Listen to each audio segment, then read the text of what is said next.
At Death's Door by Robert Barnard. Read by Richard Mitchley.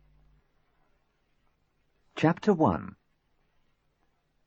Upstairs in the large front bedroom that looked out to the sea, the old man's voice droned feebly on, coming and going like waves against the shore. To Lydia Thurston, a good and trusted friend, I bequeath the silver George II teapot on the mantelpiece in the library. To my cousin Nicholas Quantick, I leave my Sheraton dining table and chairs. I bequeath my yacht. I bequeath my yacht. The voice faded away into silence. The dim eyes in the wrinkled, sunken face stared ahead. Minutes passed.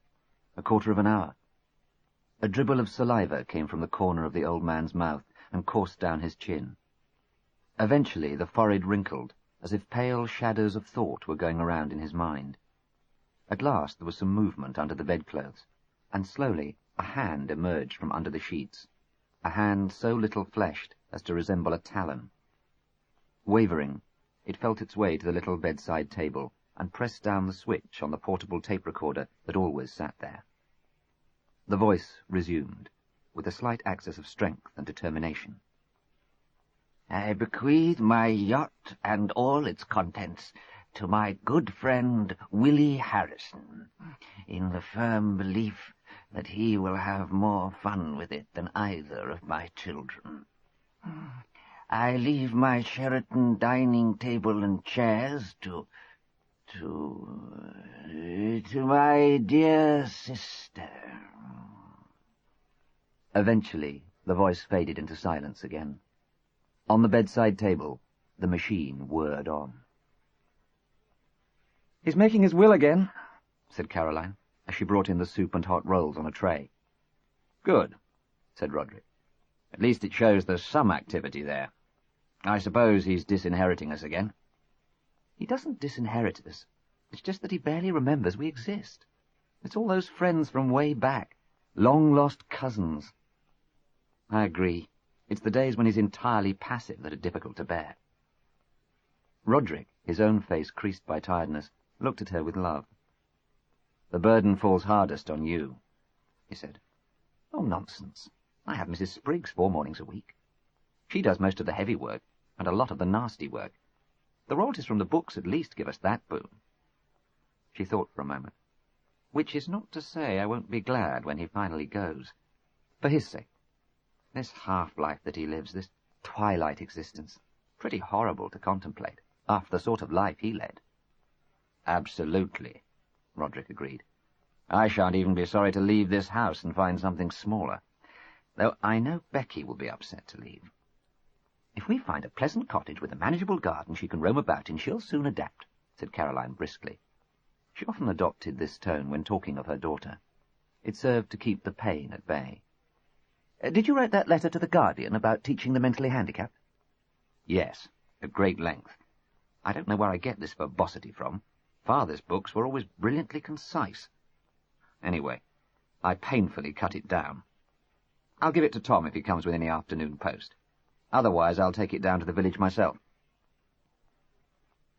Caroline piled up the soup plates and went to fetch the cheese. They ate lightly at lunchtime. When Rodrik was at school, he sometimes didn't find time for anything at all. A school for handicapped children, however generously staffed, presented a constant stream of problems and situations demanding decisions. It had aged him, Caroline knew, as he would not have aged if he had stayed at Stowe. On the other hand, he was happy. "Tom's on his way," Caroline called from the kitchen. "He'll be here in a couple of minutes." Rodrik handed over his letter. Tom was a favourite of Becky, and always very obliging. When he came back into the dining room, he was holding another. "Who do we know lives in Pelstock in Essex? Writes an enthusiastic but unformed hand, probably female."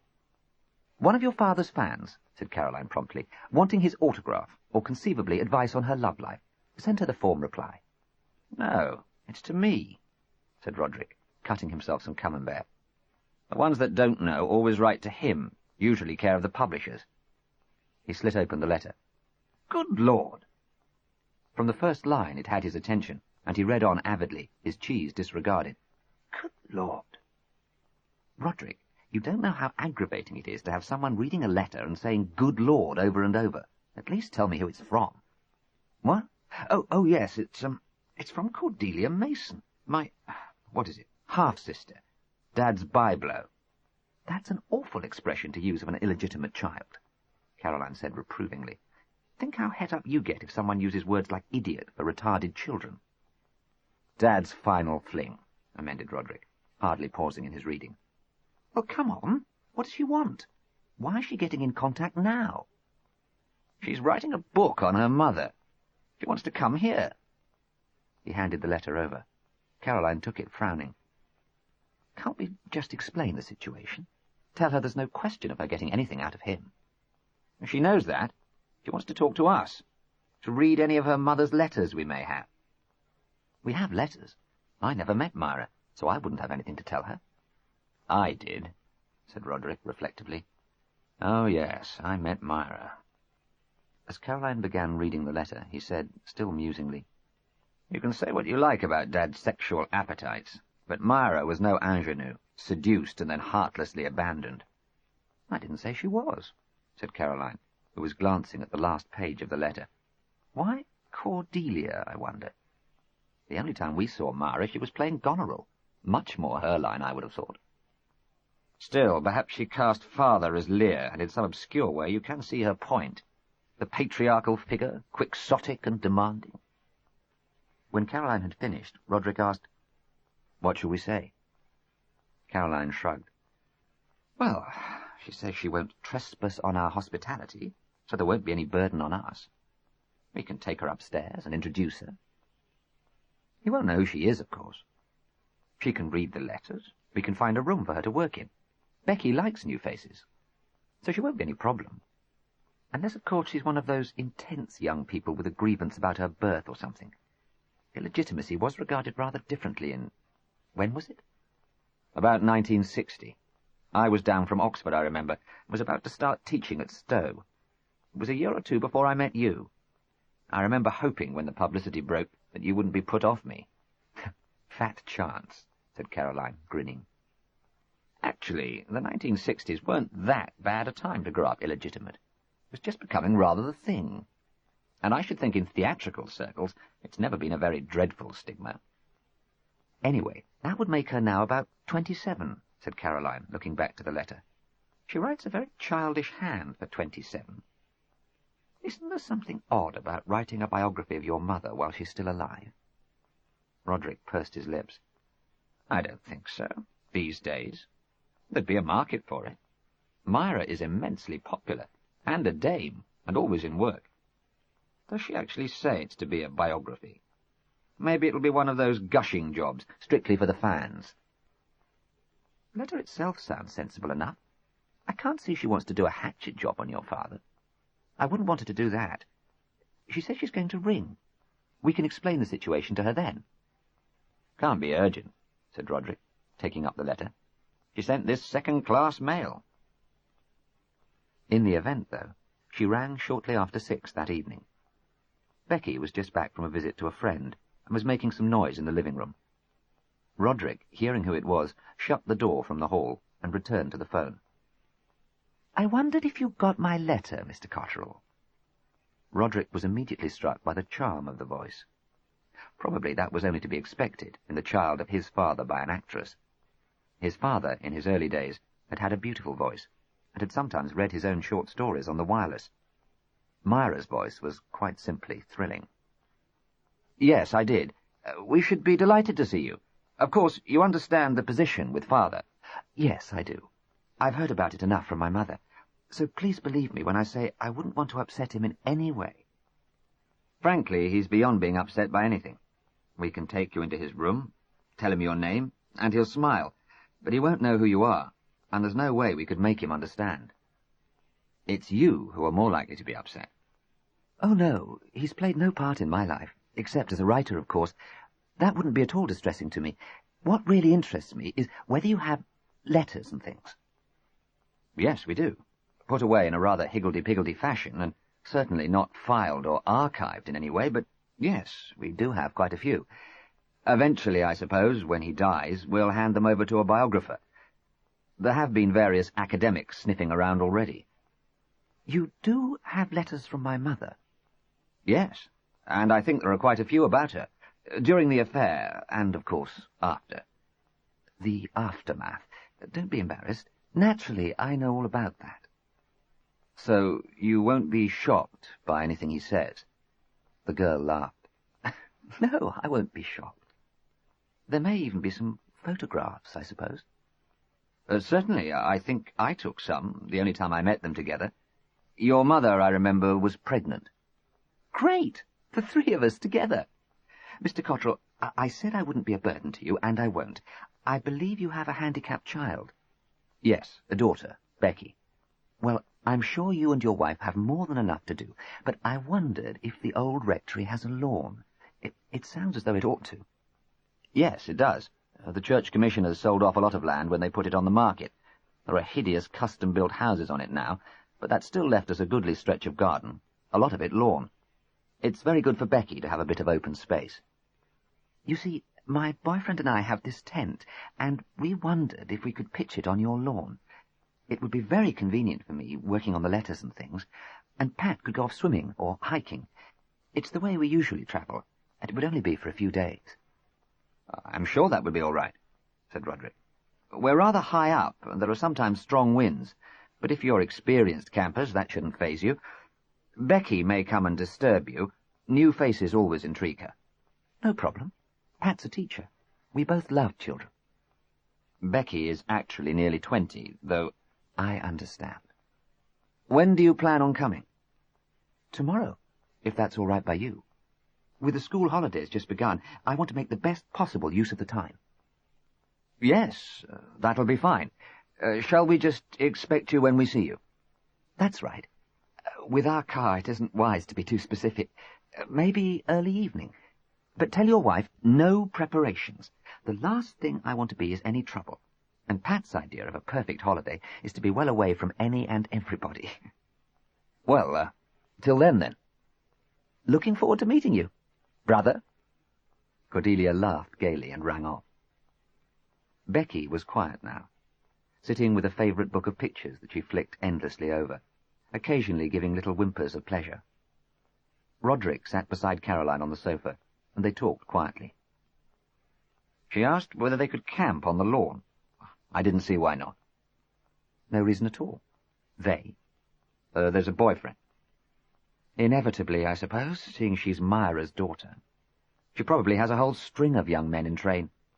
Her voice is certainly attractive. Clear, girlish. Not at all like Myra's, though, now I come to think about it. Myra was very intense, with cello overtones. Yes, that's how I remember her stage voice, with more than a touch of the viper, too. Though, of course, she was playing Goneril. The stage voice and the off-stage voice are pretty much the same, I think. She isn't one of those actresses with two distinct personalities. When I met her, she was a very intense young lady, with very little sense of humour. The girl didn't sound like that?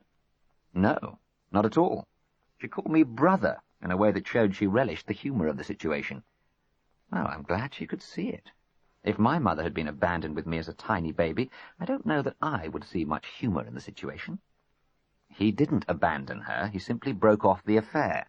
That was his right, just as much as it would have been hers, had it been she who wanted out. It was Myra who refused all support for the child, and it was Myra who took the story to the newspapers. And it was your father who wrote that book. Oh dear, let's not quarrel about old wrongs. I'm quite willing to admit that Myra was no Tess of the d'Urbervilles. When did Cordelia say she'd be coming? Tomorrow, actually. But she said to make absolutely no preparations for her. But we must give them dinner. Damn, the Commodore's coming for sherry. Darling, she said no preparations. Anyway, the Commodore has an eye for a pretty girl. The Commodore's lady wife will be with him. The only eye she has for a pretty girl is the evil one. Oh, well, it'll all work out all right if we don't fuss. I just hope Isabel doesn't descend on us in the near future for one of her periodical visits. It would be just like her to choose the most inconvenient time.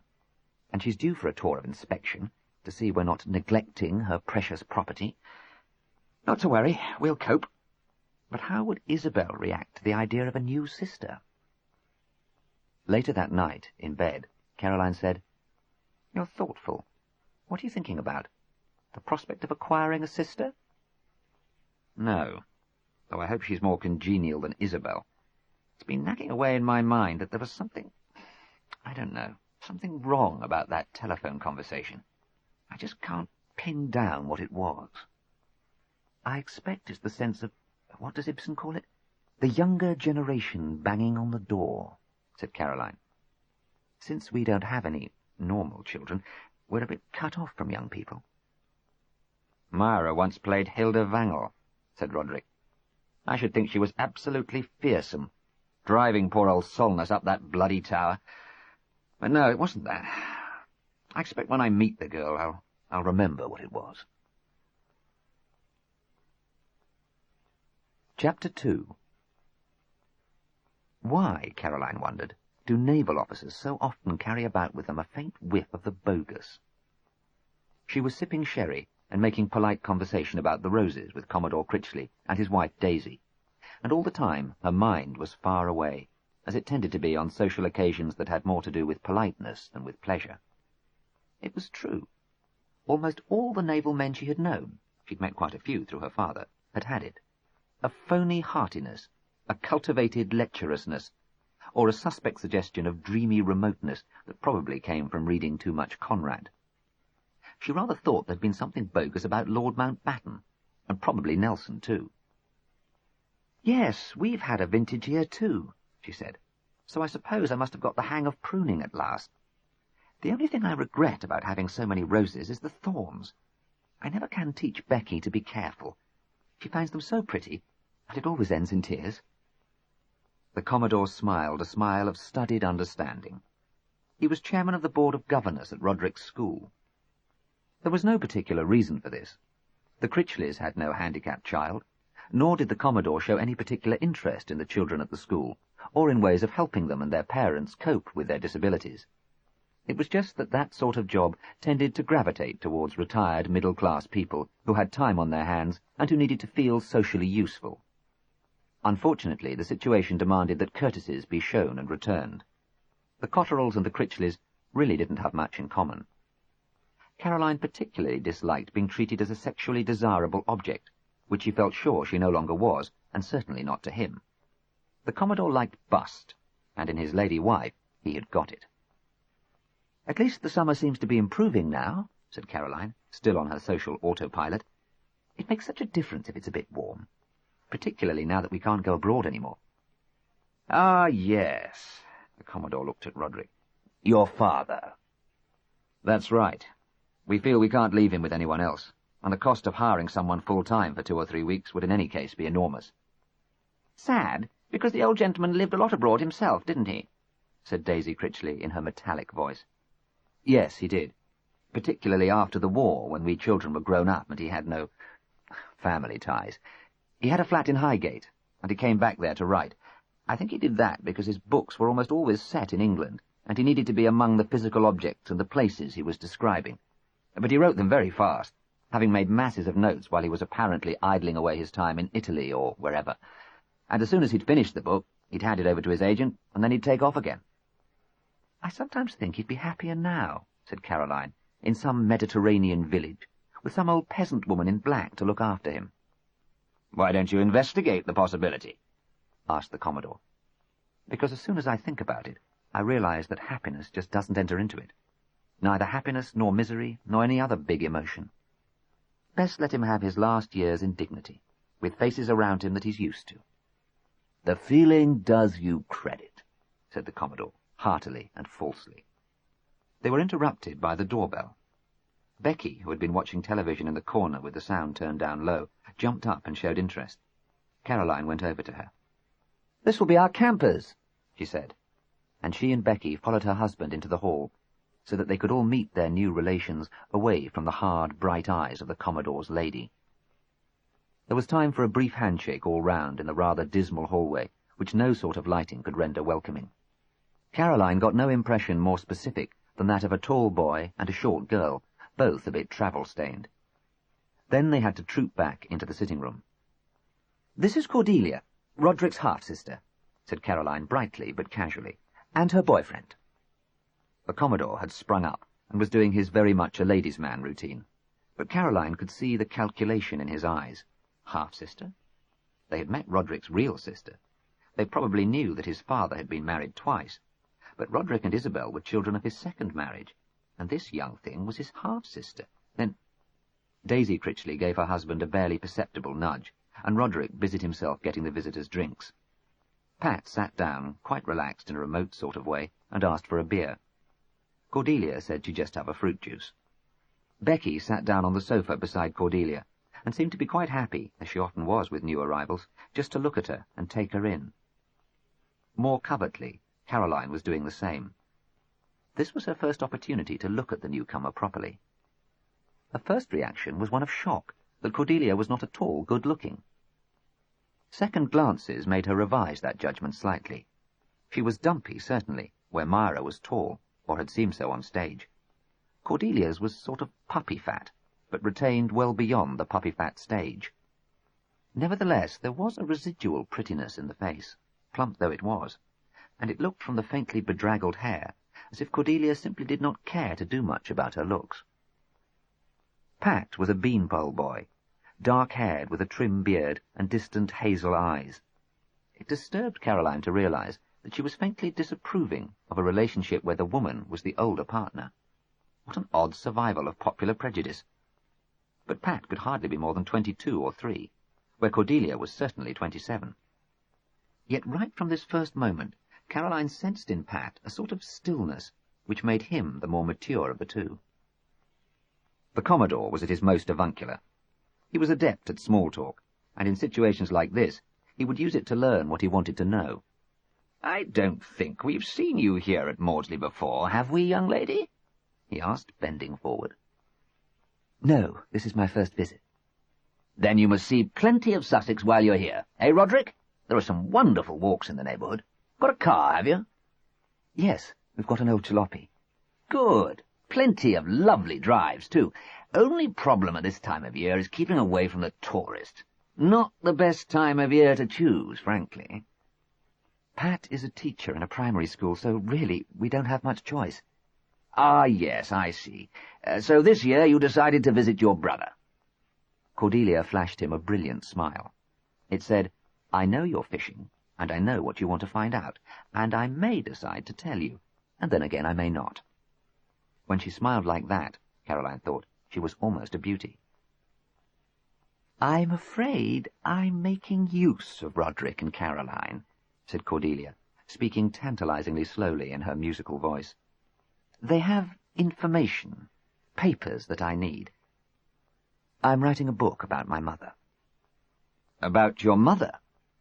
Pat put him out of his misery. "Cordelia's mother is Myra Mason, the actress." The Commodore's social manner slipped slightly. His mouth fell open. Daisy Critchley, Caroline thought, had guessed already.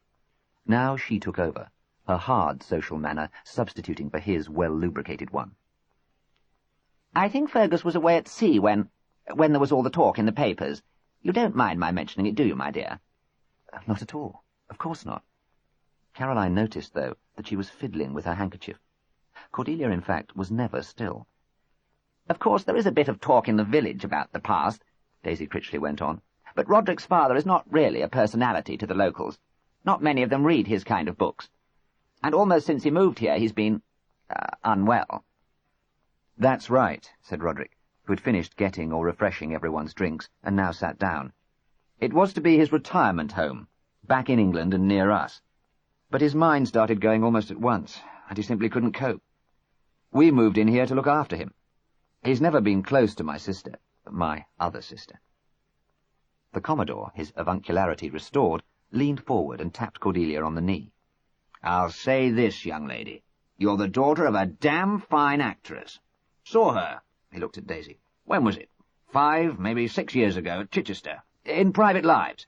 Never forgotten it. Or was it Blithe's Spirit? Oh, that was Private Lives, said Cordelia with enthusiasm. It must have been 8 years ago, actually. She was quite marvellous in that. All sorts of undercurrent. So you realise the play is really a forerunner of Who's Afraid of Virginia Woolf. I was at Kent University at the time. I went over with a group from the English department. We were talking about it all the way home. Not often that happens with Noel Coward.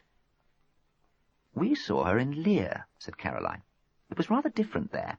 She was fearsome. It was as if she was determined not to allow this appalling monster any shred of humanity. Yes, I remember she said that was the only way she could play her. She said the women's parts were all black and white in that play, and that was how they had to be done. She certainly couldn't play Cordelia, and in fact she's never done Lear again. The Commodore was beginning to get uneasy with the literary talk. "Well, you've certainly got an interesting task on your hands, my dear," he said. "It's to be a biography, is it?" Sort of portrait, said Cordelia. "And you'll be here for some time, will you?" Almost automatically he ogled her. Daisy Critchley, almost as automatically, stiffened. "I'm not sure." Cordelia, still nervously working at her handkerchief, turned with a smile to Rodrik and Caroline. "I don't want to be a nuisance. It'll depend on how much material there is." "You must stay as long as you want to or need to," said Rodrik. "I fear you won't get much out of—" The Commodore, unusually brutal, jerked his head at the ceiling. "My father? Oh, no, I quite understand the situation." "Well," said the Commodore, patting his wife on the thigh, "time we were making a move. We'll hope to see more of you, young lady, if you're going to be here for a bit." "Yes, you must both come over," said Daisy, without conviction. End of Side 1. Side 2. Cordelia reacted to the frosty invitation by smiling non-committally and turning to say something to Becky, who was making noises. To cover any awkwardness, Pat got up, shook hands with the Commodore, and made inquiries about swimming in the area. As they moved to the door, Cordelia, perhaps thinking she'd been rude, smiled again, one of her brilliant ones, and Caroline saw Daisy Critchley realize for the first time what a good-looking girl this could be. Caroline and Rodrik saw them off, and into their car at the front door, with the usual courtesies, and when she came back into the sitting-room, Caroline said, "And now they'll be off to the Red Lion to spread the news round the village." "I thought they said my father was not much of a local personality," said Cordelia, sitting down again. "Why should anyone be interested?" "Not so much because you're your father's daughter as because you're your mother's," said Caroline. "Actresses are always good for village gossip, and the fact that she's a dame will add snob appeal." "Oh, yes, the damehood," said Cordelia. "And a slight whiff of dated scandal will wing the story on its way," put in Rodrik. "But you must know what it's like. You live in a village, don't you?"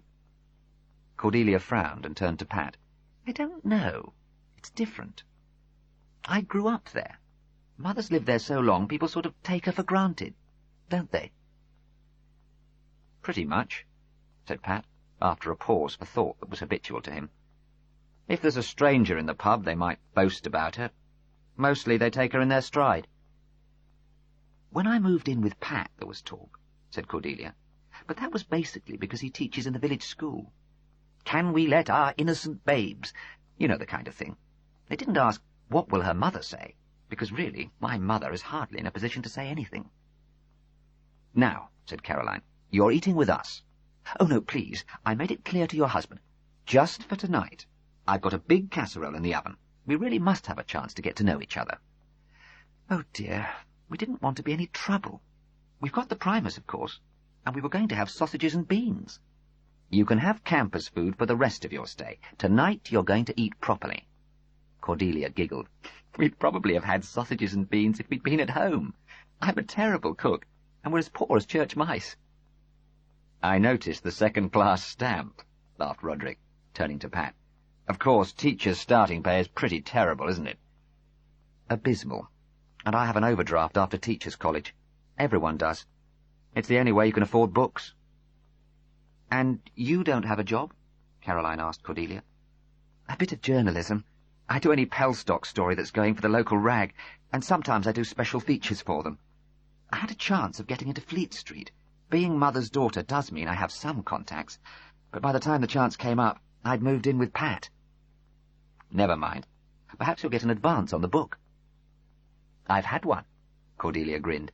We spent it on second-hand furniture for the council house we're in. It's a bit worrying, in case the book isn't what they'd hoped for. Still, they tell me publishers never ask for an advance back. They don't usually get it anyhow, said Rodrik, who over the years had learnt a good deal about publishers. Well, that's settled. You'll eat with us. But we must put the tent up first, said Pat, getting up. Easier before it gets dark. Becky thought they were going, and began making noises of protest. Cordelia bent over with great kindness and took her by the hands. But you can come with us, can't you, Becky, and help us put up our tent? That would be kind. She'd love that, said Caroline. There's a garden seat at the far end near the new houses. If you put her on that, she'll be quite happy just watching. Pat took one hand, Cordelia the other, and then all three went out to the ancient Volkswagen in the driveway. Caroline, getting the dinner organized in the kitchen, saw Cordelia take her very tenderly down to the seat. Becky gazed entranced as Pat humped the tent down the lawn, then sleeping bags, stove, and supplies. Soon Cordelia and Pat were erecting the tent, with a smooth efficiency obviously born of experience. She's a very nice girl, said Caroline, when Rodrik came into the kitchen. Woman. Yes, she seems charming. I can't see anything of your father in her. Nor much of Myra, come to that, though she is very pretty when she smiles. You noticed. She could be very attractive altogether, if she slimmed and took a little trouble. Funnily enough, she reminded me of that picture of your grandmother that your father always carried around with him, probably because she was plump too. They're both awfully good with Becky. The boy seems to have a quiet, I don't know, strength. It's a cliché, but it seems true. Whereas she, I felt it on the phone and still do, doesn't seem quite to have grown up. No, but remember she's had Myra Mason as a mother. Very famous, and I'd guess frightfully dominating. She probably never gave the girl space to mature, to become her own person. Children of famous people often do grow up rather inadequate. Thank you, said Rodrik. Caroline laughed and kissed him. Your father was so seldom around when you were a child, he didn't have a chance to restrict you, she said. Too busy chasing his women. Chapter 3. The old rectory, Maudsley, was 2 miles outside Maudsley proper. It had originally served for the pastor to a tiny rustic church and a few agricultural cottages attached to the estate of a landed proprietor, in whose gift the living had been. Then it had been taken over to serve for Maudsley, and then, in the 70s, sold off as being too difficult to heat and maintain. Vicars these days were less philoprogenitive than their 19th-century counterparts. The house was rambling, ramshackle, and inconsistent. The good rooms gave out onto the lawn, while those on the other side were dark and poky. Only from the upstairs could one get a view of the sea. The new houses at the bottom of the garden were an eyesore, but Caroline had several friends among the women who lived there, for architectural taste has little bearing on character or disposition. On the whole, she was happy at the rectory, and did not regret the decision to move in there that had been forced upon them. The day after the young couple's arrival, while she was washing up, Caroline saw Pat setting off in the direction of the cliff path down to the beach. 10 minutes later, Cordelia arrived, bursting with eagerness to get started. She had in her hand a notebook, a little set of coloured felt pens, and a packet of sandwiches made with sliced bread. "I can't wait to get down to work," she said. Caroline took the hint and took her straight through the dismal hall to a rather inconveniently shaped room off it. "I thought I'd put you in here," she said. "It was the room your father intended as his study, though I don't think he ever in fact worked here. He liked a smallish room with no sort of view, nothing to distract him. He certainly would have had that here." Cordelia looked around. On one wall an enormous bookcase contained all the editions, hardback, paperback, foreign, of Benedict Cotterel's works. The desk was massive, with capacious drawers, and was placed up against a blank wall. The desk calendar was for 1977. Against the wall that had a window in it, a window that looked out only on shrubbery, was a series of cupboards, old and squat. "Now," said Caroline briskly, for she felt a certain embarrassment at exposing a father's secrets to a long-lost daughter. "You'll soon find there's very little method. I can only say that mostly you'll find his collection of letters written to him in this cupboard here. Some pretty well-known names corresponded with him, and I suppose your mother's letters will be among them. His reviews, interviews with him, and so on, you'll find in these 2 drawers, but I don't imagine they'll be of much interest. The manuscripts and typescripts for all the books up to 1960 were bought by a university in Texas. Those for the later books are in the cupboard over there. People have started sending back either the originals or photocopies of his own letters, assuming someone sometime will do a collected. These we've tended to put in the desk drawers, knowing he'll never use it again. Right? That's only a rough guide. In fact, you'll find things in all sorts of places. Right, said Cordelia slowly. I'll spend the morning finding my way around.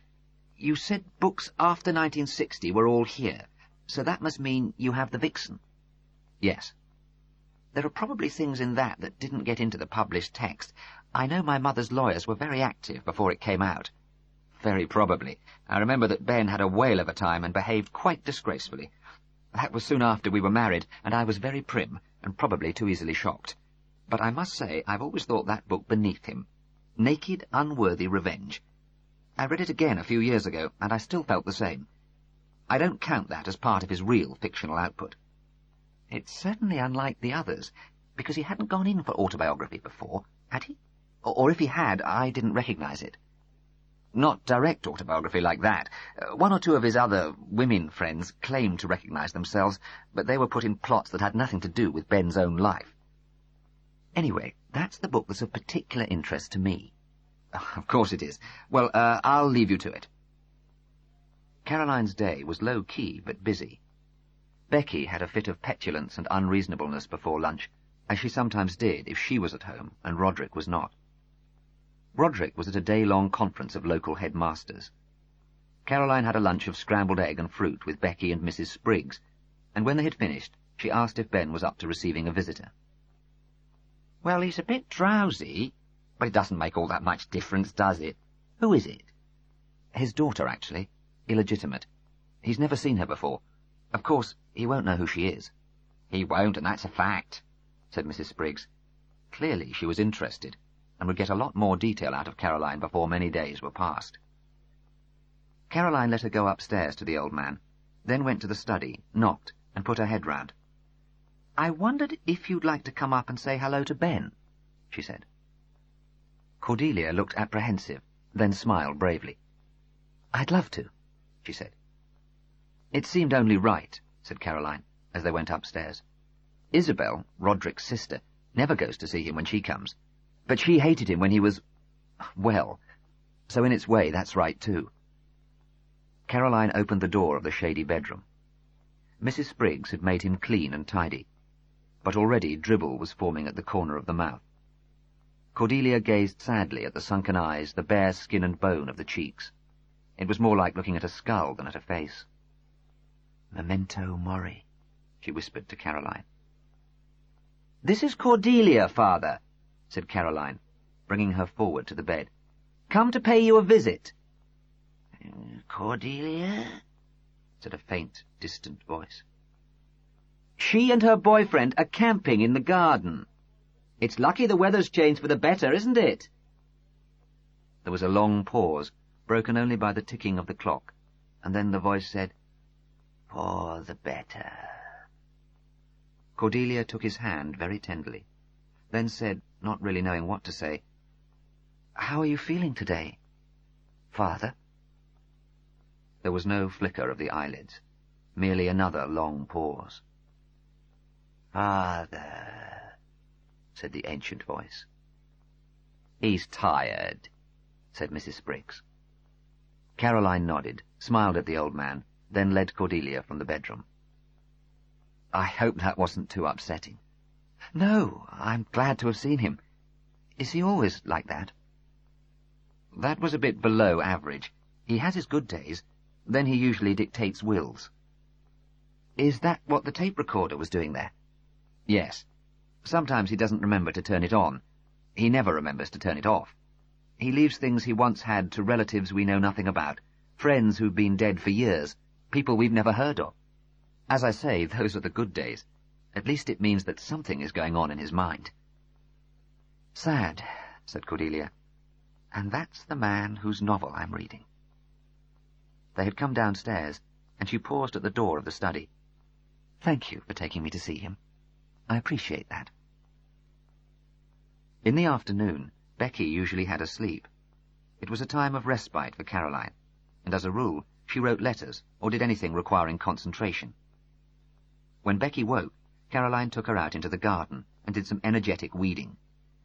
Becky watched, clutching a necklace of beads she was fond of, telling them over as if it were a rosary.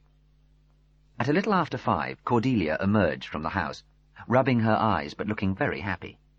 "It's been a fantastic day," she said, coming over, "but I think I've taken in as much as I can for the moment. I'll walk and meet Pat and tell him about it. Evenings are our best times. We talk things over." Caroline smiled, thinking it rather touching. Cordelia sat on the edge of the lawn beside her. "I found the most fascinating things," she said, "and learned an awful lot. You do have all my mother's letters to him there. First the loving ones, then the others. The last was written when she heard he was writing a book about their affair. It's marvellous. One long screed of vituperation. I can hear her saying it on stage, hear the way she would calculate the lulls and the climaxes, hear where there would be a pregnant pause, though actually there's hardly any punctuation in it at all, as if full stops and commas would only interrupt the pure flow of vitriol. It was superb. I must take it to Maudsley and get it photocopied." "I don't think there's any photocopying machine in the village," said Caroline. "Best to put all the things you want copied together, and then Rodrik can get it done at his school." She stood up and rubbed her aching back. "Safer that way, and cheaper too." "That sounds ideal. I'd like the manuscript of the Vixen done too, and we'd need to be careful with that. One day that will be valuable." "Valuable?" "Oh, yes, I suppose an American university will buy it eventually." "No, what I meant was, when Mother dies, you can put out the book as it originally was, before the lawyers got onto it, because it's got some marvellous things in it.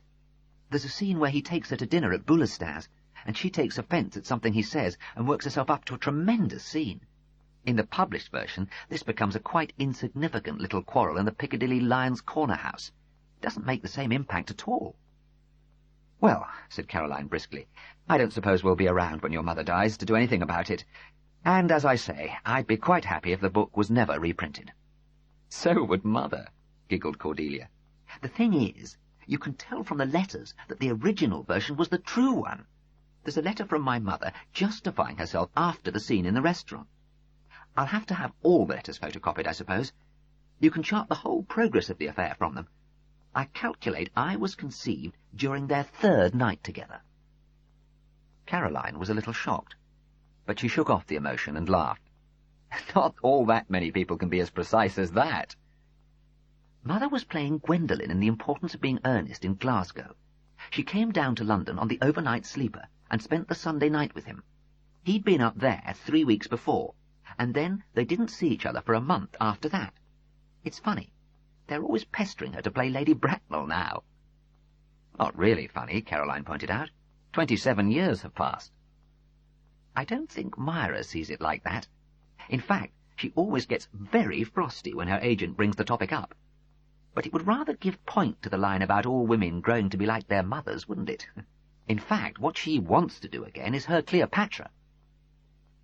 They walked towards the house, Caroline with Becky by the hand. Cordelia said sadly, "I suppose Cleopatra really is her role. She knows her strengths. I had a real hang-up about men, you know, till quite recently. So many had come into and gone out of my life, our life, while I was growing up. It was Pat cured me of that. Funny, I used to think as a child how fantastic it would be if my father and mother met up again and got married. When I was a teenager, I used to read all his books and dream that would happen. Eventually I thought, but there's no reason why that would last any longer than my mother's other affairs." "Your father," said Caroline carefully, "was not exactly a faithful man. You shouldn't idealize him." "I don't. Not any longer. But I bet he was a lot of fun. Anyway, as I say, one thing I want to get is a photocopy of the whole of the original version of the Vixen. That way I'll know everything there is to know about my father and my mother, and their affair." "From his point of view," Caroline pointed out. Has your mother changed her mind about the affair, and about Ben? Cordelia laughed. Not a bit.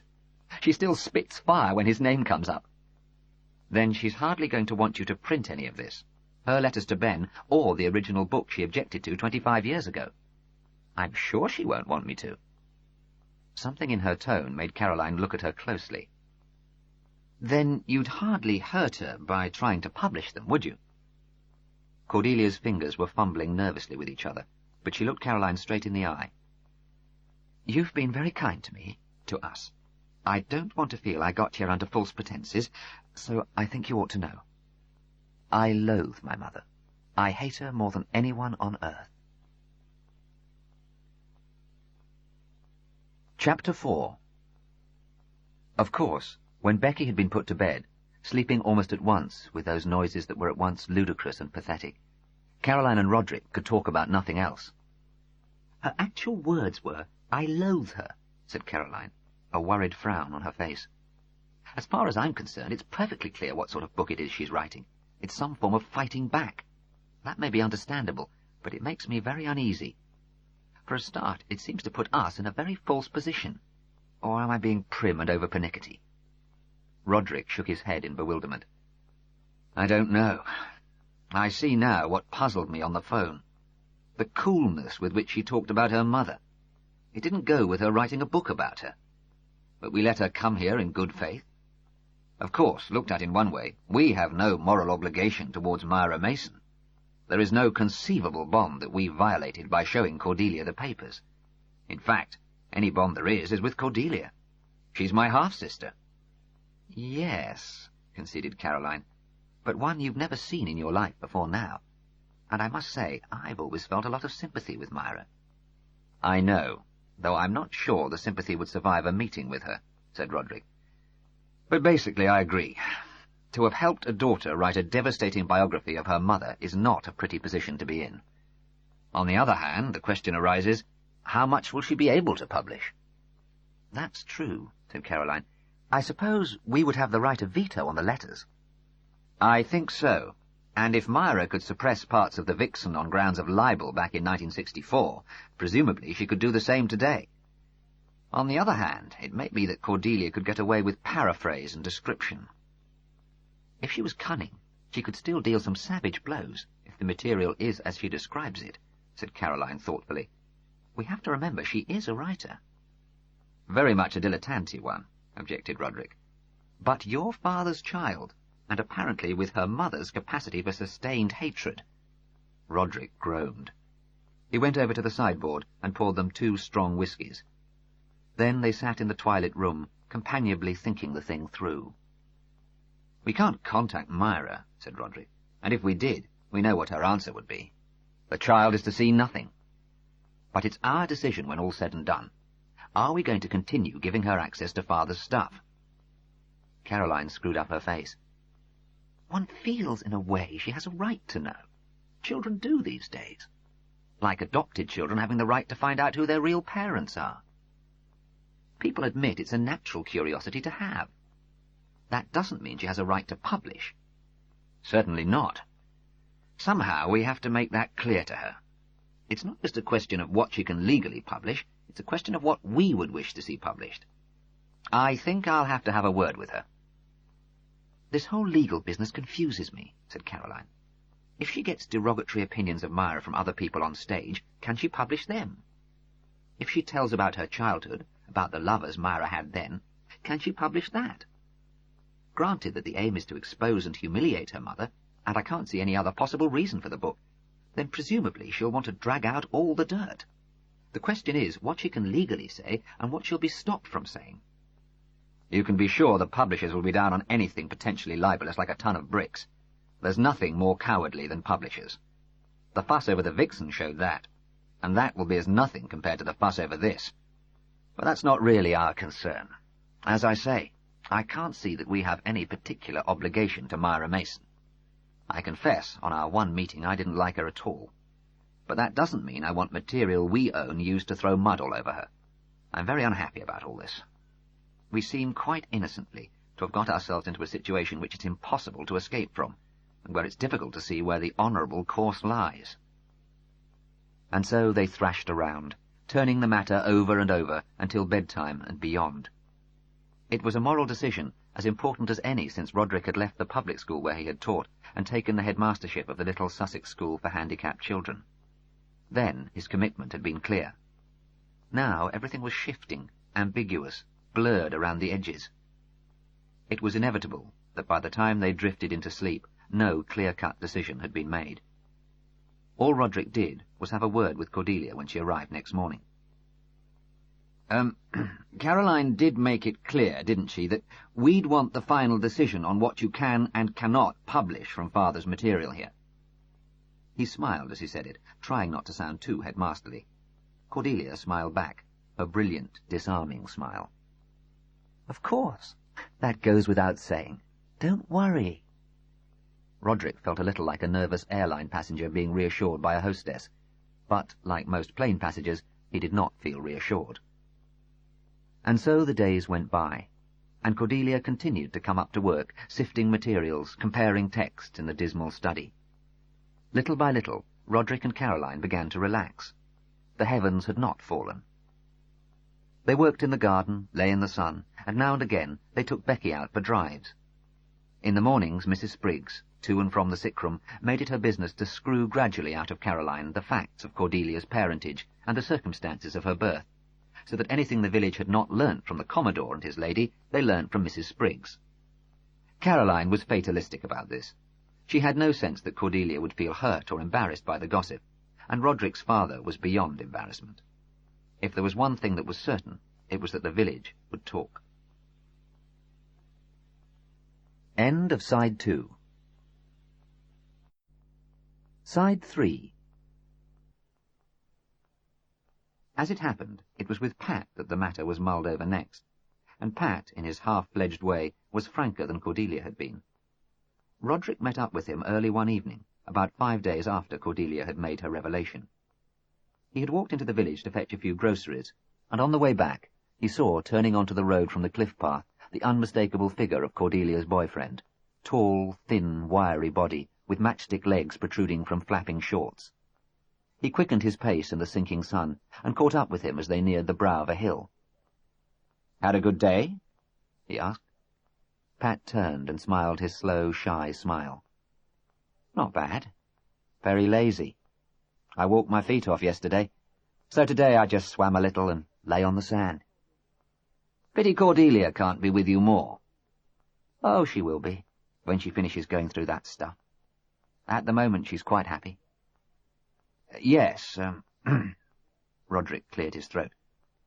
"But you're not." Pat had turned to smile again, this time apologetically. "I can't say I'm surprised. In fact, we realized you wouldn't be. That's why Cordelia took the first opportunity to come clean." Could we sit down for a moment?" They had come to a roadside bench. Pat nodded and said, "Sure."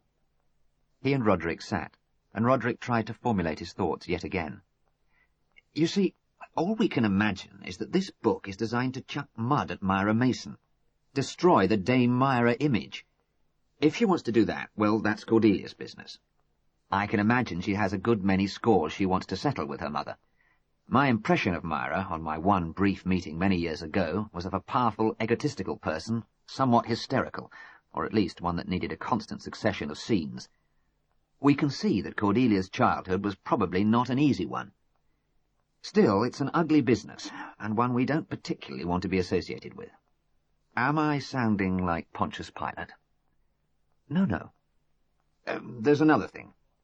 There's been a battle royal between my father and Myra Mason before, 20-odd years ago, fought in the tabloid press and elsewhere. Most people in the literary and journalistic world have a fair idea of his present condition. It could look as if we're reviving that old war, and using his natural daughter to do it. Oh dear, I'm still sounding like Pontius Pilate, aren't I? What I'm really trying to say is that I find the whole project repulsive." Pat thought long in his manner. "Yes, I can understand that. But in fact, it's a little more complex than you realize." "You mean she was exaggerating her feeling about her mother?" "No, not that. She had a terrible childhood.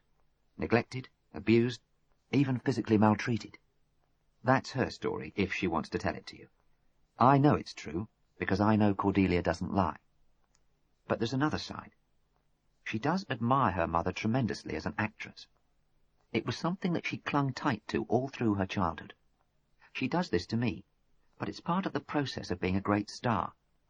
She's seen everything her mother's been in since she was 6, and she has a tremendous archive of reviews. She also has a host of backstage memories, and she's interviewed people she's acted with. That part of the book is almost finished. I've read it. It's brilliant. There's an account of Myra's Rebecca West, for example, that's uncanny. It brings it totally to life, so that you feel you've seen it. Yet Cordelia was only 13 when Myra did Rosmer's Home. That part of the book could be published on its own, and it's pure admiration, almost hero worship. I see. But in the other part, it's to be no holds barred. Pat shrugged. There's no reason for her to pull her punches. Myra is a monster, and Cordelia's been the main victim. But isn't she worried the publisher will simply reject it? Pat smiled. Not really. Of course Cordelia will be willing to negotiate, go into a huddle with the lawyers and so on, but if they find it just too hot to handle, then the part on Myra's stage career can be published, lavishly illustrated. High-class fan stuff. If they put a veto on the other part, Cordelia's going to lodge it with her bank. Her mother will know that as soon as she dies, this account of her personal life will be published. That, in a way, will be almost better. A revenge, but a long drawn-out one, hanging over Myra for the rest of her life.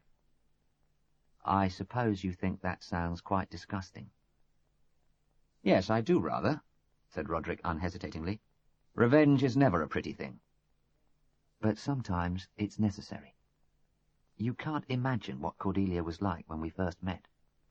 A nervous, listless wreck, unsure of herself, unable to relate to other people. Myra did that. Deliberately, over the years, Myra did it. Since Cordelia was an adolescent, Myra has made it her great mission to demolish any confidence she might feel in herself and her own abilities. Anything she tried to do was ridiculed. Any qualities she has were rubbished. That's why this book is necessary. Cordelia has got to write it, and then get on with a life, a career of her own. She's got to write Myra out of her life. Pat had become almost eloquent. Rodrik sat thinking. I suppose that makes a sort of sense, he said at last with a sigh. We all have to get our parents out of our system somehow. My father was a sexual pirate who made occasional visits to the family circle. I'm an obsessively faithful husband, a devoted family man. Caroline's father was a bit of a crook. He had a multitude of business enterprises, and he sailed all of them onto the windy side of the law. Caroline is a slave to duty, endlessly sifting the moral implications of what she does. I suppose some such process is operating with Myra and Cordelia. Not knowing Myra well, I can't precisely puzzle it out, but I take your word for it that she's given Cordelia good cause. You know her, and you've seen the consequences in Cordelia. Actually, I don't know her, said Pat. Don't know her? Then you don't think... That Cordelia may be exaggerating? No. Everything I've heard in the village, everything I've heard when Cordelia is talking to Myra's fellow actors, bears out what she says. She must be one of the most hated people in the theatre, and that's saying something. I may say the reason I haven't met Myra is that she made it clear to Cordelia and anyone else who would listen that she had no intention of bestowing any notice on some scrubby little down-at-heel schoolteacher that her daughter had the bad taste to take up with. Did she actually say that to Cordelia? She did. And remember, Cordelia may have grown up a bit twisted. With that upbringing, that was inevitable. But she is totally truthful. If she says a thing has happened, it's happened. She knows her mother as no one else does, because she knows what she's done. She's had it done to her. Pat had been unusually communicative, even eloquent. Now he lapsed into his characteristic silence. By common consent, they got up and began the walk back to the old rectory.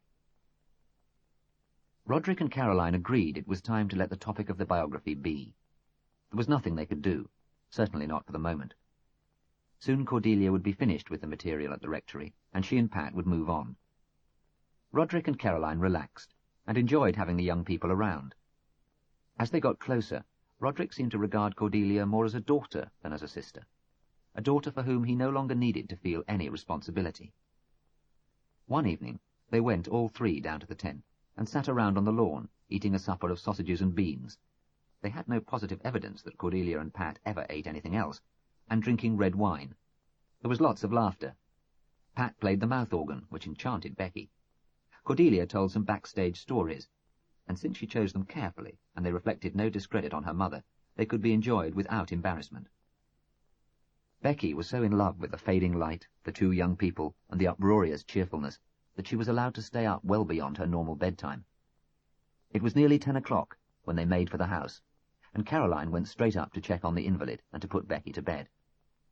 It was while she was upstairs that the phone rang. "Maudsley 7536, said Rodrik. "Mr. Cotterel? Rodrik Cotterel?" He knew the voice. Surely he knew the voice. But it was the voice of none of their friends. "Speaking." "You may not remember me, but we met a long time ago. I'm Myra Mason." She did not say Dame Myra Mason. The tone of voice said Dame. Rodrik smiled at the fiction that he might not remember her. "I remember you very well indeed, of course," he said, making his voice as cordial as possible. "Happier times," said the rich velvet voice. It was a voice that changed moods and attitudes very quickly. Now it was in the mood reminiscent. "You were even younger than me, I remember. I expect you were quite shocked at the situation." "I had ceased being shocked by anything my father did before I was into my teens," said Rodrik, "though I was sometimes embarrassed." He was at once conscious of having committed a species of disloyalty, and of having been led into it. Probably Myra was good at that. "People tell me that the old man is... I don't quite know how to put it." "Senile. Yes, I'm afraid so." The voice had acquired new undertones, this time of concern and compassion. "It must be a terrible burden for you, and your wife. Sad, too, because whatever else one might say, he had a fine mind. Time to let bygones be bygones, I think."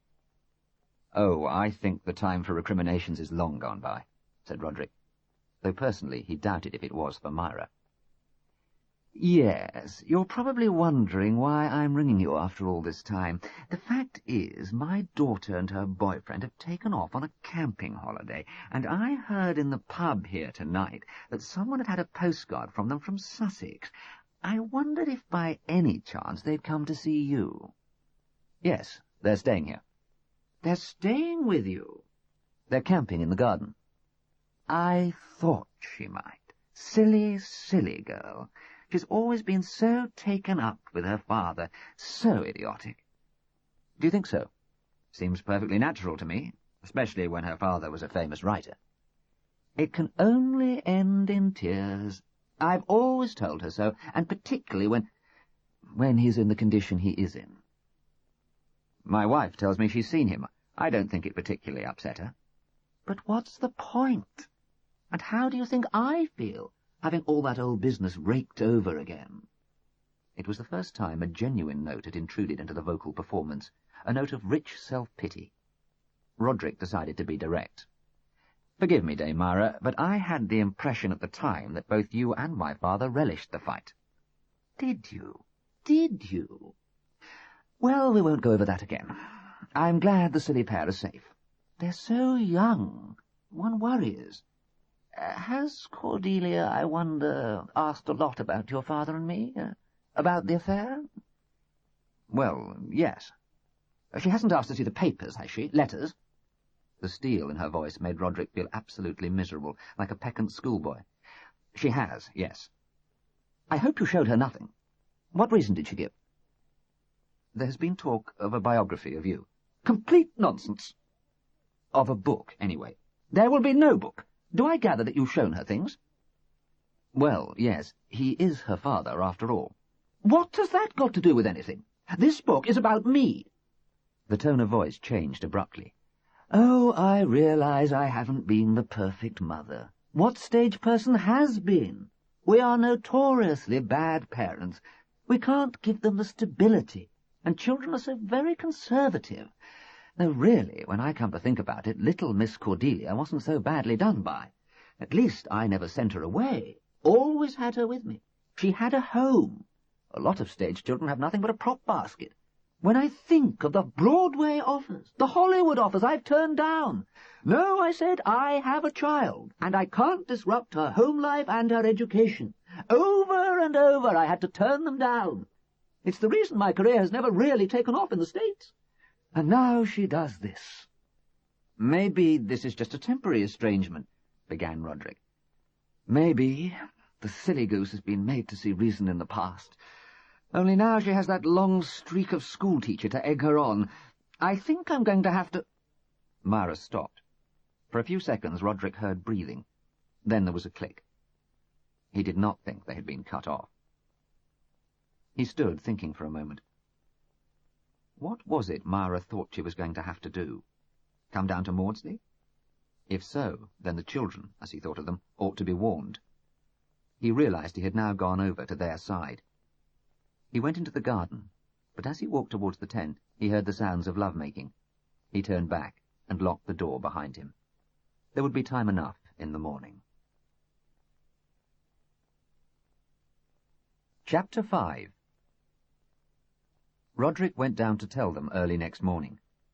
They were sitting outside their tent, eating eggs and bacon and fried bread cooked on their primus, so they could manage something other than sausages and beans.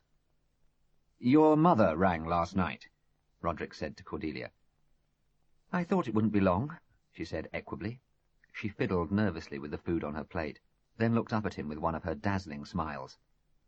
"I suppose news of one of our postcards has got back to her. Did she throw a rage?" "No," admitted Rodrik, "though of course she wasn't pleased." "Did you tell her I was looking at your father's letters and papers and things?" "That was what she wasn't pleased about. Before she rang off, she said, 'I think I'm going to have to—'" "What did she mean by that?" "I rather thought she meant she was going to have to come down here." "I think you're right."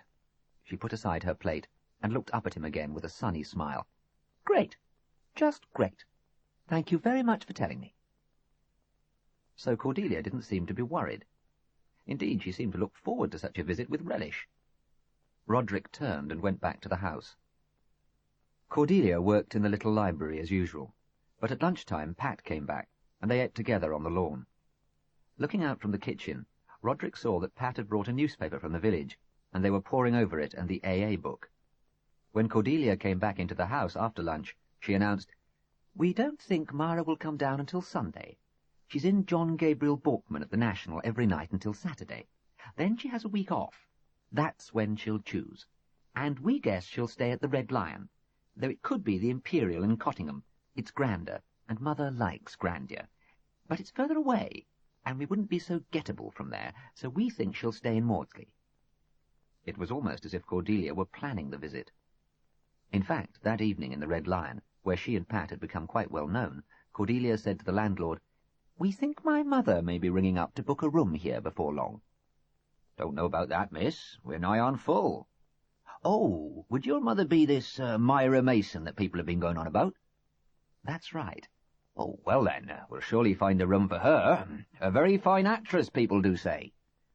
A very fine actress and a dame. In spite of the summer saturation by tourists, this was a combination rare enough to startle a landlord out of his habitual cynicism. In fact, he mentioned the possibility of her coming to his regulars several times in the course of the evening, and when the phone call did come next morning, he mixed affability and servility in equal measure, and promised the well-bred, throbbing voice the best room in the inn, though it meant depriving a good and regular patron and his wife of it. The main use of a title, as titled people say with such monotonous regularity, is that it gets you a good table in restaurants. This was the rural equivalent. The landlord told Cordelia and Pat, when they were in on Thursday night, that Dame Myra was coming on Sunday, and had booked initially for 3 days. Myra, it seemed, was on everybody's minds. The fact that the father of her child had been one of the great novelists of his generation seemed to have been forgotten, as the old man upstairs in his senility had somehow become an irrelevance. Cordelia now, like the rest, seemed totally preoccupied with her mother. On the Friday, in some fitful sunshine, she took a break from the dreary study, and walking in the shrubbery came upon Rodrik wielding clippers. "How did you come to meet my mother?" she asked abruptly, as if continuing a train of thought. Rodrik put the clippers down and thought. "I think my father wrote me a letter inviting me down for a few days. He would do that, you know. We'd hear nothing from him for months, and then suddenly there'd be a visit or a letter, as if quite by chance he'd remember that we existed. Only by then the visits had stopped, because they distressed my mother too much and upset us children. He was, by any ordinary standards, a quite terrible father, you know. Anyway, they'd rented at that time a cottage in Norfolk. That would be, let me see, 1960. Probably early 1960, if she was visibly pregnant with me, said Cordelia. That's right. I was in my last year at Oxford. He invited me, making it clear he was living with a woman. A rather remarkable young lady, I seem to recall he called her in the note. I remember, too, that I was rather flattered that he considered me man enough to accept the situation. That's why I decided to go, I suppose, to show how sophisticated I was about such things. But I remember I said nothing about the visit to my mother. Your mother is an enigma in all this, said Cordelia thoughtfully. I virtually found no mention of her in the letters. What kind of woman was she? Intelligent, self-effacing, and Catholic. There was no question of a divorce. And since my father never met anyone he wanted to marry, and probably realized after the second attempt that marriage was not for him, the question never came up. They just lived separate lives. So what kind of establishment did you find when you got to Norfolk? Odd. Rodrik scratched his chin thoughtfully. Or so it seemed to me at the time. I expect I had some stereotype in my head of a dirty old man and a luscious young thing. It wasn't like that at all. For a start, though I could see that Myra was naturally a beautiful girl, she certainly wasn't looking it. Pregnancy did not suit her. Probably that's why she's never gone in for it again, said Cordelia, chuckling. That and the fact that children have to be looked after, or at any rate that other people rather expect them to be. Yes. Anyway, here was this very intense, self-possessed, ambitious girl who'd had to throw up the part of Ellie Dunn at the Haymarket when the pregnancy started showing. I say self-possessed, maybe self-obsessed would be a better term. She was clearly half resentful of the pregnancy, and wondering what stage offer she would get after the baby was born. She was without doubt pleased, even proud, at having so famous a lover, yet she made no apparent effort to make him happy or comfortable. Her housekeeping was atrocious. Cordelia laughed delightedly. It would be. This was the dawn of the era of convenience foods. They were not as good then as they are now. All the food we ate was frozen, or from tins, and even then it was always overcooked or undercooked. My father was never a gourmet, but he always liked a minimum of creature comforts. I remember he got a woman in from the village to cook my welcome dinner. The other meals he tried to make a big joke out of with me. It's very typical. I remember at some crisis or other my mother taking me to a cottage in Lincolnshire to get away from it all. We had to come back after 5 days, because I was half-starved. Rodrik was thinking back. I said the situation was odd. The difficulty was to find the basis for the relationship. Sex, of course, but it had become much more than casual, so there had to be something else. She was wild to get him to write a play for her. Badgering wouldn't be too strong a word. I'm sure, said Cordelia. Remember, his novel-writing career was over, or so everyone thought. He hadn't published any fiction since 1952. He'd said all he had to say, that was his public line, and in fact his last one had been rather thin. It had been a splendid career, stretching back to 1927, when D.H. Lawrence was still alive. I know, said Cordelia, with a touch of impatience. I did my M.A. thesis on him. Really? You've never told us that. I can't imagine your mother approved. I told her it was on Elizabeth Bowen. She never knew till the degree had been awarded. You say she was badgering him for a play? Right. Well, Father had announced to all and sundry for years that his novel-writing days were over, and I think Myra hoped that the idea of a play would stimulate him creatively. He'd written one play years before. It had been put on by Binkie Beaumont, but it had been a critical success rather than one with the public. Was anything done about a second play? Ideas were tossed back and forth. We'd sit eating our half-heated steak and kidney pudding out of tins, and Father would say, "What about this?" Myra would sit considering the idea in her intense, egotistical way. What part was there for her? How effective would her scenes be? And he would watch her, his eyes sparkling. I have to say it. Your mother has no sense of humour. None at all. But what do you mean? Was he just playing with her? I think there was a strong element of that. But there was something else, And I'm not sure that I should mention it, because it reflects no credit on our father. I think he was mostly interested in observing her." Cordelia laughed joyously. "For the vixen? Planning it even then?" "That's what I decided later, when the book came out. Then I realized that that was the basis for the relationship, as far as he was concerned. Material for one more book. I found it quite deplorable. Completely cold-blooded." "Not nice," agreed Cordelia, but unwillingly. She fiddled with some twigs on the bush. "But you don't know how my mother invites it." "I suppose she may do. It's odd how egotistical people always seem to expect great consideration from others, isn't it? But my father was a beast of prey, a scavenger, just as much as your mother is. At least during this particular episode he was. I'm going in now. I can probably find that photograph I mentioned, if you'd like to see it." He found it quite easily, stuck in the album that also had the first pictures of him and Caroline together. It was a threesome at the cottage door, taken by the next-door neighbour. Rodrik was boyish and sporty, with open-necked white shirt and grey flannels. Myra was heavy and drawn, her face almost bleary, her dress suggesting that she had given up caring for the duration. Benedict Cotterel stood beside her, looking down on her with a glance that suggested some degree of lecherous pride in her pregnancy, and perhaps some sardonic pleasure in her depressed and bedraggled state. "It's wonderful," said Cordelia. "You must let me borrow it. She looks dreadful."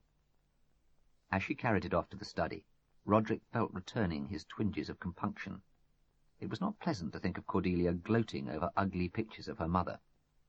What had Myra done to her in the years of her childhood that she should need at the age of 27 to do this? He thought that after a day or two he would ask for the album back. The matter went out of his head, though, because on Saturday evening there was a phone call from his sister Isabel. Caroline happened to take it, which he was grateful for. He was always glad when it was Caroline who took the calls from Isabel. Isabel, now Isabel Alec, was a little over a year his junior. His father's brief period of uxoriousness had coincided with a Jamesian phase. Isabel had been named from Isabel Archer, just as he had been named from Rodrik Hudson. Neither child, of course, had grown up bearing the slightest resemblance to its fictional namesake. Isabel had married money, and had immediately regretted not having married a man. Her husband was by now a caricature capitalist, gross, blubber-lipped, smoking fat cigars at the end of heavy expense-account lunches. He was the sort of figure who might be photographed for a Labour Party election poster. Isabel, not unnaturally, was discontented. Her gentle mother, somewhat deterministic as far as her children were concerned, and always looking to discern traces of either parent in their characters, had been quite bewildered by her. In Rodrik she could see much of herself, but in Isabel she could see nothing of either Benedict Cotterel or herself. Isabel was materialistic, neurotic, and perennially dissatisfied. She hated her father. So strong an emotion was odd, since the marriage of her parents had virtually broken up when she was about 3. Benedict Cotterel had gone off to do something interesting with codes quite early in the war. Thereafter he might visit his family once or twice a year for a weekend. When Isabel was just into her teens, he stopped coming at all. Soon after she had left school, Isabel had written asking if she might come and live with him in his London flat. She had received a coolly affectionate refusal. She had had nothing to do with him ever since. Rodrik thought that her real grievance was that she expected some kind of distinction to accrue to her from being a famous writer's daughter, and because of his neglect of his family, little had. Isabel felt desperately the need for some kind of kudos. "Oh, Isabel, how nice," he heard Caroline say from the hall. Then the responses followed a course predictable from all Isabel's previous phone calls. "Is he? Don't you? Well, of course, businessmen have to keep busy, I suppose. Won't you? Don't you? That's a shame. We were looking forward to seeing you." Caroline was not struck by lightning for a liar. In the sitting-room, Rodrik was rubbing his hands. Clearly, Isabel was not intending to pay them a visit. Isabel was quite aware that in the last legal will of their father she stood to inherit the rectory, while Rodrik and Caroline inherited the estate, which included the royalties on the books. She thought this was a most unfair division, but she came down periodically to keep an eye on her property, and to monitor the meteoric rise of property values in general in the area. End of Side 3. Side 4.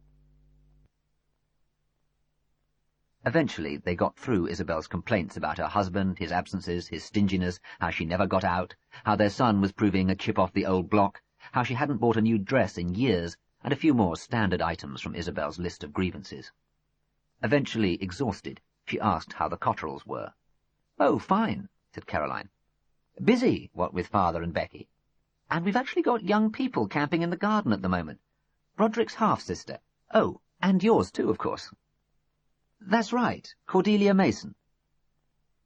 There was a long pause while Isabel digested this and expatiated on it. Rodrik could guess the broad outline of her remarks. Little hussy, what's her game? What does she want out of us? Eventually Caroline was allowed to explain further. "Actually, we get on very well. They're both very nice. Yes, there's a boyfriend. Well, she is 27, you know, Isabel. She's been digging around in your father's papers." "I can't see why not. She's writing a book about her mother." "Why shouldn't she have got a damehood? She's a very fine actress. Are all knights chaste?" "Actually, she's expected down here tomorrow." Rodrik groaned. He knew Isabel so much better than Caroline did.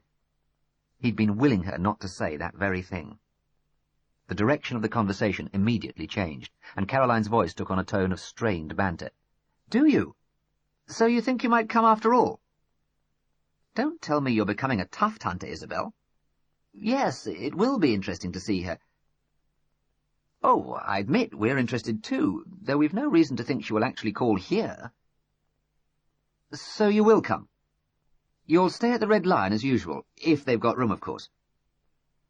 "No, she'll be staying there as well, I gather." "Then we'll probably see you on Monday." "We'll be looking forward to it." Coming back into the sitting-room, Caroline raised her eyebrows to heaven. "Well, I really let us in for that, didn't I?" The next morning, Sunday, Rodrik got up and made the tea as usual. He looked in on Becky, who was playing with her beads, and who gave him her smile of delight that her day had begun. The old man was still asleep, but Rodrik let in a little light, which would probably mean he would have attained a sort of consciousness by breakfast-time. At the front door, he picked up the Observer from the mat, and opened the door to let the cat in. Walking through to the kitchen, he was struck by a thought, and went to the front door to check. He had been right. The jalopy, the old Volkswagen, had gone. He walked round the house to the lawn, but the tent was still there. So at least Cordelia and Pat had not taken off for good. But apparently their response to the arrival of Dame Myra had been to disappear for the day. Chapter 6.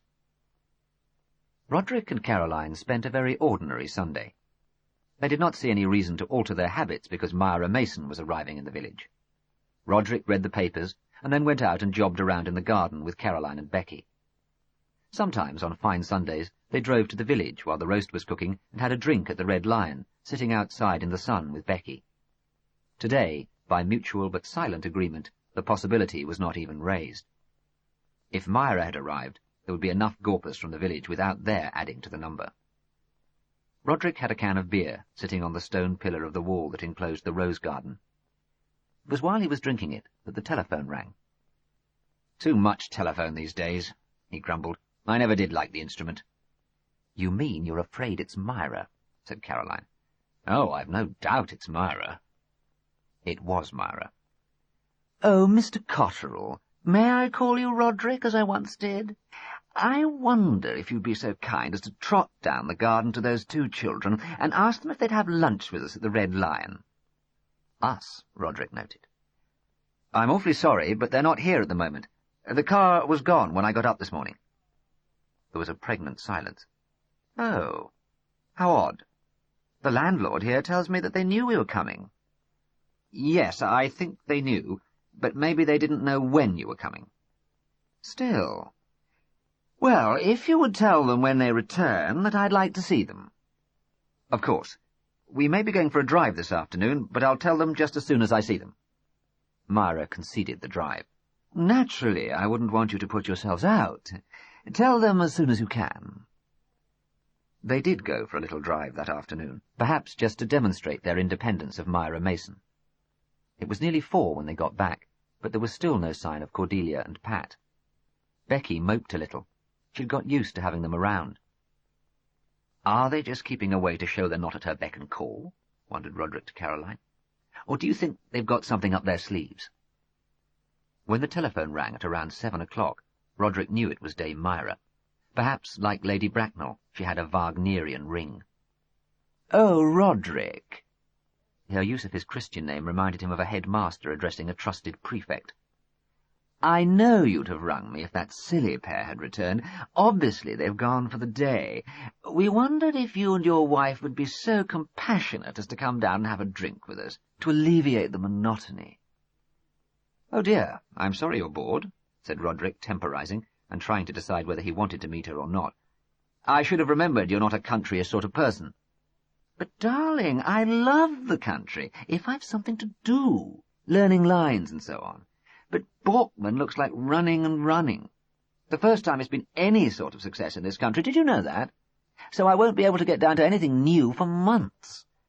All I'm doing is reading possible scripts in the most desultory way. We'd just love to meet you both and have a chat." Rodrik hummed and hawed into the mouthpiece, really uncertain whether he wanted to meet her. It's difficult, you see, with Becky." "Oh, yes, your daughter. I did know, but I haven't said anything. You and your wife have had more than your fair share of problems, haven't you? Anyway, I'm sure the landlord wouldn't mind." "We usually sit outside." No, much too breezy," said Myra, dismissing the great outdoors. "I'll speak to the landlord." A minute later she was back.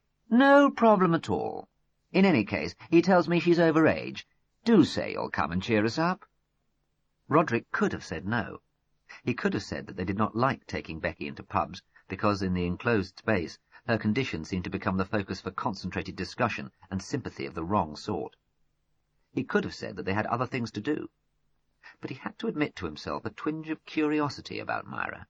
Not so much the village's curiosity about a great actress and a grande dame, as an interest in seeing how the young woman he had met had developed over the last quarter-century. And he rather thought that Caroline, whether she admitted it to herself or not, would like to meet her too. "Very well, we'll come," he said. The Red Lion was an oldish pub, early 19th century, much altered and built onto, but not yet ruined. Like the rectory, it rambled, with extra kitchens built on at the back and new lavatories when outside ones became no longer acceptable. There was an element of the bogus about its country pub interior, but probably no one would really like to go back to the era of sawdust on the floor and spittoons. Myra had made a free corner for herself in the saloon bar, or rather the locals had made it for her, keeping their distance, but taking covert looks, or in some cases unabashed stares, at this handsome migrant bird from the metropolis. Commodore Critchley and Daisy were closest to her, 3 tables away, but they were much too well-bred to stare, and were engaged in determinedly genteel conversation. Myra recognized them at once, but of course, since they had Becky with them, she would be bound to. She rose and stretched out her hands in greeting, and as they approached slowly, threading their way through the tables, they could take her in.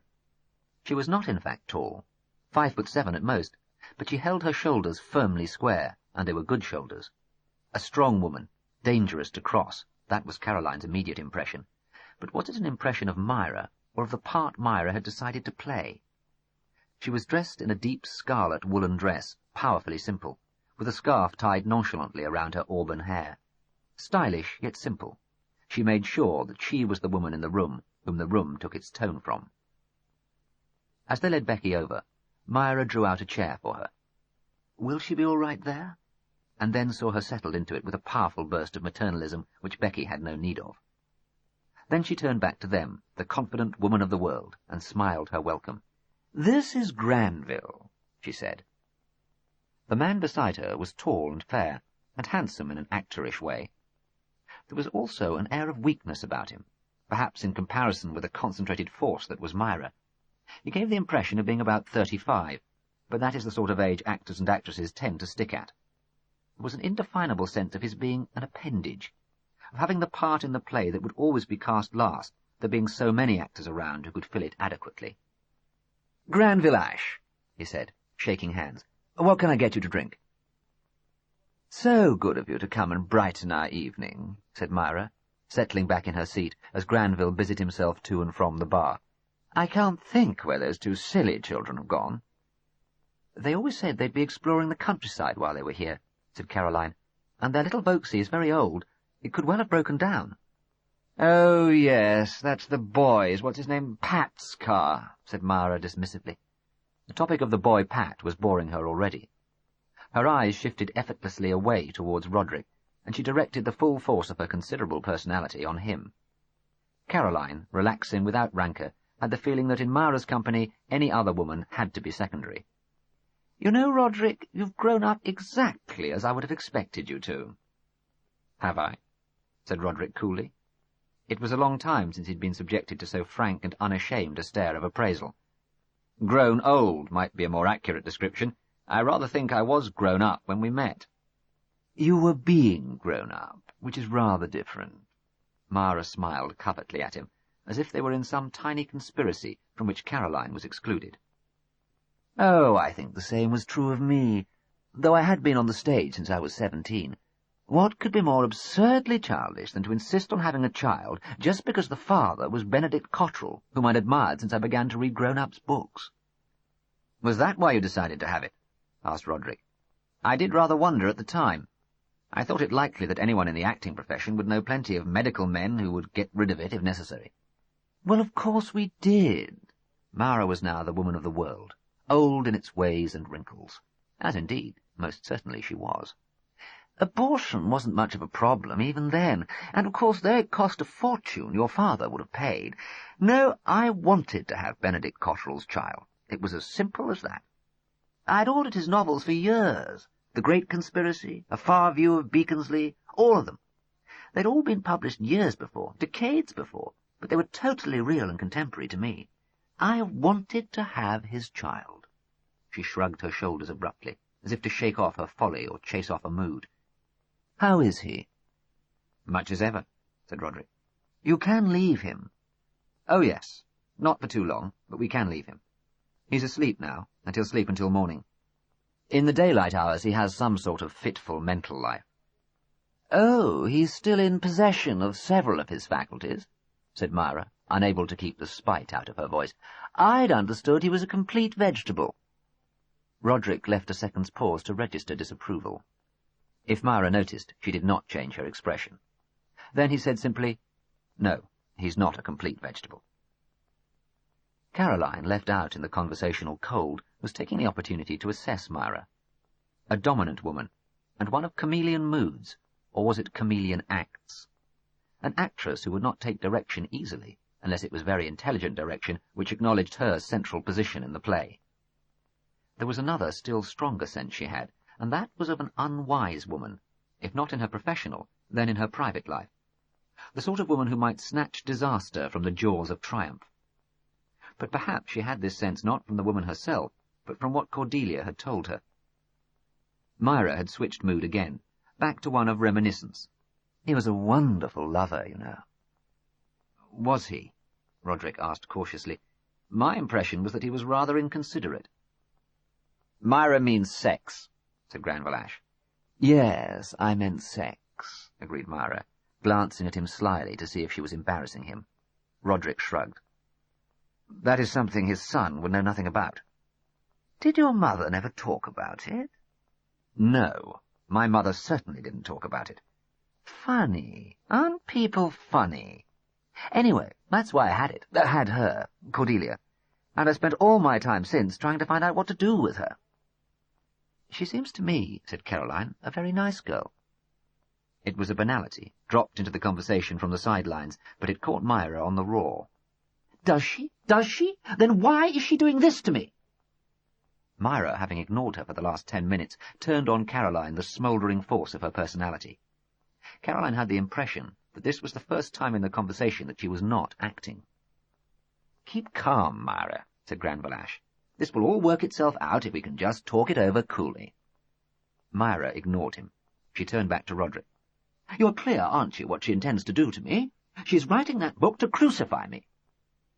Rodrik decided that Ash was sensible in trying to play it cool. Whether Myra would ever accept any other way but high drama was another matter. "I don't think that's entirely the case," he said carefully. "I know Cordelia admires you intensely as an actress. A great part of the book, the intended book, will be taken up with your stage career. And the rest will be mudslinging. Which part of the book do you think the tabloids will be interested in? My brilliant performances in Strindberg? No, of course not. Is that what you're mainly worried about? The popular press? Myra scowled, her first ugly expression of the evening. It doesn't make me happy. We have the worst press in the world, and the thing they hate most is anyone with any sort of intellectual pretensions or anyone with any sort of talent at all. They revel in the sort of thing Cordelia is planning to serve up to them. Remember Joan Crawford's daughter, Bet Davis's daughter? The press had a field day. You used, Rodrik began, and then stopped. You were going to say, said Myra unpleasantly, that I used the popular press against your father. Quite right, I did. I had no other weapon. The idea that Cordelia was not too lavishly endowed with weapons either was too obvious to need expression. Certainly nobody dared express it. In any case, said Rodrik, it's fairly clear that you can stop the book if you want to. The libel laws are not so very different now from what they were in 1963. You forget. I didn't stop your father's horrible book. I merely managed to get certain passages changed or omitted. The book came out, and it did me immense damage. It was to preempt the damage it would do that I took the whole story to the gutter press. That seemed to Caroline like taking a can of petrol to a raging fire. Once again she didn't say so. Conversation with Myra seemed predicated on not saying some very obvious things. Well, well, said Rodrik, I don't know that it really helps to rake over old coals, though that's what the popular papers will do if they get wind of Cordelia's book.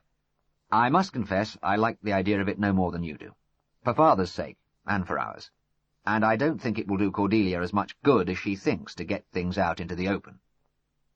Myra had begun to smile and lean forward during this speech, scenting an ally. At the last word she drew back. What things? Rodrik immediately regretted his words. I don't know. They've confided nothing to me, I assure you. Tales of her upbringing, your husbands, and so on. Myra made an impatient gesture, brushing off her husbands as if they were nothing, as perhaps they were. I can't see why she should hold them against me. Most of them are perfectly kind to her, except Louis, of course. Louis was a sadist in every possible sense of the word, but I was only married to Louis about a year. I soon showed him I wasn't the victim kind. There was silence around the table. Then Caroline decided this time to say the obvious.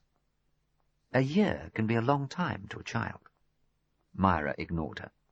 No, it's me she's getting at, something I did. A reminiscent expression suggested she was surveying a whole range of incidents to discover what it could be.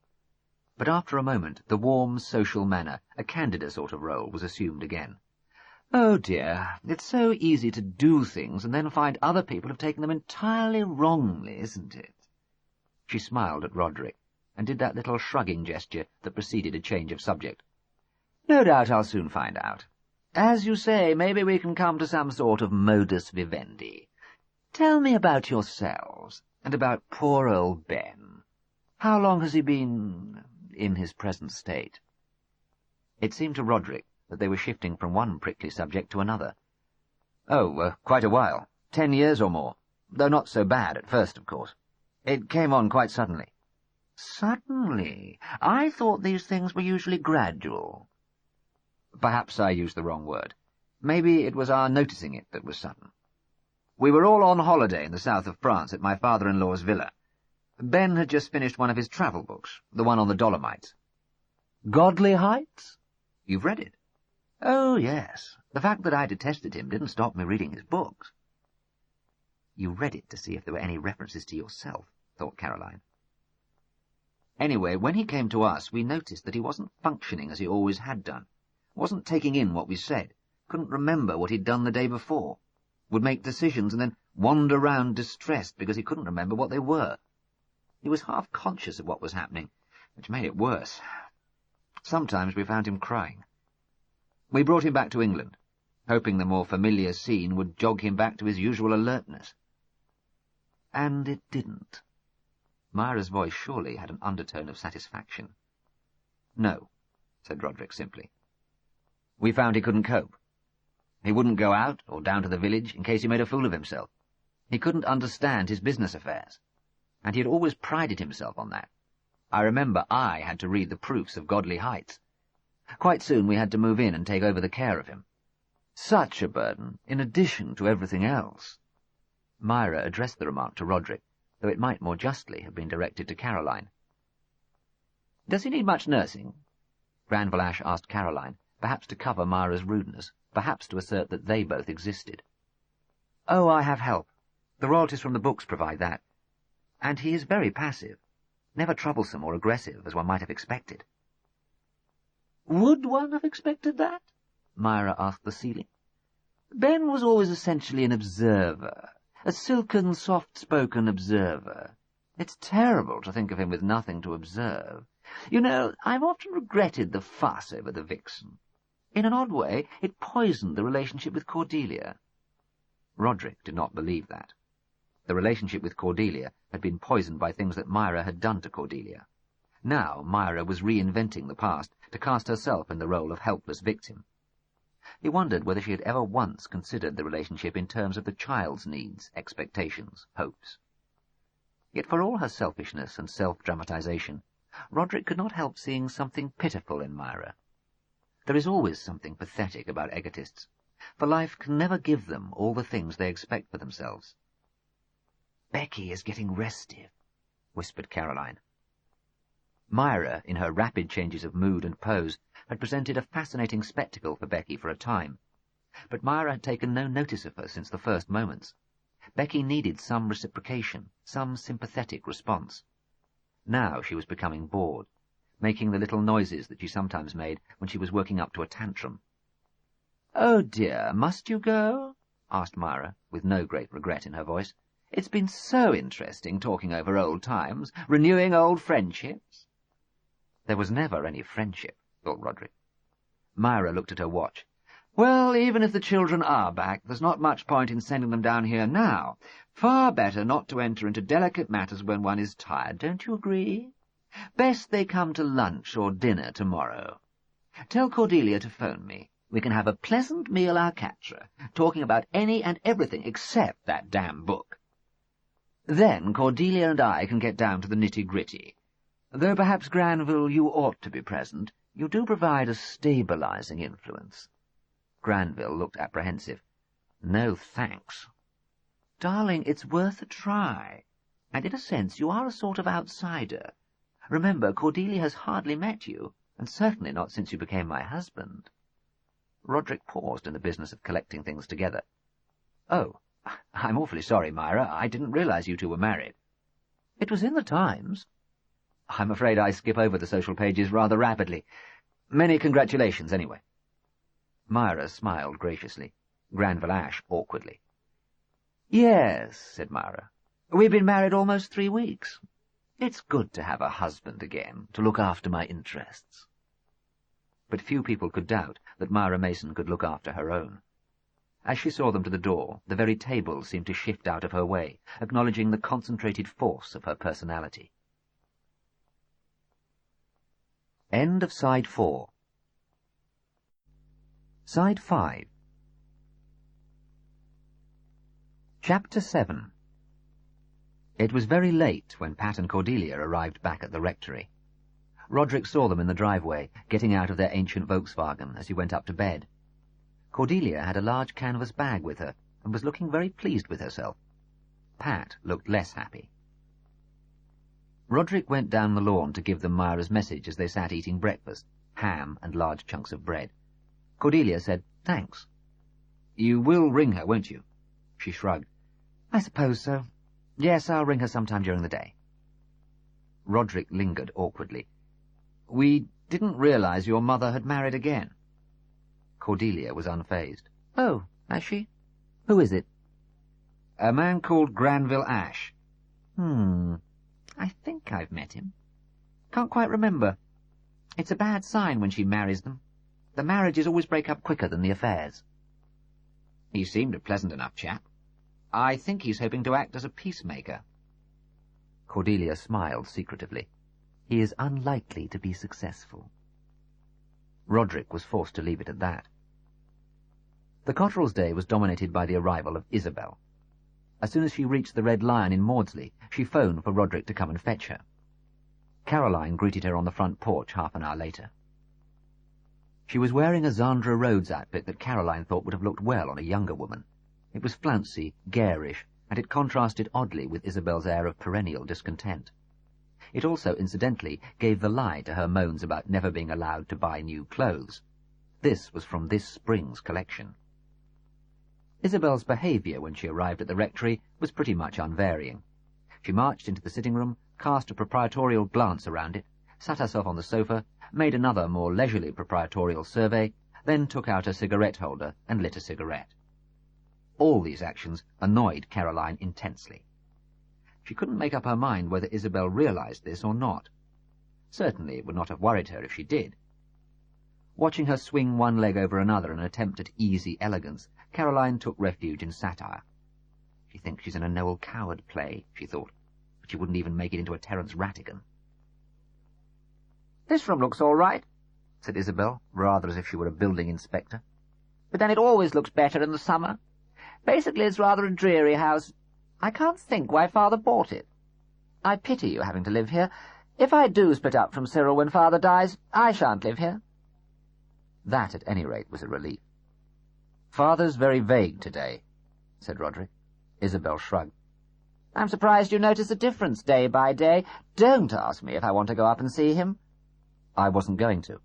"Old monster. Why should I show any concern for him? He never showed any for us, especially for me. Now tell me about Dame Myra. She's there, I gather, at the Red Lion, but I haven't seen her yet. I heard a whisper that you were summoned to the presence last night." "That's right," said Rodrik carefully. Why was one always careful with Isabel? Somehow there was a sort of neurotic intensity about her that made her untrustworthy. "We had a drink with her and her husband." "Husband?" "A very new one, we gathered." "Really? What was she like?" "Perfectly friendly for the most part. Changeable, unpredictable, rather grand." Rodrik was conscious of a door opening, and Cordelia's head poked into the room.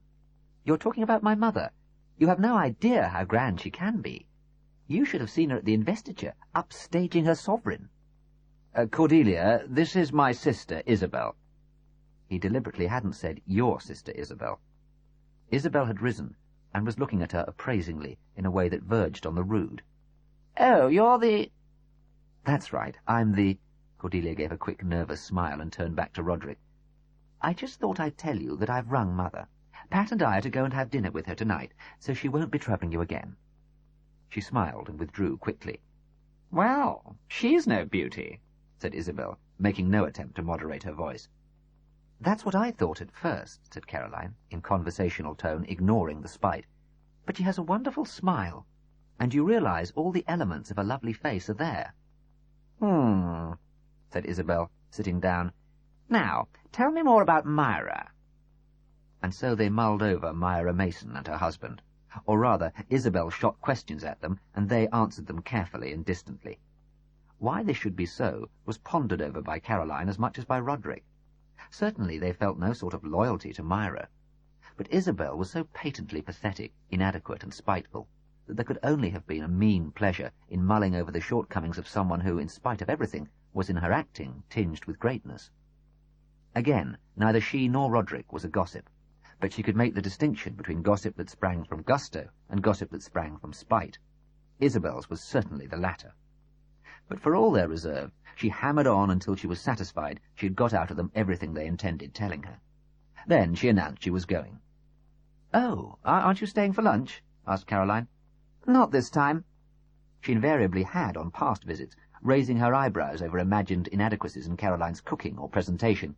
"I'll get back to the Red Lion to see what's going on. You'll drive me, Rodrik?" "Of course." "Will you be coming to the Red Lion for a drink tonight?" "I think not. Best to leave Cordelia and her mother to sort things out between them without us around." "Perhaps you're right," said Isabel, who didn't seem at all disappointed. Doubtless she wished to observe all she could undistracted. When Isabel arrived back at the Red Lion, she was cast down to find that Myra was not in the bar. The pub was packed, but she was absent. By dint of throwaway questions, which the landlord laughed up his sleeve about, she established that Dame Myra and her husband, after taking a call from her daughter, had gone out for a drive, taking a packed lunch with them. They were not expected back before dinner. Isabel became petulant. She teetered on the verge of petulance for most of her waking hours. She drank a couple of gin and tonics, ate a portion of pub lasagna, surveying disgruntledly the customers of the saloon bar, locals, motorists, walkers dropping in, hotel guests.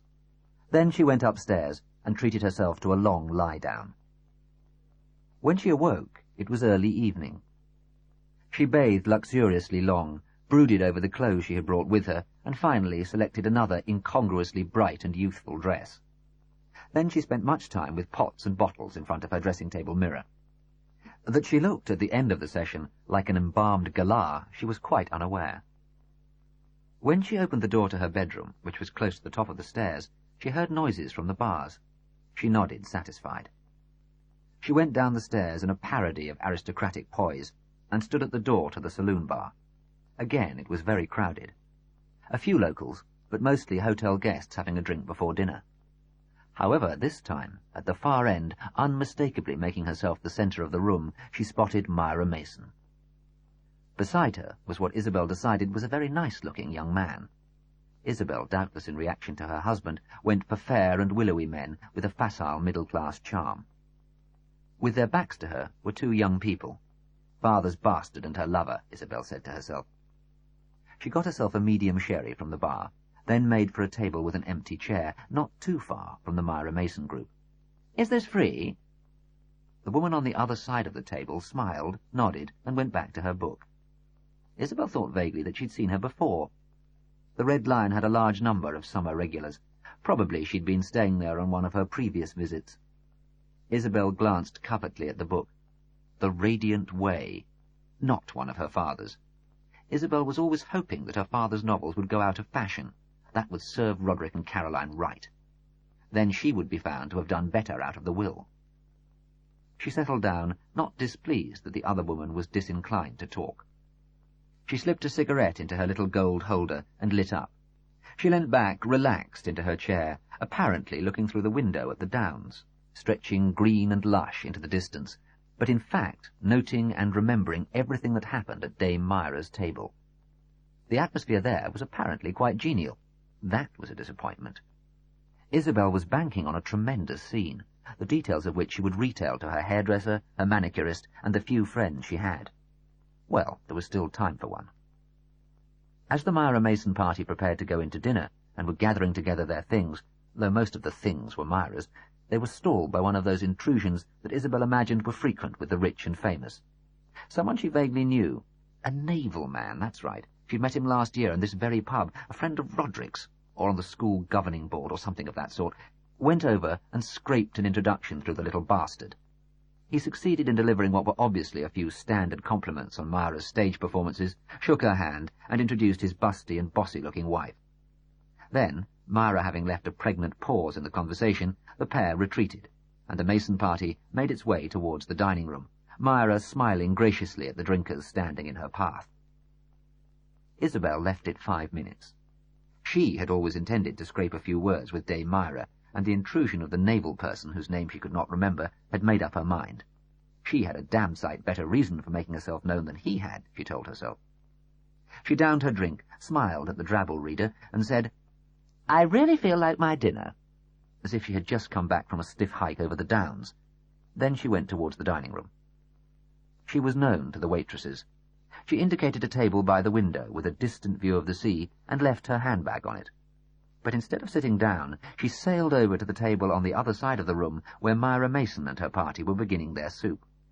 "I couldn't resist having a few words," she said in her high, sharp voice, addressing herself mainly to Dame Myra as the obvious queen bee of the table. "I'm Cordelia's stepsister, is it? Rather an unusual relationship, anyway, and I thought that now Cordelia had made contact with Rodrik and Caroline, we ought at least to make ourselves known to each other. I live in Wiltshire, a large house, modern but large, and any time Cordelia would care to come and pay us a visit—" She turned to her, now breathlessly ingratiating. "You and your friend, my dear, of course. Please just ring and we'll be over the moon. I'm just itching to get better acquainted, and I know my husband and son will feel the same. Well, I won't interrupt your meal. I'm sure you've got lots of family gossip to catch up on. But do you mind if I just say, Dame Myra, how much I've enjoyed your stage and television work? It sounds silly, but I've always felt quite proud seeing you because of the connection.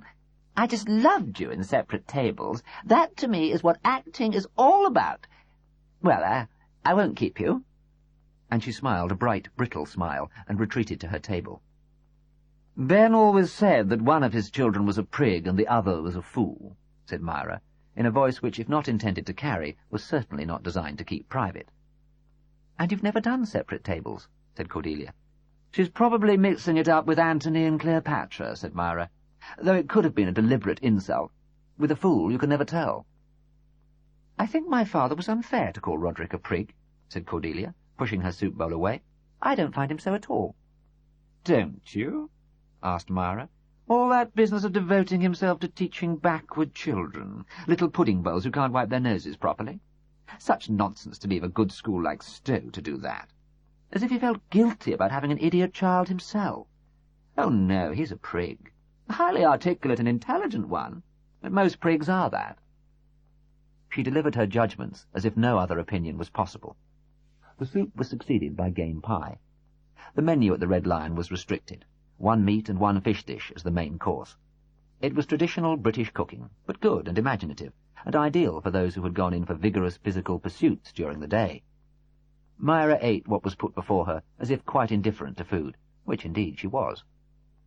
I didn't mean to imply that all teachers were prigs, she said offhandedly to Pat. But why do you stay in the job when the pay is abysmal? Pat found it difficult to light on a reply that did not sound priggish. Jobs are not 2 a penny these days. So far I found I enjoy teaching. But you're not intending to be stuck in a village primary school for the rest of your life. Cordelia turned to Granville Ash with a sweet smile. And are you intending to be stuck in provincial rep for the rest of your life? It was a sticky moment. Myra looked daggers, but Ash decided to laugh it off. Touché, he said. The situation is not comparable at all, said Myra sharply. I am merely trying to establish in as tactful a manner as possible what kind of support my daughter will have if, as you say, this union, affair, whatever you want to call it, is intended to be permanent. Quite a lot of the teachers at the Pelstop Primary School are married, said Pat mildly. I haven't noticed that any of them are starving.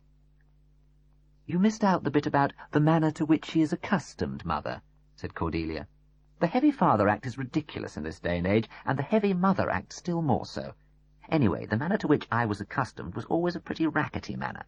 Rackety? But I think what I shielded you from. What I remember is the stuff that got past the shield. Why don't you just accept the fact that Pat and I are living together, and intend to go on doing so? Is it harming you? Surely it makes you freer. What would you have said to your parents if they'd tried to put a stop to your affair with Benedict Cotterel? What I would have said, I don't know, but what I should have said is thank you very much, said Myra Mason through clenched teeth. This discussion is getting out of hand, said Granville Ash, and it's quite unnecessary. Myra has accepted that you 2 are living together. She's just worried that you won't have enough to live on.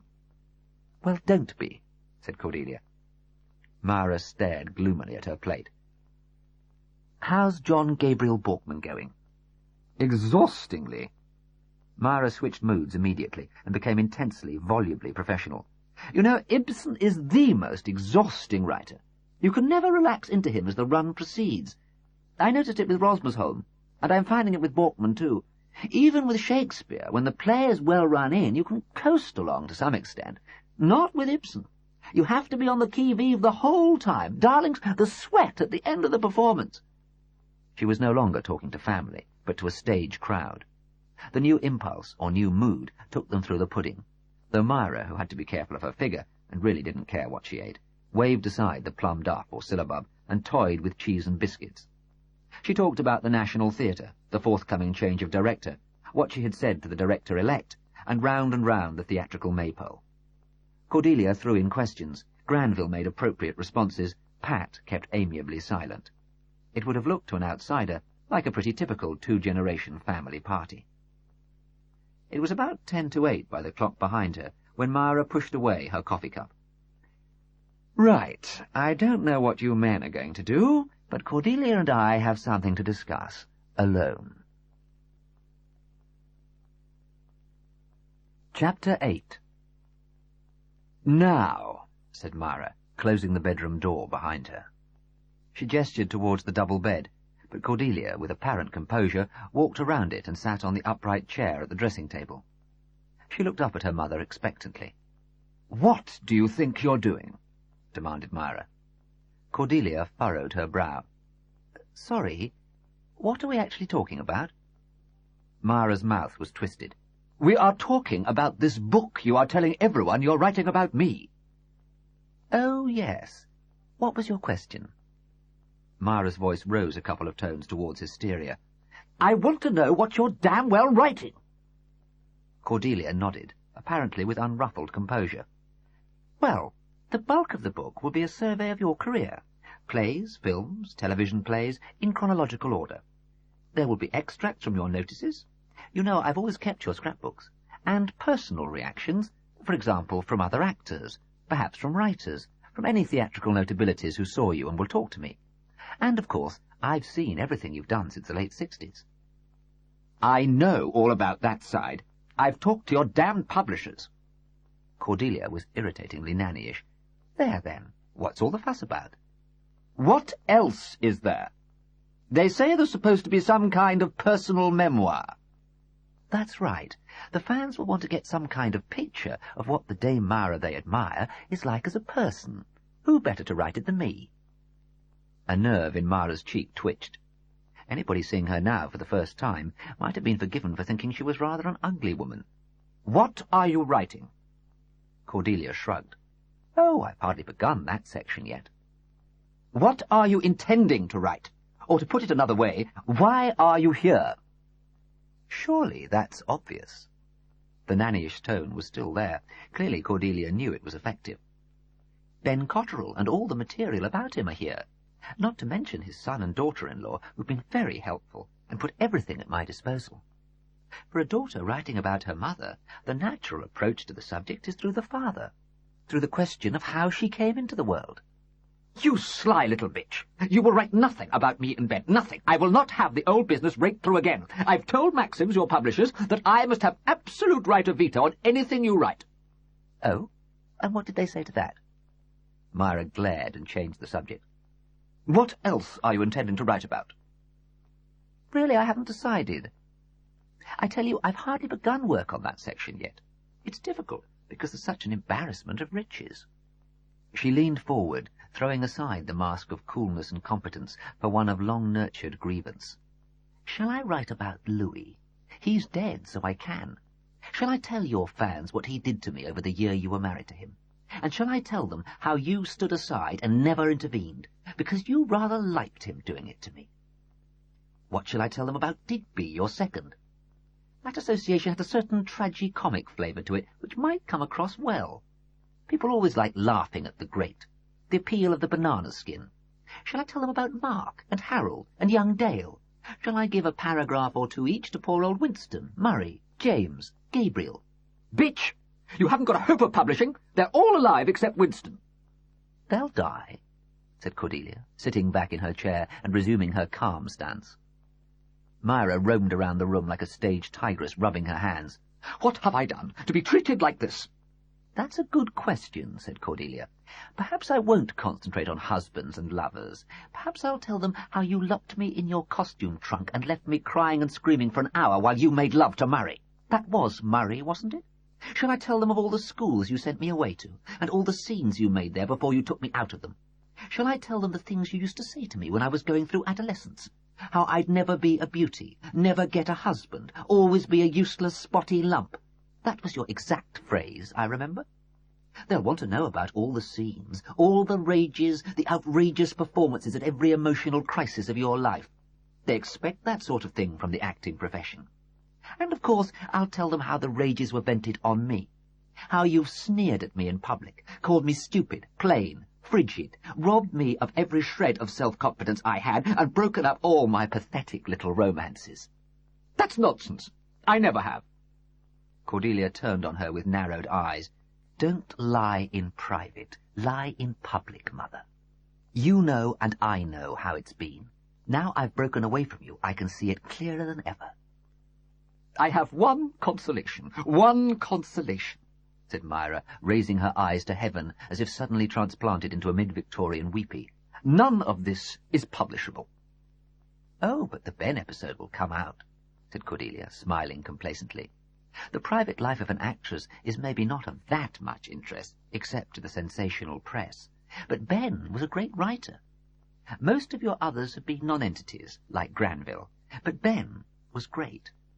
People are going to write biographies of Ben whether you like it or not. You don't imagine they're going to ignore the affair with you, do you? Anyway, I certainly shan't. In fact, it's going to be central to my book, the opening episode. It illustrates so beautifully the essence of your emotional life, the way you sail into affairs because you see some glory or some advantage to yourself, and then fall flat on your face and get lumbered with the consequences. Notably me. I'm one of the consequences you got lumbered with, and you've never forgiven me. You won't be able to publish any of this, you know. You'll die, said Cordelia without compassion. You'll grow old and terrible and lonely, but eventually you'll die. Then I shall publish. Myra underwent one of her rapid changes of mood, and her voice took on a wheedling tone. You've got it all wrong, you know. The story of my affair with Ben. You've never let me tell my side.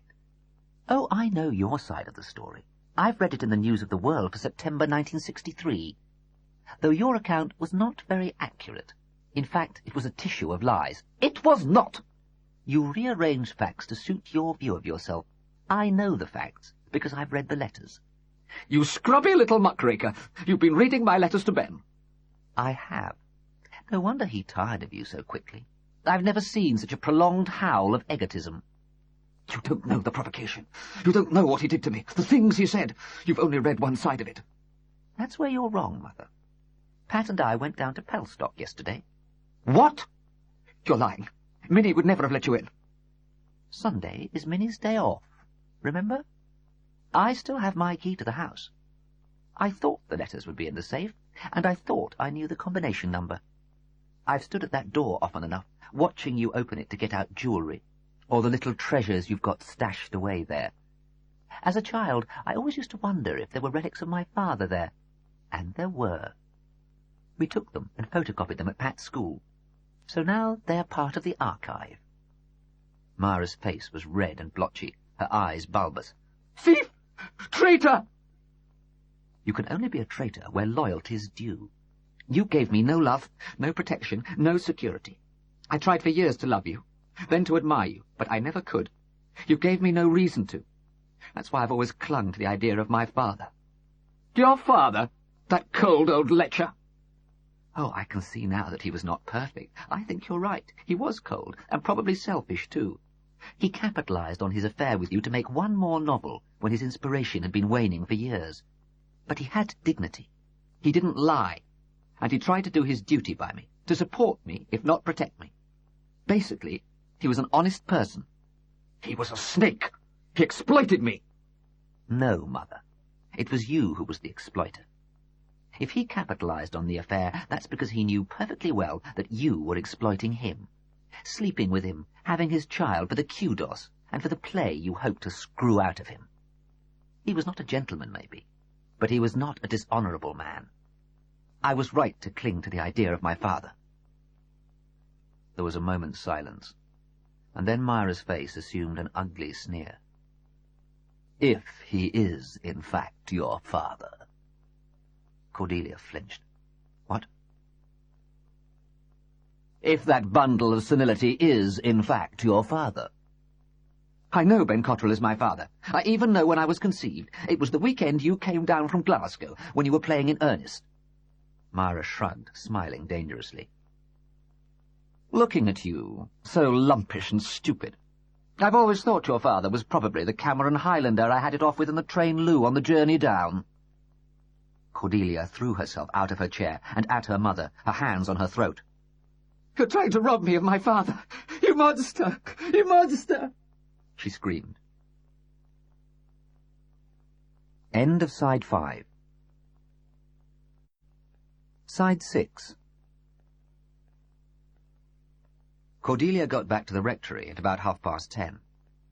She didn't go straight down to the tent, but let herself in at the front door, as she had been encouraged to do when she came up to work during the day, and knocked at the door of the sitting room, where Rodrik and Caroline were watching the news. "Hello," said Caroline, turning the television off. "You're late. I think Pat's down in the tent. Did it go well?" "What?" "Oh, the meeting with my mother. It went pretty much as I expected. Well, I suppose rather worse. I was intending to keep very cool." "Oh dear, and you didn't?" "No, I blew up. Just the sort of scene Myra loves." "How did it happen? Was it something she said?" "Yes, she said... Oh, never mind it. I've been walking it off since. I've cooled down now. I realize it was just something she made up, simply to get me to blow my top. I should have known she'd do that when things weren't going her way. I was a fool to let her succeed." "Is there any chance of making things up?" asked Rodrik. "Any use my volunteering as a peacemaker?" Cordelia's fingers began working nervously at the headscarf she had taken off as she came in. "None at all, I should think. Unless... Oh, never mind. Just an idea that occurred to me. But there's really no point in trying to be a peacemaker. Mother belongs to a part of my life that's over, thank God. I want to get the book written, and when it is, I won't much care what happens to it. I'll put one copy in a strong box, and then let the publishers and lawyers fight over the text. Maybe they'll just publish the bit about her career. Maybe they can salvage something from the other part. I shan't care much. It will at least exist, and one day someone will read it. I will have got it out of my system." "And you can get on with your life," said Caroline quietly. "That's right. Maybe make a career in journalism. Maybe have a family. Who knows, maybe both. Myra will be a part of my past. I didn't want her to come here. I'll be glad if I never see her again." "Perhaps that would be wise," said Caroline. "Sad, but wise. Do you really have to write this book?" "I think so." Cordelia paused and darted a sharp look at them both. "Unless—" "Yes?" "Well, I've thought over the past few days, when I've realized what a lot of marvelous material there is here, that what I'd really like to do is write a biography of my father. The authorized biography." Rodrik and Cordelia looked at her, startled. "This is a new idea," said Rodrik at last. "Yes, but I can't see there's anything against it, and there are all sorts of things in its favor. I could tell my mother I'd given up the book on her." Rodrik screwed up his face. "Of course, we've always realized that eventually something of the sort will be written, and that in all probability we will have to cooperate, probably as the heirs even nominate someone to write it." "Well, then." "But, you see, the fact that Father is so popular and well thought of means there are all sorts of people queuing up to write it. In America, there's even a Benedict Cotterel Society, which writes to us about all sorts of things, from changes in the manuscripts to what brands of underwear he wore. Or soon the BBC is going to serialize The Silver Sky on television, and that will only increase his popularity. Already there are lots of academics here and overseas who have written books on his books. Many of them are itching to be asked to write his life." "But I wrote my M.A. on him. I've been in love with his book since I was in my early teens." Rodrik shook his head, and became, Caroline thought, horribly schoolmasterish. "I don't want to be rude, Cordelia, but that is at a rather different level. These are people with solid academic backgrounds, research qualification. Inevitably, we'll think first of one of them when it comes to picking a biographer. As you know, there are episodes in Father's life, probably more than you realize, that need to be treated with great discretion. Honestly, I hope, but still circumspectly."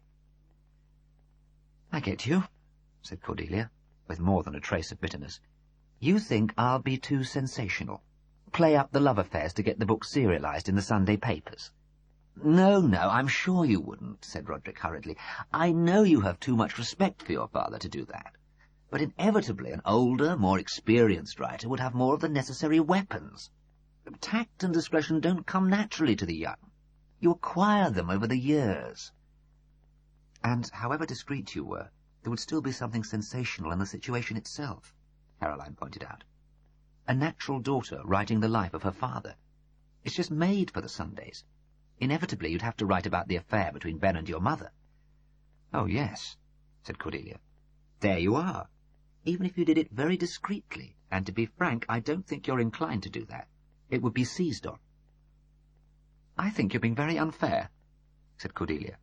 I'm the best qualified person to write it because I am involved. He is part of me. I love him, and always have since I knew about him. From one point of view, that's exactly what disqualifies you, said Rodrik. Anyway, I don't see any point in our having this conversation now, said Caroline, getting up in the hope of putting an end to it.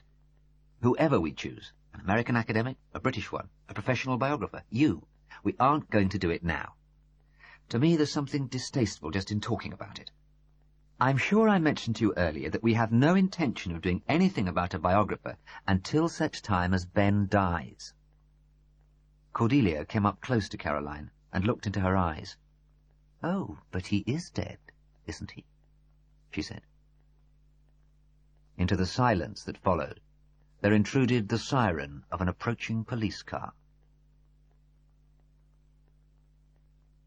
Chapter 9. After Cordelia and Myra had disappeared upstairs in the Red Lion to have their discussion, the men of the party had trooped through the dining room and back towards the bar. Best thing is to have a drink and wait, said Granville Ash to Pat. My guess is there'll be a big bust-up, and then the peace processes can begin. Anyway, the thing's out of our hands. It was, of course. Pat's instinct was to head back to the rectory and have a read while the light was still good. Granville Ash had not seemed to him a particularly interesting person on their brief acquaintanceship. But then anybody in the shadow of Myra Mason was likely to pale. He himself had probably not said more than 50 words during the evening thus far. He would give Granville the benefit of the doubt. Fine, he said with his slow smile. Just a pint, and then I'll be cutting off home. The bar was less crowded than it had been before dinner. The Red Lion at Maudsley attracted a healthy rather than a drinking clientele. Many of the resident guests were probably taking an evening stroll down the cliffs to the beach or observing wildlife on the downs. There were a great number of bird watchers among the people who booked in there summer after summer. Pat bought the drinks, and observing that Roderick Cotterel's sister was already in the bar, steered Granville in the opposite direction. Pat recognized poison when he saw it. Granville came to rest at an empty table beside Commodore and Daisy Critchley. Unfortunately, the Commodore did not seem disposed to regard the tables as separate. "Ah, the ladies have gone for a chat, have they?" he said, with that geniality which Caroline found suspect. "Mother and daughter talk, I suppose?" "That's right," said Granville. "Mother and daughter talk." Pat had hoped that Granville might freeze them out, but he seemed inclined to be friendly. No doubt to make up for Myra's frostiness earlier in the evening. He smiled at them, a not-very-interesting leading man in a not-very-interesting play sort of smile. "You're an actor too, aren't you?" asked Daisy Critchley, with a quick stretching of her mouth. "Oh, a very humble one," said Granville, with practised self-deprecation, and sipping his beer. "Or, if not humble, lowly. A born spear-carrier, I'm afraid. Made to swell a progress, start a scene or two." He saw that he had lost them. "My lot is mostly endless tours of the provinces," he explained, "though of course one mustn't call them that these days. When the West End plays go on tour, they tend to call on me to replace the star who's gone off to make a television series. Or one may come to rest with some repertory company in Leatherhead or Guildford. That's what I've been doing for the past 6 months." It was an opening into theatrical gossip, and one the Critchleys were certain to take up. After a time, Pat shut out the talk and looked around the room. He was on the long seat under the window, and he had an excellent view. Now that the bar was less crowded, he had a view of individuals, not just of one seething mass. Some of the people standing or sitting with their drinks he already knew, for he and Cordelia had been here often enough in the evening. That was the Maudsley greengrocer. There was the man from the post office, and over there was the family he had talked to on the beach. The woman reading he had seen before somewhere, and there, centrally situated, was that sister of Rodrik's whom he had just avoided. She had a table to herself now. Odd woman. Unsettling somehow. When she had come up to them at dinner, there had been a mixture of hostility and obsequiousness that Pat, with his young man's freshness of vision, found it difficult to account for. Now Isabel was clearly nervous. "Cat on a hot tin roof" was the phrase that sprang to Pat's mind. She fumbled when she put a cigarette into her little gold holder. She smoked a few puffs, then extinguished it and ejected it into the ashtray. She started up from her table, then thought better of it and settled back again, crossing and uncrossing her legs. What's she got to be nervous about? Wondered Pat. He decided that she was someone he and Cordelia would have as little to do with as possible, the sort he found quite insufferable, overdressed, neurotic, discontented. How odd that she should be so different from Rodrik. The Cotterels had been good to Cordelia, and good for her, too. This one, if she got her claws into her half-sister, could spread her neuroticism like a small plague. Isabel made a decision. She got up and marched over to the door that led to the back sections of the Red Lion, to the lavatories, the kitchens and dining room, and the stairs leading up to the guests' bedrooms. No doubt she was going to fetch something from her room. She had left a filmy scarf on her table to reserve it. Pat turned his attention back to the conversation. "Yes, we're newly married," Granville was saying. "Congratulations," said Daisy Critchley. "Of course, we saw it in the Telegraph." "Thanks. But in fact we're friends from way back. It must be, 10, 12 years ago when we met, at Stratford, when I played Fortinbras to her Gertrude." It was an odd way of putting it, Pat thought. Perhaps Granville Ash thought he could rely on the Critchleys having only the vaguest notions of the importance of the various roles in Hamlet, and probably he was right. "I decided then that Myra was the greatest actress I was ever likely to appear with, and so it has proved. Not that I haven't been in plays with wonderful women. Some of them pure magic. Even an unknown like me gets breaks sometimes, but none of them has had the presence, the command, the sheer aura of Myra on stage. Critics would agree. I don't see her Gertrude being equalled in my lifetime." Pat had heard quite a lot of this sort of thing in the last few months, and his attention span was accordingly small. His mind wandered. He saw that Isabel had returned to the saloon bar. She seemed still more highly strung than before. She bought herself another drink from the landlord at the bar, took it to her table, sipped it, then rummaged in her handbag. Then, apparently having forgotten something upstairs, or on the pretence of having forgotten something, she got up again and made for the door leading to the lavatories and the guests' bedrooms. "How did you meet up with Dame Myra again, then?" Commodore Critchley was prodding Granville. "Oh, that's simple. Myra's at the National at the moment. I'm sure you know the system there. Lots of plays playing in repertory. That means you may be in John Gabriel Borkman for 3 or 4 nights, then have several days off. Days off don't exactly suit Myra. She's an actress first, last, and all stops in between. She has a one-woman show that she takes around the country. It's called A Room of My Own, and it's about women writers. Jane Austen, Charlotte Bronte, Catherine Mansfield, Virginia Woolf. Letters, extracts from diaries, and so on. She doesn't exactly do them or anything like that, so the show can be done from a suitcase. Not really my cup of tea, but a damn fine evening, even so. Anyway, she brought it down to Guildford for a Sunday evening performance, and that was that." "Guildford's where you've been acting, is it?" asked Daisy Critchley. She asked it guilelessly, but Pat felt sure it was with malicious intent. Thus did Noel Coward dismiss Norfolk. "That's right," Granville Ash smiled ruefully. "Not the middle of the theatrical universe, but it means even a very minor luminary like myself can get good parts there. Since the beginning of the year I've done Benedict, Teddy in The Homecoming, and we've just finished Noises Off. There are some compensations, I assure you, about Guildford." "Oh, please, I wasn't—" But Daisy Critchley was interrupted. Isabel Alec had hurried back into the saloon bar, and this time she came straight over to them. Her manner was nervous, but also, Pat was sure of it, excited, as if she had got what she had hoped for, and intended to make the most of it. She addressed herself to Granville Ash and Pat, her mouth working convulsively. "Oh, Mr. Ash, and I'm sorry, I don't know your name. I thought you ought to know. I had to go upstairs a little while ago to fetch a handkerchief, and there were these very loud voices coming from your wife's room. Well, not to mince matters, a row, and I've just had to go up again for... Well, actually, I was worried, because Cordelia is my sister, in a way, and I just hoped she wasn't going to do anything foolish, and in fact there were sounds of violence. I mean, they were actually physically fighting." Her voice faded away. Both the Critchleys were looking up at her with naked, avid interest, but Granville Ash put a restraining hand on Pat's arm and smiled his young leading man smile up at her. "Thank you for telling us, Mrs. I'm sure you're concerned, but really you don't have to be. I've seen plenty of women fighting during my time in the theatre. They may make a lot of noise, but I can assure you they never do each other any real harm. It's like women's tennis. It just doesn't have the ferocity of men's. Just relax. We knew there were likely to be difficulties. This sounds worse than it is. There's no cause to be alarmed. There was a moment's silence. Isabel couldn't think what to say. Well, I hope you're right. The remark came out flatly. Isabel had obviously expected to cause a great sensation. She went back to her table, took a discontented swill at her drink, and sat back, looking at the ceiling. Then Pat saw a thought occurring to her, and she leant over sideways and conversed in low tones with the woman reading Drabble. Granville Ash had kept his hand on Pat's arm. I meant what I said to that interfering bitch. It is much worse than it sounds, always. If one of us goes up and tries to intervene, we'll just fan the flames, and get caught in the middle to boot. It'll work itself out quite quickly, you'll see. Probably Cordelia will flounce off. They'll both feel they've won, and the whole thing will just go off the boil. This is just women's nonsense. Much better we don't interfere. The way Granville put it rather shocked Pat.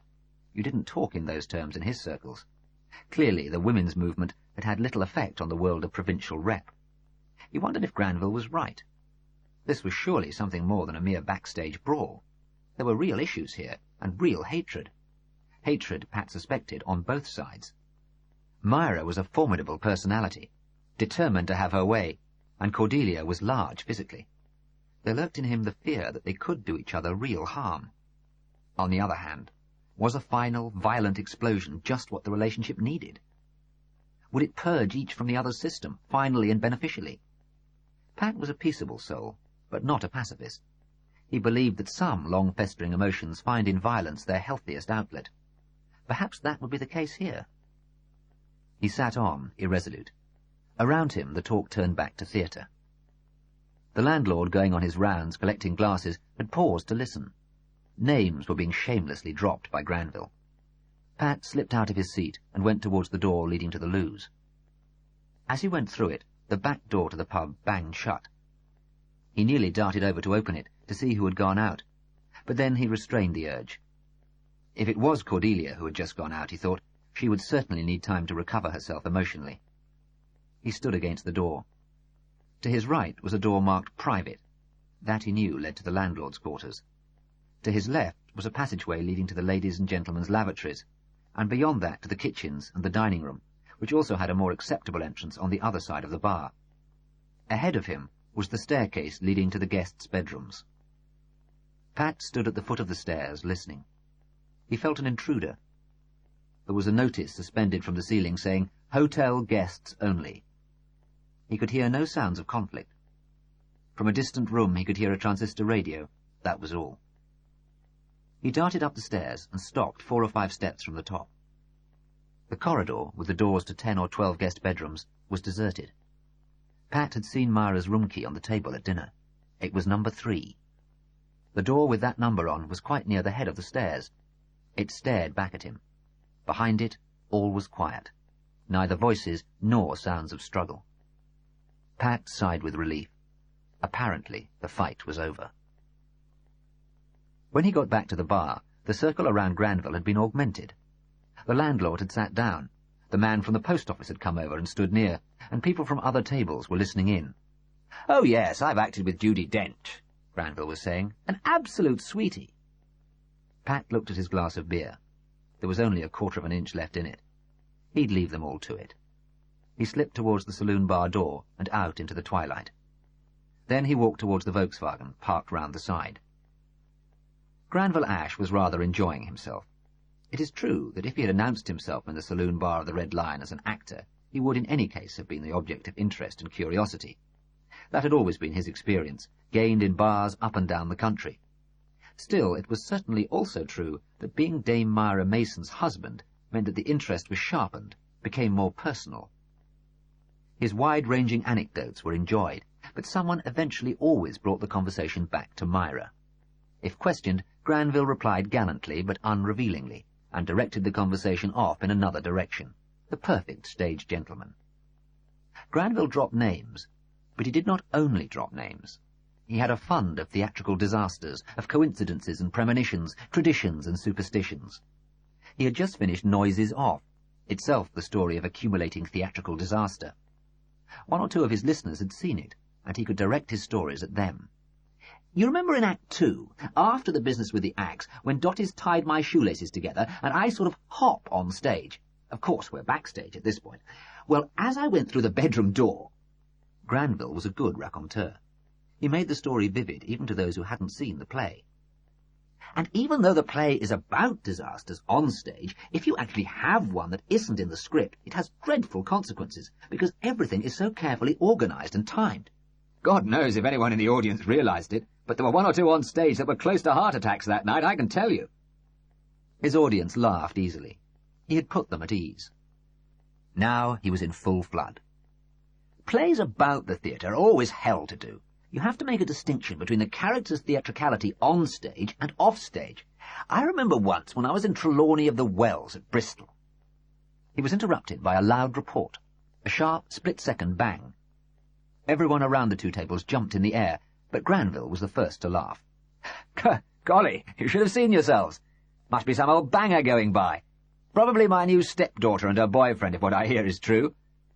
Good that those spoil-sports at the Ministry of Transport allow a few old crates on the road still. What was I talking about? Oh, yes, Trelawney of the Wells. Well, there was this young actress, and between you and me, there wasn't a lot of talent there, or a lot between the ears, and the producer was getting pretty frayed around the edges, trying to drum things into her, and the more he went on at this pretty little thing with a tiny brain, the more she turned to jelly, so that before long she was reduced to 3 or 4 stop movements, and her voice had become a squeak of panic. Well, 2 or 3 of us saw what was happening, and we decided... Excuse me, Mr... He had been interrupted again. It was the woman who had been reading Margaret Drabble, an English gentlewoman in jumper and skirt, pearls around her neck, and discreetly made up. She seemed painfully shy in this situation, but insistent, as if doing a duty. Granville smiled charmingly. Yes, I don't like to interrupt, but that shot... Oh! Granville's face cleared with enlightenment. That wasn't a shot. Just an old banger passing down the road. No. She stuck to her guns. I was in the loo. I'm sure I could hear much better than you in here. It was a shot, and it came from directly over my head. Oh, I'm sure you're mistaken. Mr. Ash, my husband was an architect, and I have a very good sense of the geography of buildings. I'm sure that the room directly above the ladies' lavatory is your wife's room. Her very shyness made her urgency impressive. The bar was quiet now, and people had come over to listen. Granville looked into the sea of faces. Standing out was Isabel's, hungry, excited, a little drunk. About all the faces there was a voracious quality that was disturbing. Granville paused, irresolute. I'm sure you're wrong, but perhaps I'd better just go up and see. Please do. The scene had taken on the quality of one of those theatrical occasions that Granville had been talking about. He felt surrounded by a tense, watchful, wolfish crowd. He tried to defuse the situation by being conspicuously casual. Keep my place, he said. I'll just nip up and poke my head around the door. But it was a measure of the woman's convincingness that as he walked through the door leading into the back part of the Red Lion, they all, quietly, surged towards it. Someone, it was the Commodore, held the door open a little so that they could hear. They heard his footsteps, not hurrying, going up the stairs. Straining, they heard him quietly turn the doorknob. Then, after a moment, they heard the click of the light switch. There was a moment's silence. Then they heard his feet running, stumbling down the stairs, and he broke into the bar, his face ashen. Get the police. Ring for the police. Myra's been shot. End of Side 6. Side 7. Chapter 10. In the police car taking her to Cottingham, Cordelia was very quiet. Cottingham was the nearest town of any size, and it was a journey of 10 miles or so. Occasionally she looked out at the darkened landscape, now merely a rolling, lowering mass, but mostly she sat, silently gazing down at the hands nervously working in her lap. The fact was, she was ashamed. The policeman had come straight to the front door of the rectory and had asked for her by name. Rodrik had brought them into the sitting-room, and the senior man had introduced himself as Chief Inspector Meredith, and the younger one as Sergeant Flood. The inspector had said that he was sorry to have to tell her that her mother was dead, and Cordelia had said, "Dead?" in the manner of second-rate plays, so often a better mirror of life than good ones.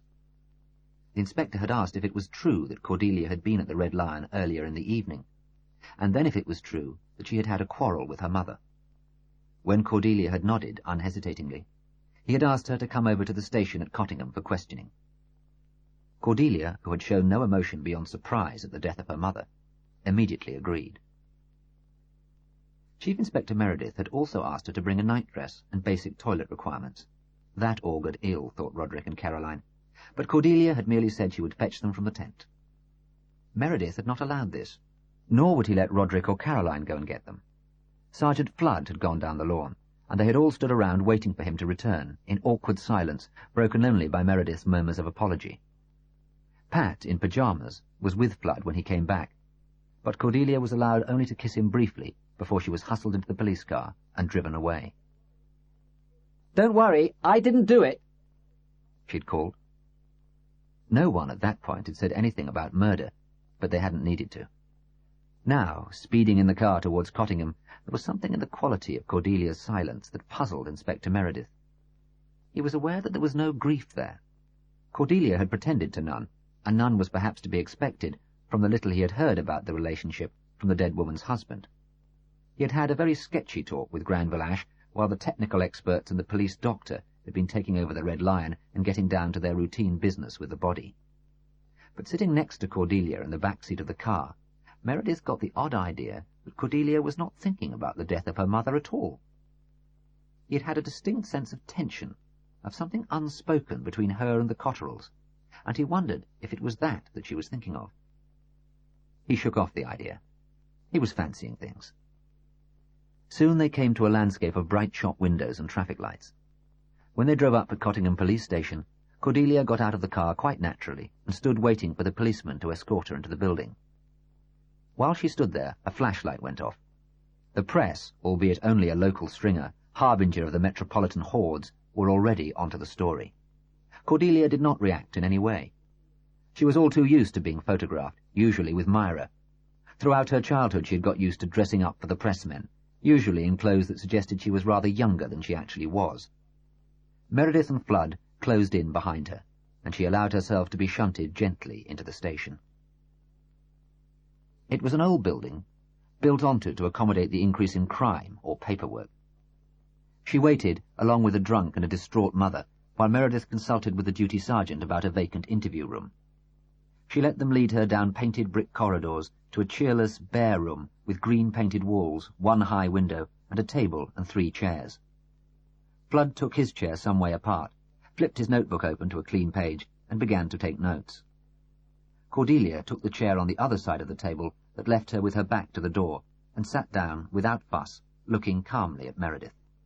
"I thought we'd begin tonight, but if you're tired or confused, just tell me and we'll break off," he said. Cordelia nodded. He had a nice voice, the slight Welshness giving it a strong hint of music, of remoteness. Altogether he was a reassuring rather than an unsettling presence, for he looked calm, methodical, and unlikely to make mistakes. He was square, stocky, with a kindly face, probably a good father, who had played with his children a lot when they were little, watched them at school sports, enjoyed Saturday evenings with his wife in a pub when he was off duty. Cordelia wondered what it was like to have a good father. Meredith had taken the chair on the other side of the table. Now he began clearing his throat. "Let's get the facts straight first. You agreed you were at the Red Lion in Maudsley earlier this evening, and that you went up to the bedroom with your mother, and that there you had a quarrel." Cordelia nodded. "What was the quarrel about?" "My life," said Cordelia. Then she pulled herself together. "No, I don't want to be melodramatic. It's quite simple. I've signed a contract with Maxims, the publishers, to write a book about my mother. It will be a survey of her acting career." "Yes." Meredith raised an eyebrow. "And a more personal section. It was this that caused the trouble. There were many things in my mother's life that she didn't want discussed." "But which you intended to discuss?" "Yes." Meredith thought for a moment that Cordelia was going to elaborate on this, but she fell silent. "A moment ago you said the quarrel was about your life," Meredith said gently. "Pardon me if I'm putting it insensitively, but is this book a sort of revenge? Revenge for the upbringing you had?" Cordelia gazed ahead thoughtfully, then sighed. "Yes. I suppose I would have put it another way myself, but that's about it. You showed no surprise at the idea your mother had been murdered. In fact, you assumed it before I told you so. She was the sort of woman who many people would want to kill. So the thrust of your book about her would have been marvellous actress, terrible person. Well, that is pretty much the truth about Myra. What is it exactly you have to complain of? An air of weariness came over Cordelia. Neglect, a succession of men, constant abuse and ridicule. Physical brutality? From Myra? Now and then, I suppose. Hairbrush spanking and that sort of thing. That's not important. That sort of pain doesn't last. It's the constant daily pain for a child of looking to her mother for love and knowing she's nothing to her, a burden, a reminder, something to jeer at, or to cuddle for the cameras if the newsmen come. This isn't what I was going to put in the book, by the way. No. It would have sounded too much like whinging. The reviewers would have said that all theatrical children get neglected, all actors and actresses have giant egos, and most remarkable people have poor-spirited children who resent them. I can just hear what they would say. They would have let Myra off the hook. I was going to go about it in a more subtle way. What way was that? Cordelia leaned forward, now really interested, creatively interested in what she was saying. The more I looked at it, having got away from her at last, the more I saw there was a pattern in her emotional life. She would sail into relationships, for selfish reasons always, for pure sensual gratification or career advancement or whatever, and then find herself horribly encumbered by the consequences, usually because she had no understanding of other people. It was rather comic, really, or could have been told in a comic way. Myra could never bear to be laughed at. You thought making her a comic butt was a better revenge than making her look a monster? Well, yes. Could you give me an example of her tendency to land herself in the soup? Cordelia thought. Well, there was Louis, her first husband, Louis Lecomte. She went into that for pure sexual gratification. Louis was a French diplomat and a complete all-round sensualist. He was also a sadist. That turned out to be one of his main forms of sexual gratification. Was this sadism vented on your mother or on you? On me first. Was there sexual abuse or just physical brutality? Both. Mother didn't know about the sexual abuse. Not then. But she knew about the brutality. Yes, she knew. What did she do about it? She sat back and enjoyed it. No, that was unfair. She stood aside. She took up an attitude of conspicuous unconcern. But I suspect now that she rather enjoyed it. Louis went further than she ever dared to. I see. Meredith sighed. He didn't want to ask the next question. How old were you? I was 8. How long did this go on? About a year. Eventually Louis turned the brutality on her. That was inevitable, I suppose, because my mother was intolerable to live with, even for quite nice men, and Louis certainly wasn't that. She would arrive for performances with cuts and bruises. She had to weigh the sensual side, which was marvellous, or so she has told me over and over again since, against something which she did not like at all. It was quite a struggle for a while. But eventually she saw sense and sent him packing. It was quite the most spectacular of her break-ups. Mostly they went quietly, on a wing and a prayer of thanksgiving. Where is this Louis Lecomte now? Asked Meredith, his interest quickened. In Père Lachaise. One of his later lovers killed him. She got a very light sentence. I see, said Meredith regretfully. He thought for a moment, and Cordelia too seemed submerged in memory. So that was how you were going to treat her, and that was what the row was all about? Yes. Could you have published? Perhaps not, but a book exists, even if it's not published. You know, like Chatterton's poetry, or Hopkins's. I was going to lodge it with a bank. And it could have been published after her death. Cordelia saw the trap. After her death, and that of most of the other people involved. She shot him a smile that said, Don't take me for a fool. Meredith shifted in his chair. Point taken. Now, can we get back to this row with your mother? It was she who wanted the row, or at least she wanted the book idea firmly trodden on, and she couldn't think of any other way but bullying to accomplish it. I didn't want any row. I've grown away from her. She's irrelevant to me. Meredith could see as plain that that was not true. I see, he said non-committally. Now, how long did this quarrel last? When did you both go to your mother's bedroom, and when did you leave it? I really don't know.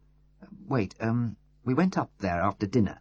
Mother looked at her watch and said we two had something to discuss, and the men could do what they wanted. I looked at the clock in the dining room at the same time.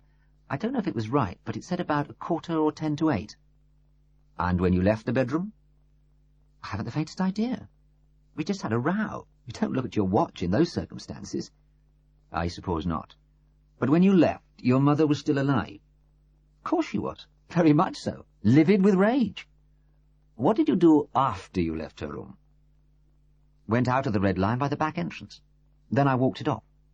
Where? On the cliffs for a bit. Then I walked down to the beach. The sea is very soothing. Did anybody see you? I don't know. I think there were 1 or 2 people on the beach.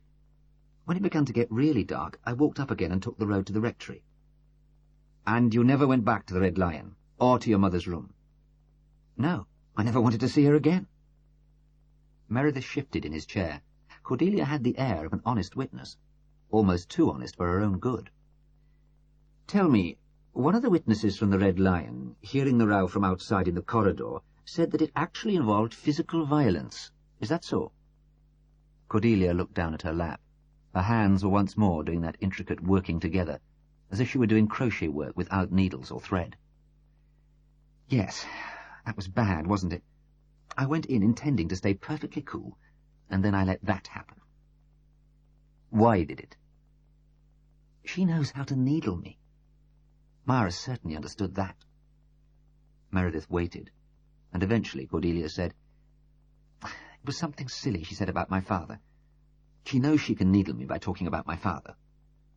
Meredith nodded. He was old enough to remember dimly the fuss in the gutter newspapers about pretty little Myra Mason's baby by the elderly novelist. It had been, he would guess, in the early 60s, just one scandal in the era of scandals. Ah, yes, tell me about that, will you? Your father is Ben Cotterel, isn't he? That's right, said Cordelia quickly. Who lives at the rectory where I came for you tonight. Rodrik is his son. Pat and I are camping on the lawn. I believe I've heard that the old man is not what he was. Yes, I went up to see him. He's senile. I see. That must have been very distressing for you. In a way, but he didn't seem unhappy. In a way, it was for the best, because I couldn't have coped with any big emotional scene, and at his age nor could he, even if his mind had been stronger. What I've always loved have been his books. I've been proud to be the daughter of a great novelist. I remember a little about the affair. Was this another case of your mother sailing into a love affair and falling flat on her face? Oh, yes. Cordelia shot him a brief, relishing smile. I was going to use it to open my memoir of her. That was quite different from the Louis business. With Ben, it was pure, short-sighted self-aggrandizement. Here was this great novelist, tired of writing fiction, maybe written out, or just bored with life, whom she thought she could galvanize into writing a great play for her. Remember, she was not well known then, merely promising. He was going to write a great play, with, of course, a great part for her. And it didn't work out like that. Not at all. What she got out of it was me and the vixen. That's a novel, isn't it? Yes, with her as the central character, a ruthless, predatory, humorless monster.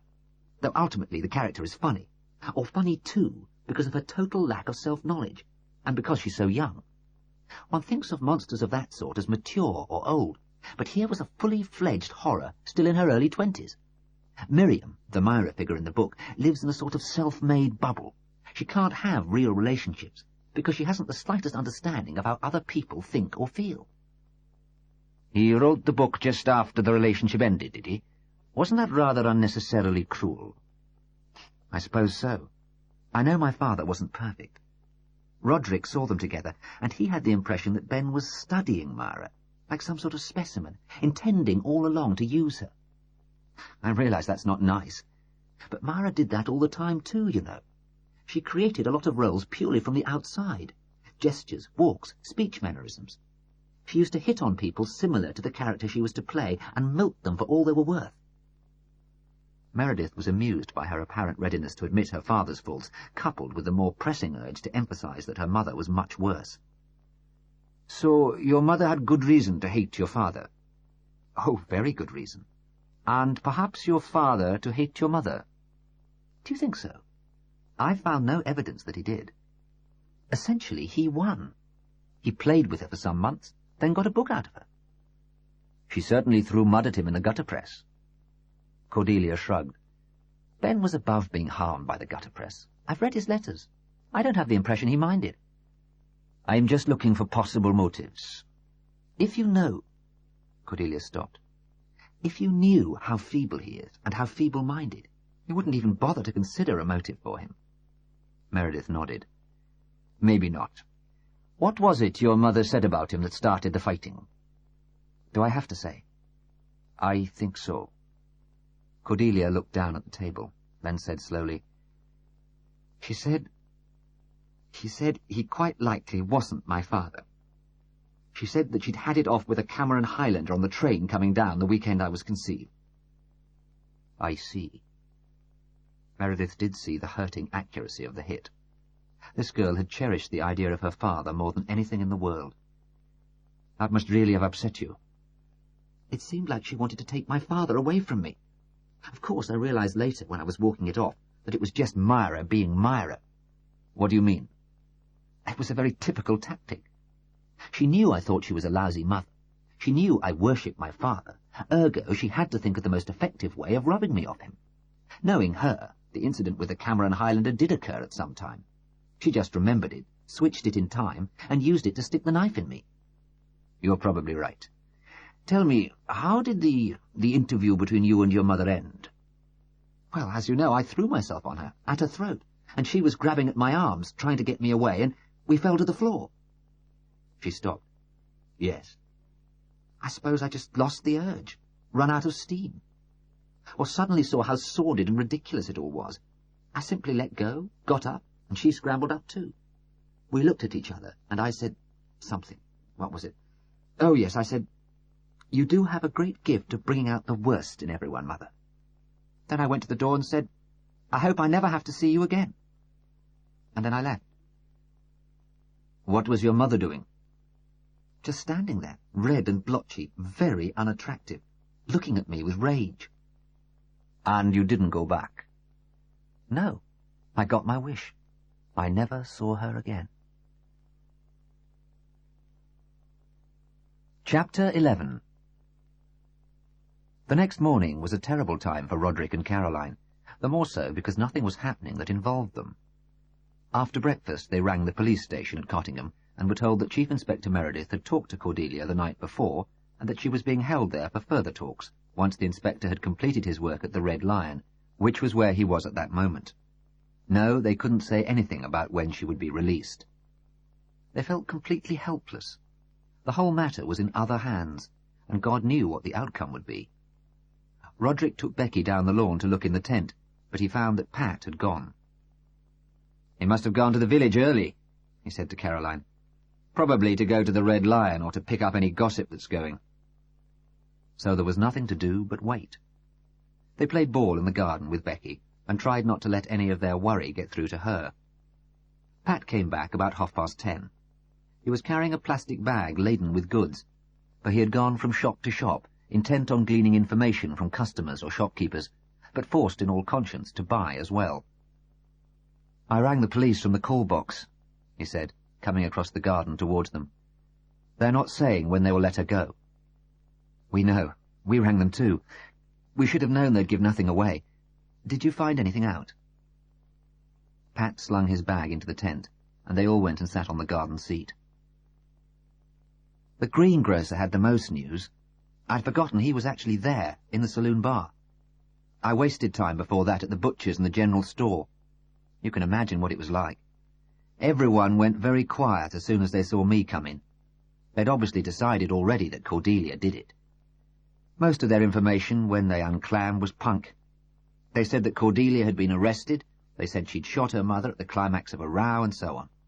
I hadn't got the full story then, so I couldn't contradict them with any confidence. But when I said I was sure that Myra was still alive when Cordelia left the Red Lion, they all got this obstinate look in their eyes, and I could tell they didn't believe me, and would go on spreading their punk information. What about Mr. Allenby, the greengrocer? Asked Caroline. The whole of Maudsley's turning vegetarian for the day, said Pat dryly. He's making a great thing out of it. But presumably what he is giving out is accurate. When he says the row was long over when Myra was shot, people believe him, where they think I'm lying to shield Cordelia. He says Granville was in the bar all evening, telling theatrical stories and getting quite a little group around him. Didn't even go out for a call of nature. The shot was heard about 10 to 10. They all thought it was a car backfiring. Fair enough, said Rodrik. I can never distinguish the two. No. But then this woman came in and said she'd been in the loo, and that the shot had been directly over her head. She was very insistent it had come from Myra's room, and rather reluctantly, because I don't think anyone really believed her, Granville went up to have a look. The whole bar was waiting at the door into the hotel section. They heard him open the door of his and Myra's room, find her dead, and rush down the stairs again. The landlord summoned the police at once. They were all silent for a moment. They were all thinking of ways by which Granville Ash could have done it. It takes no time to shoot someone. There are such things as silencers. Those were the sort of thoughts that were muddling around in their heads. I really am not going to start trying to find someone guilty, said Rodrik firmly. He seemed a perfectly pleasant young man, and I wouldn't have thought he'd have had it in him anyway. He saw from the looks on the other two faces that they had all been thinking along the same lines. Anyway, said Pat, if there's one thing that's clear about Myra, it is that she had plenty of enemies. Meredith sat in the rather spare little hotel bedroom and talked to the woman who had insisted that what she had heard had been a shot. She was, he decided, a perfect specimen of the English gentlewoman, a type that hardly seemed to have changed since his childhood. In spite of what must have been a quite horrendous evening and night, she was cool, rational, and polite. She wore a well-cut blouse and skirt, had pearls around her neck, and generally seemed as sensible and well-spoken a person as ever was chairman of a Women's Institute branch or president of a local flower club. Meredith felt he'd been meeting women like this all his life, when he'd been making public relations speeches to do-gooding organizations. If he had not been able to see her quiet but expensive luggage on the rack, her dressing gown hanging on a hook on the door, the little pile of books on her bedside table, he would have been able to make a very good guess at the sort of things she would buy, the sort of things she would wear, and the sort of things she would read. She gave her name and address as Pamela Goodison, of 37 Fairview Road, London, SW20. She said she was a widow. When my husband was alive, we always used to go abroad in summer. I know I shouldn't think of abroad as being full of men waiting to rob or seduce single ladies of a certain age, and really I don't. But still, I find I don't want to travel on the continent on my own. So, since my widowhood, I generally go to favourite parts of Britain, staying a night here, 2 nights there, then driving on. It's pleasant and varied, and keeping on the move prevents one becoming the person on her own, whom everyone takes pity on and makes conversation with. Someone said your husband was an architect. Yes, that's partly the point. You see, we used to go around viewing houses together, sometimes houses that Charles would decide to buy, restore and redecorate, then sell at a profit, sometimes houses he was investigating for clients.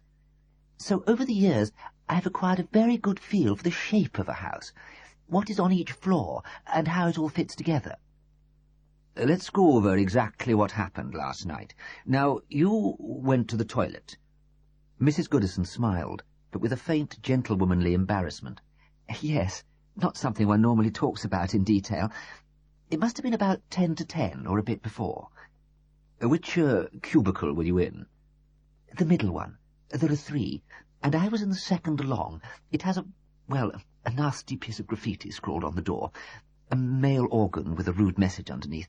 I expect it's a sign of growing old, but women's loos would never have had that sort of thing in a respectable pub in my younger days. Is it a change for the better? I really can't persuade myself that it is. Anyway, that's where I was. And then the shot came. That's right. I looked at my watch not long after, when I'd absorbed the implications, and it said 8 minutes to 10. I knew, you see, that it was a shot, and I knew it came from directly above me. There were no open windows anywhere in the ladies' loo, and I could feel the sound, the impact from above me. Does that sound silly? Not at all. So I sat there thinking, whose room would that be? And, of course, Everyone staying at the hotel had registered Dame Myra and noted which was her room. I'd seen her going in and out more than once. As soon as I got my architect's eye working, I realized her room was directly above me. And you thought you ought to say something?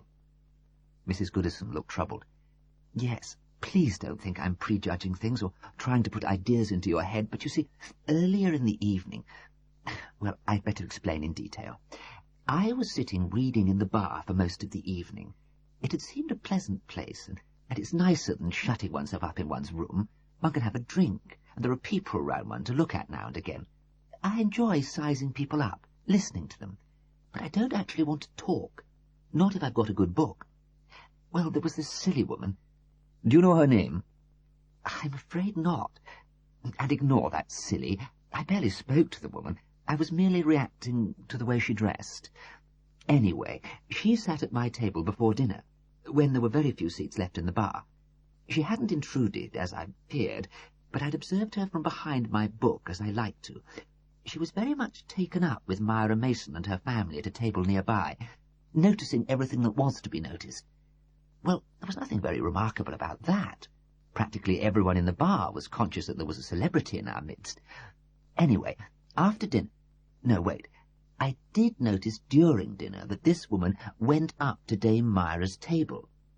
And spoke to her? Yes, spoke to all of them. Rather nervously, I suspected, as if she wasn't sure of her reception. And was it an amicable encounter? I think so.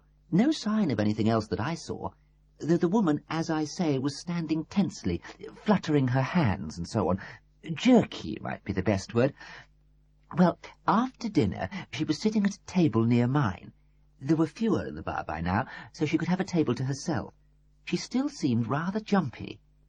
Then twice she got up and went into the hotel part of the building, and after the second time I saw her talking to Dame Myra's husband and his group. When she came back to her seat, she leant over to me at my table and said, "Do you want her exact words?" If you can remember them. Pamela Goodison screwed up her eyes. Let me see. "It's really rather awful. There's a terrible row going on upstairs between Dame Myra and her daughter, and her husband won't do anything about it." What did you say? Something soothing about it not being unknown for parents and children to quarrel. And she said, "But this is violent. They're fighting. It's awful for me, because in a way I'm connected with them." Obviously, I was supposed to ask how she was connected, but I knew that would have spoiled the rest of my evening, so I made a few sympathetic clacking noises, said I was sure it would all blow over, and went back to my book. I see. And you remembered that conversation when you heard the shot? Yes, but there was no row while I was in the loo, and I'm not Meredith put up his hand. And I'm not suggestible, Mrs. Goodison. I don't jump to conclusions. Please give me credit for that. Anyway, this lady effectively made sure that the whole bar knew about the quarrel upstairs. That was certainly the effect. Whether it was the intention, I don't know. But if she was connected with the Masons by some family link, it certainly seems an odd way to behave. One more point, Mrs. Goodison. While you were there in the toilets... Yes? Oh, dear, this is the best documented trip to the loo of my whole life. Did you hear anything else? Anyone running down the stairs? Any of the doors slamming? Things like that? Mrs. Goodison wrinkled her forehead. That's very difficult to say. A shot one remembers, but normal hotel noises one would hardly even register. And would one hear them in there? The stairs are well carpeted. Wait. I was, of course, more conscious after the shot. While I was trying to work out which room it had been in, I think I heard the fire escape door shut. I wouldn't swear to it, but I think so. But it's not something I could take my oath on in court. End of Side 7. Side 8. It all tallied precisely, as Inspector Meredith had known it would. Mrs. Goodison was a first-rate witness, the witness of any policeman's dreams. On the door of the central cubicle of the ladies' lavatory there was a crudely drawn penis, with "There's nothing wrong with the British banger" scrawled underneath. There were several other examples of similar wit here and there around the little cubicle, including lesbian and feminist wit. nice girls do it together, and there's nothing wrong with men that castration doesn't cure. It was all pretty much on a level with a men's lavatory, but Meredith was sure that Mrs. Goodison was right. 20 or 30 years ago, the door would have been bare. Where she had been sitting was directly under Myra Mason's room, directly under the door of it, where the report would have been loudest. Here there would be the least likelihood of confusing it with a backfiring car outside. It was as he was emerging, with that slightly furtive air that was inevitable, from the ladies' lavatories, that Meredith was stopped. "Excuse me, you're the policeman on the Myra Mason case, aren't you?" It was a whole family, one that had clearly waited for him at the bottom of the stairs. Both father and mother were fresh-faced, healthy types, sensibly dressed for outdoors, with modest English tans. They had 2 girls and a little boy dressed in down-to-earth, dirtiable clothes. Meredith nodded. "You see, we heard about the shooting, inevitably, when we got back last night, and now we've heard all the people talking in the village." The father stopped. "We're worried, you see," the wife took up, "because people say the daughter has been arrested." "People say all sorts of things," said Meredith. "That's not, in fact, the case." "Oh, I am glad. We had to come and see you, though, because, in fact, we saw her." "Saw Cordelia Mason? Where?" "Down on the beach. We were all down there. We had a late swim, and we've been collecting shells." "When did you see her?" "Oh, that's easy. When the light failed, we were about to start up the cliff path. We let the children stay up late on holiday, you see, but this was really late, say 9:30. "We'd seen her earlier in the bar," said the husband, "when they all 4 were sitting there before dinner. There's no question that it was her. She's a big girl, and one noticed her. She was walking on the beach, looking very thoughtful, maybe unhappy. She started up the cliff path after us." "How long after you?" 2 or 3 minutes. We saw her beneath us." "And when did you get back here?" "Just before 10. It was absolute bedlam in here." "And there's only the one path up?" "Just the one. And she didn't pass us on the way. We're really glad she's not under arrest." He looked at his wife, both of them glad they'd done their duty. "If anybody's in the clear, she is." Chapter 12. The Red Lion at Maudsley had been modernised 10 years before Myra's death there, but it had not been made luxurious. It was not that sort of hotel. Its clientele in the spring and summer months were mainly walkers or middle-class couples in cars, many of them elderly. There were also families who wanted the sea without all the horrors of the British seaside. They had money to spend, but not to chuck around. Those who had money to chuck around, usually company money, other people's money, went to classier establishments in larger towns.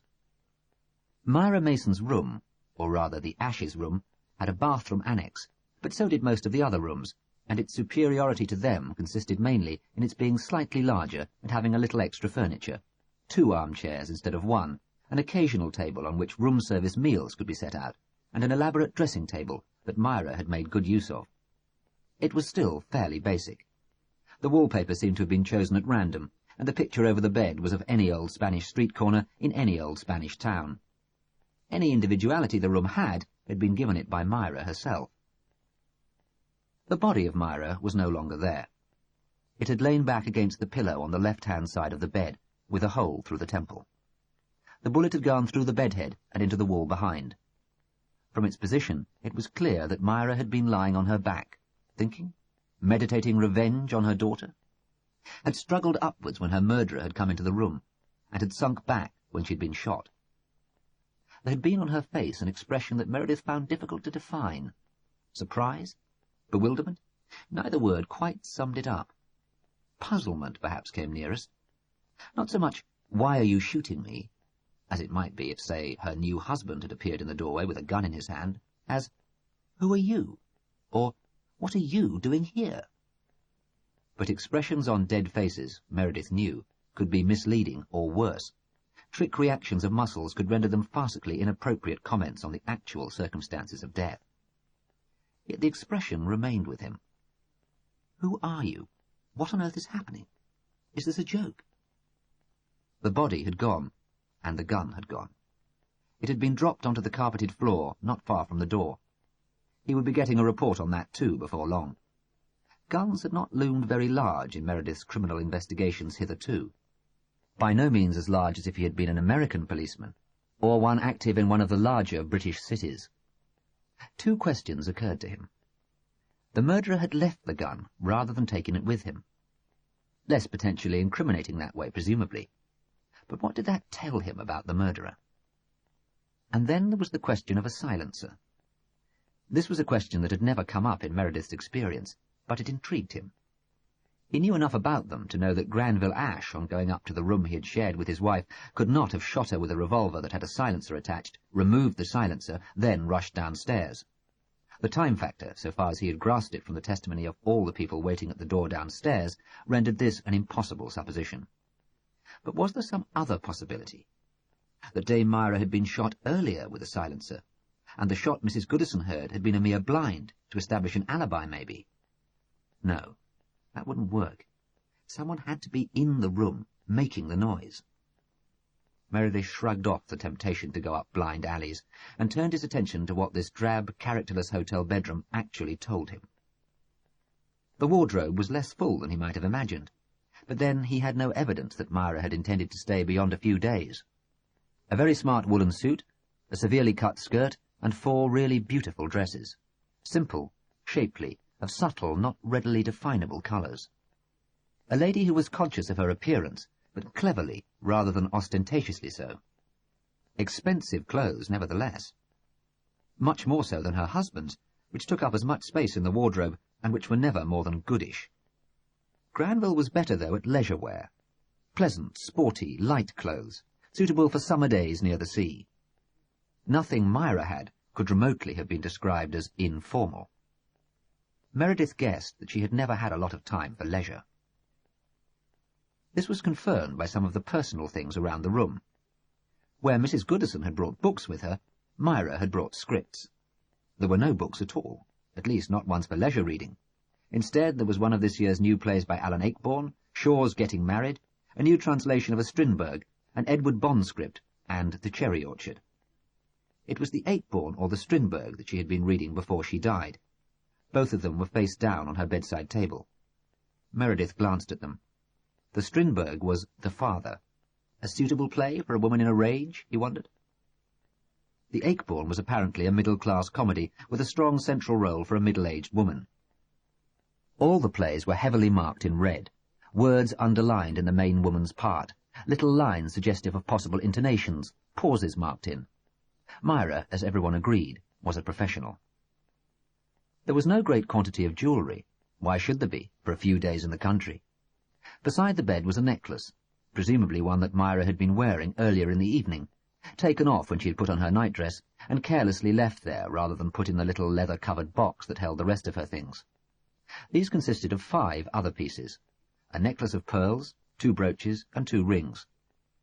Few but good seemed to be the motto here, as with the clothes. One brooch in particular, a Victorian setting of a diamond, large, sparkling, decidedly ostentatious, surrounded by sapphires, seemed a very valuable piece indeed, unless Meredith's eyes were playing him false. Dame Myra, he remembered, had had many admirers, many lovers, he corrected himself, scorning euphemism, and her jewellery was probably, in the main, gifts from them. No doubt she had earned plenty of money herself over the years, but he guessed that for a woman like her, jewellery would be something she would expect to have bestowed on her. The main sign of lavishness, of conspicuous consumption, was on the dressing-table. Here there were jars and bottles, sprays and compacts, drops and syringes in great abundance. That the products were expensive was evidenced by the containers, which all looked as if they had been dreamed up by Italian designers and executed in exclusive glass-blowing establishments in Venice. He wondered what she had done with them when they were empty. They were hardly the sort of object one merely threw into the garbage bin. Studying the bottles, Meredith found a preponderance of skin foods and moisturizers, with only a modest supply of lipstick or mascara. The important thing was the well-being of the product, rather than the painting of it. It occurred to Meredith that Myra ought to have been a woman of great good sense. Her care of herself, her presentation of herself, were based on admirable criteria. No doubt it was when other people intruded into her world that her judgment deserted her. And then there was her notepad. This Meredith had observed on his first visit to the room, in the first minutes of the police operation. It was a memo pad such as one could obtain in any stationer's, square white paper with a design of flowers printed on the sides. He guessed all the old sheets had been torn off before it had been packed, for all the notes on the top 3 sheets that had been used seemed to relate to things that had come up since she came to the Red Lion. On the top sheet was "Call from Harley, re Mrs. Wilcox. Ring from Pelstock." On the second sheet was "New tie for G," and "Cordelia, 6:15. Meredith went over to the wardrobe and looked at Granville's ties. Some were perhaps a shade flamboyant, a bit airy. One, a stripe in blue and deep purple, looked decidedly more expensive than the rest. Granville, then, rated a new tie. Would he have had to stay married longer to have rated a new suit? The Cordelia reference was surely simple. It was the time she and Pat were to come to the Red Lion on the murder night. But the third sheet was puzzling. It read, "Woman for Akeborn, TV. Oakenheart? The Blush?" It was the last note on the pad. Had it been written shortly before she was killed? When he got back to the police station at Cottingham, Meredith rang the Cotterels. He told them he was going to have a brief chat with Cordelia, but that after that he would hold her no longer. Would they come and get her, or should he send her back to the rectory in a police car? They would come and get her. Oh, and would they and Miss Mason's boyfriend hold themselves in readiness for questioning tomorrow? He had a myriad things to do for the rest of the day, including questioning the husband, but early-ish tomorrow? That was kind of them. When Cordelia was brought into the interview room by Sergeant Flood, she assured him she'd slept well and late, had been brought an excellent breakfast, and had generally been well looked after. She had also been brought the papers, she said, but there had naturally been little that was substantial about the death of her mother, so she was still in the dark about many aspects of her killing. "So are we," said Meredith. "But the important thing I should tell you at once is that you were seen on the beach around the time the murder apparently took place, by a family that was down there, one that was staying at the hotel, and had seen you earlier. It seems a watertight alibi. We would like you to stay in this area for the next few days, if you would, but beyond that, you're free to go."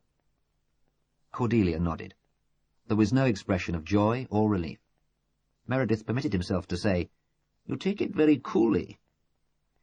"Oh, there was always too much emotion in our house," Cordelia said with a sad smile. "I've tried to cultivate coolness, not always successfully." "You've certainly not pretended to grieve over your mother." "No, there is none. A sort of sadness, maybe. But when you said to yourself so often, 'I'd like to kill her,' it's almost comforting to find that you haven't." Meredith found her gaucheness rather appealing. "I've been looking round your mother's room. There seems to be some rather good jewellery there." "Oh, yes. Mother had some wonderful pieces. She always chose her gifts herself. She had a great deal at home, but she wouldn't carry much around with her." "There was a splendid diamond and sapphire brooch." "That was given her by my father, by Ben Cotterel, shortly before I was born. Yes, it's beautiful. How typical of Myra to bring it when she came here." "The fact it's still in her room seems to prove that robbery was not the motive for the murder." "I suppose so. I never thought it was." "You thought it must be something in her relationships, or in her earlier life?" "That seemed the most obvious possibility, if you knew Myra and her genius for making enemies." "I was thinking about the men in her life. You're the obvious one to know most about that. Do you think you could make a list of them for me?" Cordelia laughed, a frank, almost happy laugh. "You know not what you ask. The ones I know about would fill 2 foolscap pages, and there were many I didn't." "Could you try, anyway? Perhaps you could indicate whether they were short-term relationships or longer ones, whether they lived together and so on, and perhaps you could indicate whether the men were married at the time of the affair." "I can try. I wouldn't always know if they were married or not. Though often Myra told me, it gave the affair added spice, added éclat. She knew I'd feel sorry for the wives, though really I felt sorriest for the men." "So you'll give it a try for me?" "Yes, I will. But remember, I really only know about the ones from the time I got to the age of noticing. About the earlier ones I know nothing at all." "Except your father," said Inspector Meredith. "Right, except my father. And the soldier from the Cameron Highlanders," said Cordelia with a nervous laugh. "I expect your relatives will be waiting to take you back to the rectory," said Meredith, as he shepherded her from the interview room. You are, of course, entirely free now, but I do have your word that you'll stay in this area for the moment, don't I? Certainly. By the way, there was a note on your mother's pad. Call from Harley re Mrs. Wilcox. Does that mean anything to you? Harley was Myra's agent, said Cordelia promptly. Harley Clarkson. An address in Soho, Dean Street, I think. I don't know a Mrs. Wilcox. But could it be a part? There's a Mrs. Wilcox in Howard's End. There's a bit of an E.M. Forster boom on at the moment. It could be a television adaptation, or a film. It's a terrible book, but Mrs. Wilcox would be a good part. Moneyed but saintly. Not one of the parts that Myra would look inwards for. I see. There was another note, just 2 names or phrases, Oaken Heart and The Blush. Do they mean anything to you? Cordelia frowned. I don't think so. Though Oaken Heart rings a very vague bell. Could they be other possible parts, offered by Harley Clarkson? Myra was probably looking round for what to do after John Gabriel Borkman. Possibly. The 2 things were separated on the name pad. There could have been another call from the agent, I suppose. I'd better contact him and find out. Ah, here are your relatives, and your boyfriend. Oddly enough, Cordelia, who had been open to the point of ingenuousness with him and quite relaxed, became awkward when faced with Rodrik and Caroline. However, she thanked them for coming to fetch her, then embraced Pat, and started into a good old confab with him. Meredith noted these things, remembered his feeling of a slight tension the night before, then passed on to other work on the case. There was enough of that in all conscience. The Cotterels said they had the car out the back in the station yard. They'd been allowed in there to avoid reporters and photographers. The story had broken on Fleet Street, or the various unappetizing locations replacing it, and was predictably about to become the week's sensation, replacing sexually abused children and a hot air balloon trip across the Atlantic. Fleet Street liked variety. They got themselves into the car without incident, but they had to drive past the front of the station, and here the masked newshounds recognized Cordelia. The clicks of their cameras sounded like a demented abacus. In the car on the way home, Cordelia chatted away, mostly to Pat. Caroline asked whether she'd been well treated, and Cordelia waxed quite enthusiastic about Meredith. Really very sweet and gentle. The nice kind of Welshman, not the rugby football hearty type. I should think he's a dogged soul, who will worry away at the case until it's eventually solved. If you care about that. She turned back to Pat. Do you know, I realised in that police station that I don't really care who killed Mother. I don't hope he gets away with it. I don't hope he gets caught. I just don't care. I wonder if there's something wrong with me. Rodrik and Caroline left them to it. It was their liberation, after all, their relief. But Caroline did say to Cordelia, I must say I admire you. You took it all so coolly, almost nonchalantly. I should have been terrified, however innocent. Somehow I never thought I was going to be accused of it, said Cordelia reflectively. Silly, really, when you think how many people have been wrongly convicted of murder. Evans, and probably the Carl Bridgewater people, and the pub bombers. But I suppose I took it coolly because I knew that one phase of my life was over. Such a relief. No more need to struggle against her, or gain petty revenges on her for the way she treated me years and years ago. I can be me, instead of Myra's child. Outside the rectory gates, there was another little knot of reporters, aiming their lethal weapons at Cordelia in the back seat. I shall never get used to it, said Caroline. Oh, I've had it all my life, said Cordelia, in a mild sort of way. Rodrik pulled the car up just outside the front door, and they got out onto the gravel driveway. Pat had bought a chilled bottle of champagne at the Maudsley off-licence, and he marched off down to the tent to open it. Cordelia, though, lingered, suddenly awkward again. I wanted to say I'm sorry, she said, her hands working feverishly, for what I said last night. You've got to remember I'm Myra's child. I've never learned to behave. That's quite... And I see why you did it. It was for Becky, wasn't it?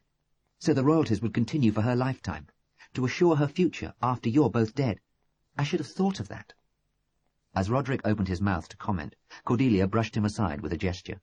Sorry, I really am sorry. I won't mention it again. Nobody knows. Even Pat doesn't know.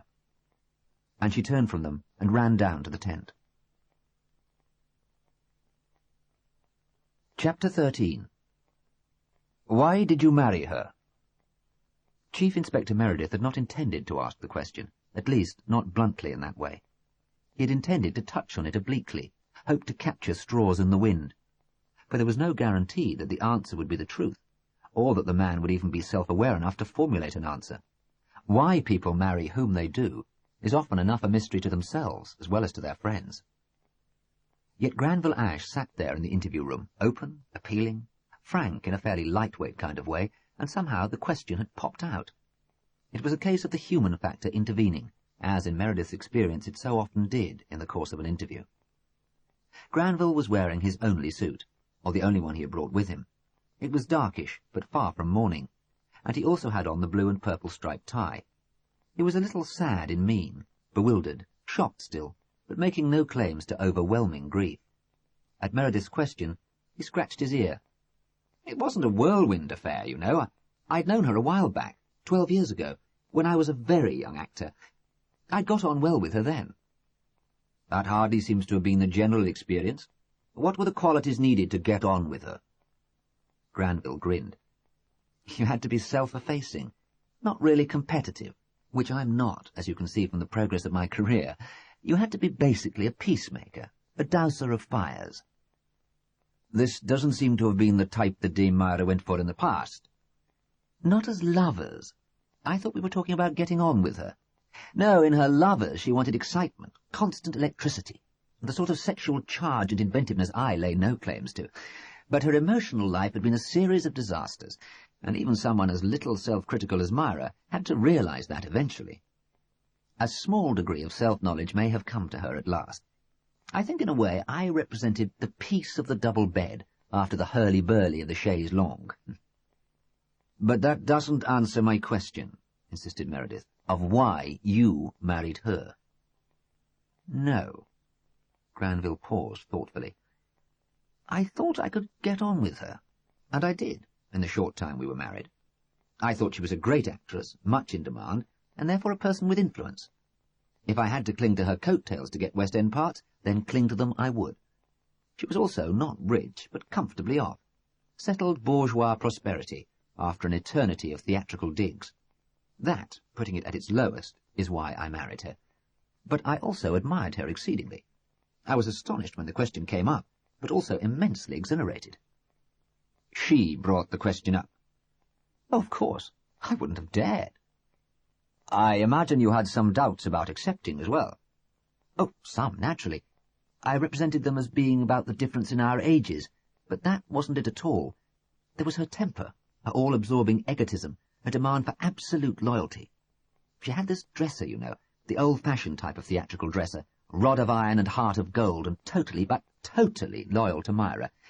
I'm afraid Myra thought the whole world should be a permanent theatrical dresser. Her theatrical dresser." "And did the daughter enter your calculations about whether to marry her or not?" "Cordelia? No. Why should she? The subject never came up before the marriage. I knew she would now be grown up, and I assumed she'd married or got a job and they drifted apart. It seemed eminently likely." "You'd known Cordelia before?"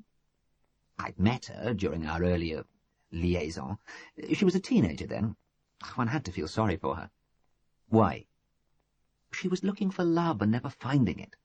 Myra was the last of the ice-cold mamas, you know. Or at least she was any and everything. Sometimes there would be demonstrations of affection that weren't entirely aimed at the press or public. It was a performance, but a private one. At other times, and mostly, there'd be rows, nagging, or simple neglect. She would like to have been able to forget Cordelia entirely. She'd been a mistake, a miscalculation. I have the idea that by writing this book, Cordelia was serving final notice on Myra that she would never be able to forget her." End of Side 8. Side 9. "Ah, yes," said Meredith, settling back in his seat. "Let's come to the book, and that last evening. What did your wife hope to gain from the meeting with Cordelia?" "The suppression of the book. No question of that. She wanted me to act as go-between and peacemaker, and I was certainly willing to be that. But I knew they had to have a face-to-face first. Myra had been incredibly worked up since she heard about the book. She'd had whispers of it first from her dresser. Then, not long after we were married, we were in the pub in Pelstock, and she heard that Cordelia had come here to Maudsley. Then it began to get through to her what sort of a book this was going to be. She was so angry that I knew she had to boil over first before she could begin to simmer down. So I was saving my energies till after the slanging match. Once that was out of the way, I was sure something could be worked out. What actually happened last night? Well, the first part of the evening went perfectly well. Not warm or happy or spontaneous, but all right. Tense, though. One or two little awkwardnesses, as when Myra pretended to be worried that Pat couldn't support them both on a teacher's salary. She implied they were 1 degree up from itinerant tinkers, which even in this day and age is something of an exaggeration. It was easy enough to smooth that over. You were interrupted during the early part of the evening, weren't you? Interrupted? Oh, you mean... wait, we were interrupted twice. The first was the Commodore, Crutchley or some such name, with whom I finished the evening. Tremendous, simple old sea-dog act, and a hard little wife with a tremendous bust. Anyway, that was a straightforward case of intrusion. Anyone in the theatre, particularly anyone prominent in the theatre, knows about that kind of thing and how to deal with it. And the other? Yes, that was a woman who was, let's get this right, Benedict Cotterel's daughter, and therefore, in a sense, Cordelia's half-sister, something she rather insisted upon. I found this intrusion very odd, unaccountable. I mean, it's not a relationship one would push in the circumstances, is it? And particularly not with someone as formidable as Myra around. But she came over at dinner, made known who she was, and tried to press friendship and hospitality on Cordelia, whom apparently she'd already met. It was all rather embarrassing. Myra predictably made her feelings known. How? As this woman was going back to her own table, Myra said in a loud voice that Ben had told her that one of his children was a prig, the other a fool. I see, said Meredith. Interesting. Go on with your evening. Well, at the end of the meal, Myra announced that she and Cordelia had something to discuss, and she marched her upstairs. The boy, Pat, came with me into the bar, and we got drinks. We sat near the simple sailor man and his wife, and gradually we got talking. They knew nothing about the theatre, of course, but thought it was glamorous to hear behind-the-scenes anecdotes. That's par for the course with the general public. But then this woman came back. Cotterel's daughter? Yes, going on about Myra and Cordelia rowing upstairs. Well, that was absolutely what I'd been expecting. Quite inevitable, and probably healthy. So I certainly wasn't going to intervene. More than my life was worth, let alone my marriage. I persuaded Pat to take the same line, and she had to slope off. She was just mischief-making anyway, or sensation-seeking. So we went back to theatrical anecdotes, and a little crowd collected around. Pat left after one drink, but I was there until we heard the shot. You didn't leave at all, to go to the toilets or anything? No. I realize that could be important, but the crowd around me will back me up on that. And the Critchleys? Granville's forehead creased. Oh dear, is that important? I think he did, but I simply can't remember whether she did or not. Go on. Well, that's it, really. I went on delving into my repertoire of theatrical disaster stories until we heard the shot.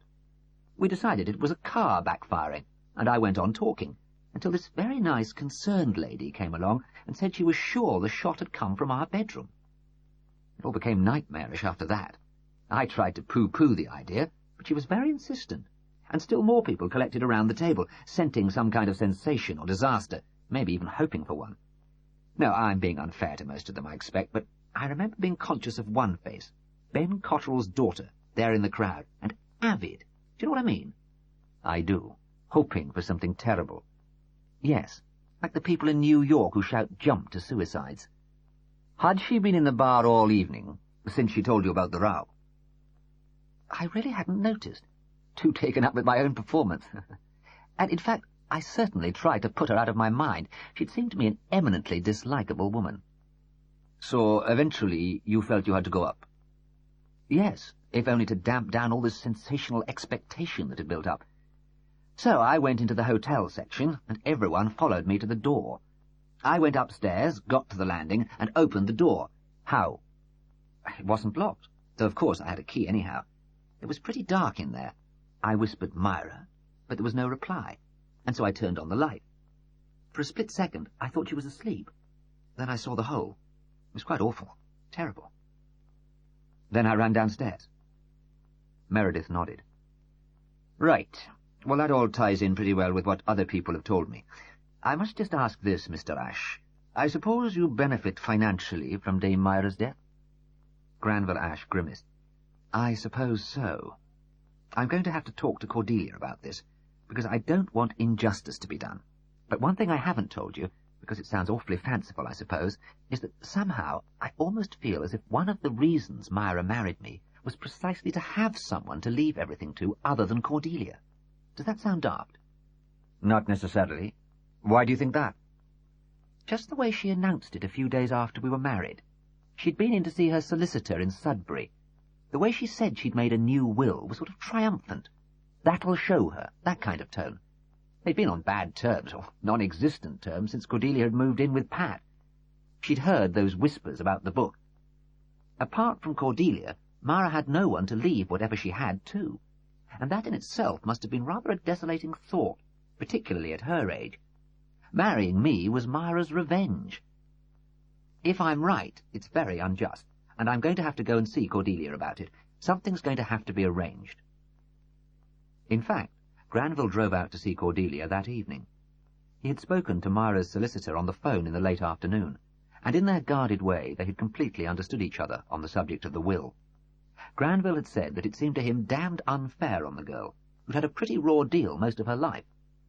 The lawyer had said that the sentiment did him credit, but he had urged caution. When did lawyers urge anything else? He said that, though Cordelia could always contest it, the will was perfectly legal. It clearly represented Dame Myra's actual wishes, and it was quite usual for the spouse to be the sole beneficiary, even when there were children. The fact that Myra and Granville Ash had been married a comparatively short time, what would he have considered a short time, Granville wondered, was neither here nor there.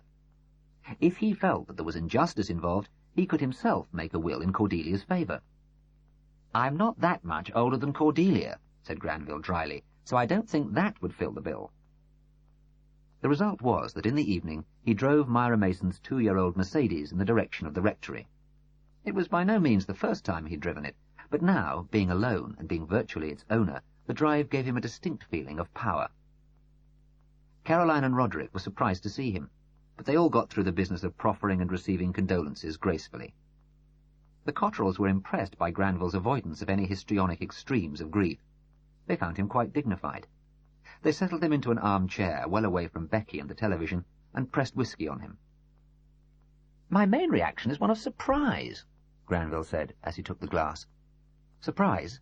But presumably—" Caroline caught herself up, just as he was going to say something tactless. "I mean, it's possible Dame Myra had a lot of enemies in the theatre, isn't it?"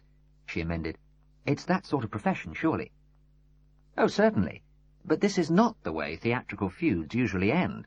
Nor family feuds either. Frankly, I never for one moment thought that Cordelia did it, and I gather she now has the firmest of alibis." "We never believed she did it either, though obviously she and her mother didn't get along." "And they never would. But it was the sort of relationship that led to stand-up rows, not to murder. By the way, Cordelia is the reason I'm here tonight. I wonder if I might have a word with her." "Surely. She'll be down in the tent. I'll get her," said Rodrik, putting down his glass. "We'll leave you alone when she comes," said Caroline. "I've got to put Becky to bed anyway." "No, please don't. It's nothing private, and I'd like to have you here. I find Cordelia rather an odd girl, and it would be nice to have some ordinary people around." In the event, Cordelia brought along Pat, and they all went through the round of condolences again, this time rather awkwardly, since Cordelia and Pat's view of Myra was known to all present. Eventually they all subsided into chairs, clutching drinks. "I had to come and see you, Cordelia," Granville Ash began, with a touching formality, "because I spoke to your mother's solicitor this afternoon. He confirmed what I already suspected, that your mother had left everything to me."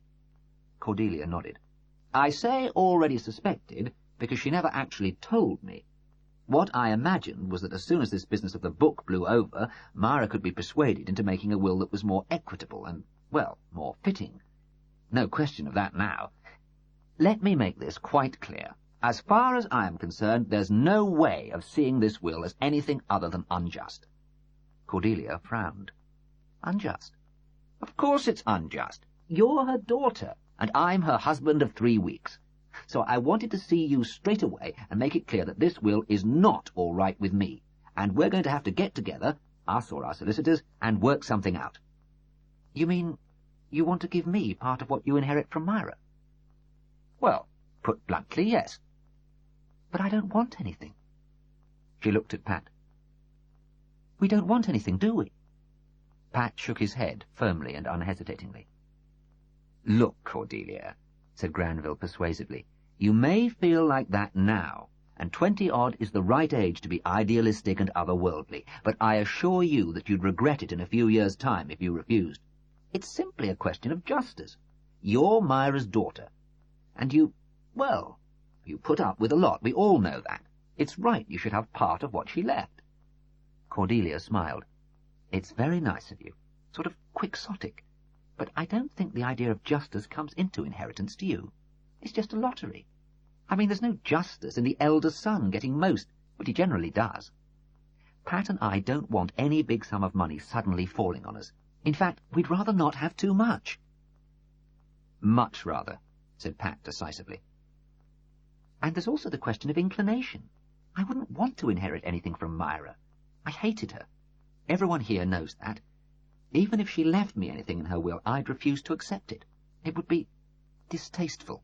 So please, don't press me. Granville turned to Rodrik and Caroline.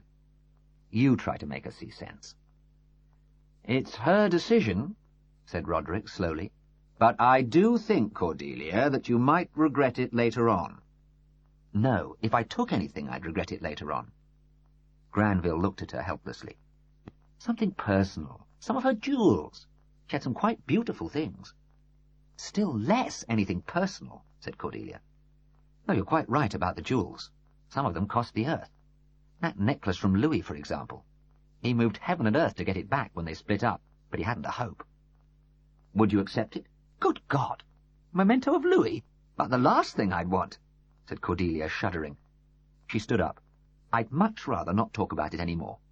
Please get it into your head that I don't want anything and I won't accept anything. She paused at the door. Oh, except for the books I made of her cuttings. I would like those. They weren't the sort of thing I was thinking of at all, said Granville. Chapter 14. Rodrik and Caroline spent the morning of Wednesday doing odd jobs around the house. It was Mrs. Spriggs's morning for giving the downstairs a good clean-through, so they got down to doing little things which they'd said for years needed doing, though they'd never cared enough before actually to do them. In reality they, and indeed Mrs. Spriggs, who was voraciously interested, were just waiting for Meredith. They had discussed in bed the night before whether or not they should come clean with him, disburden themselves of the whole story, but they had decided there was now no greater reason than before to do so. That decision, nevertheless, hung over them like a black-edged cloud. Cordelia did not come up to work on the Cotterel papers. That was natural enough, in the joy of her release from suspicion. But they did wonder whether she would in fact want to work on them again, whether her project had been laid to rest. Probably not, in view of her request to Granville at the night before. About 11, they saw her and Pat going off, towels over their shoulders, laughing happily. "We told Pat that Meredith wanted him to be available today," said Rodrik. "Do you think we should call them back?" "It's their responsibility," said Caroline. "I don't think we should try to mother-hen them." Later, she said, "Odd to think that 3 weeks ago, if someone had mentioned Cordelia Mason, we would have been hard put to think who was meant." They lunched off bread and cheese. Mrs. Spriggs had to leave to feed her children from school, though clearly, if she'd had her way, they would have gone hungry. When Meredith arrived with Sergeant Flood, they were just settling Becky in front of the television for an Australian soap. "Just come and stand around for a minute or two," said Caroline to the newcomers. "When she's used to your being here, she'll watch the television quite quietly. Who's that actor? I've seen him before." "Picnic at Hanging Rock, I think," said Rodrik.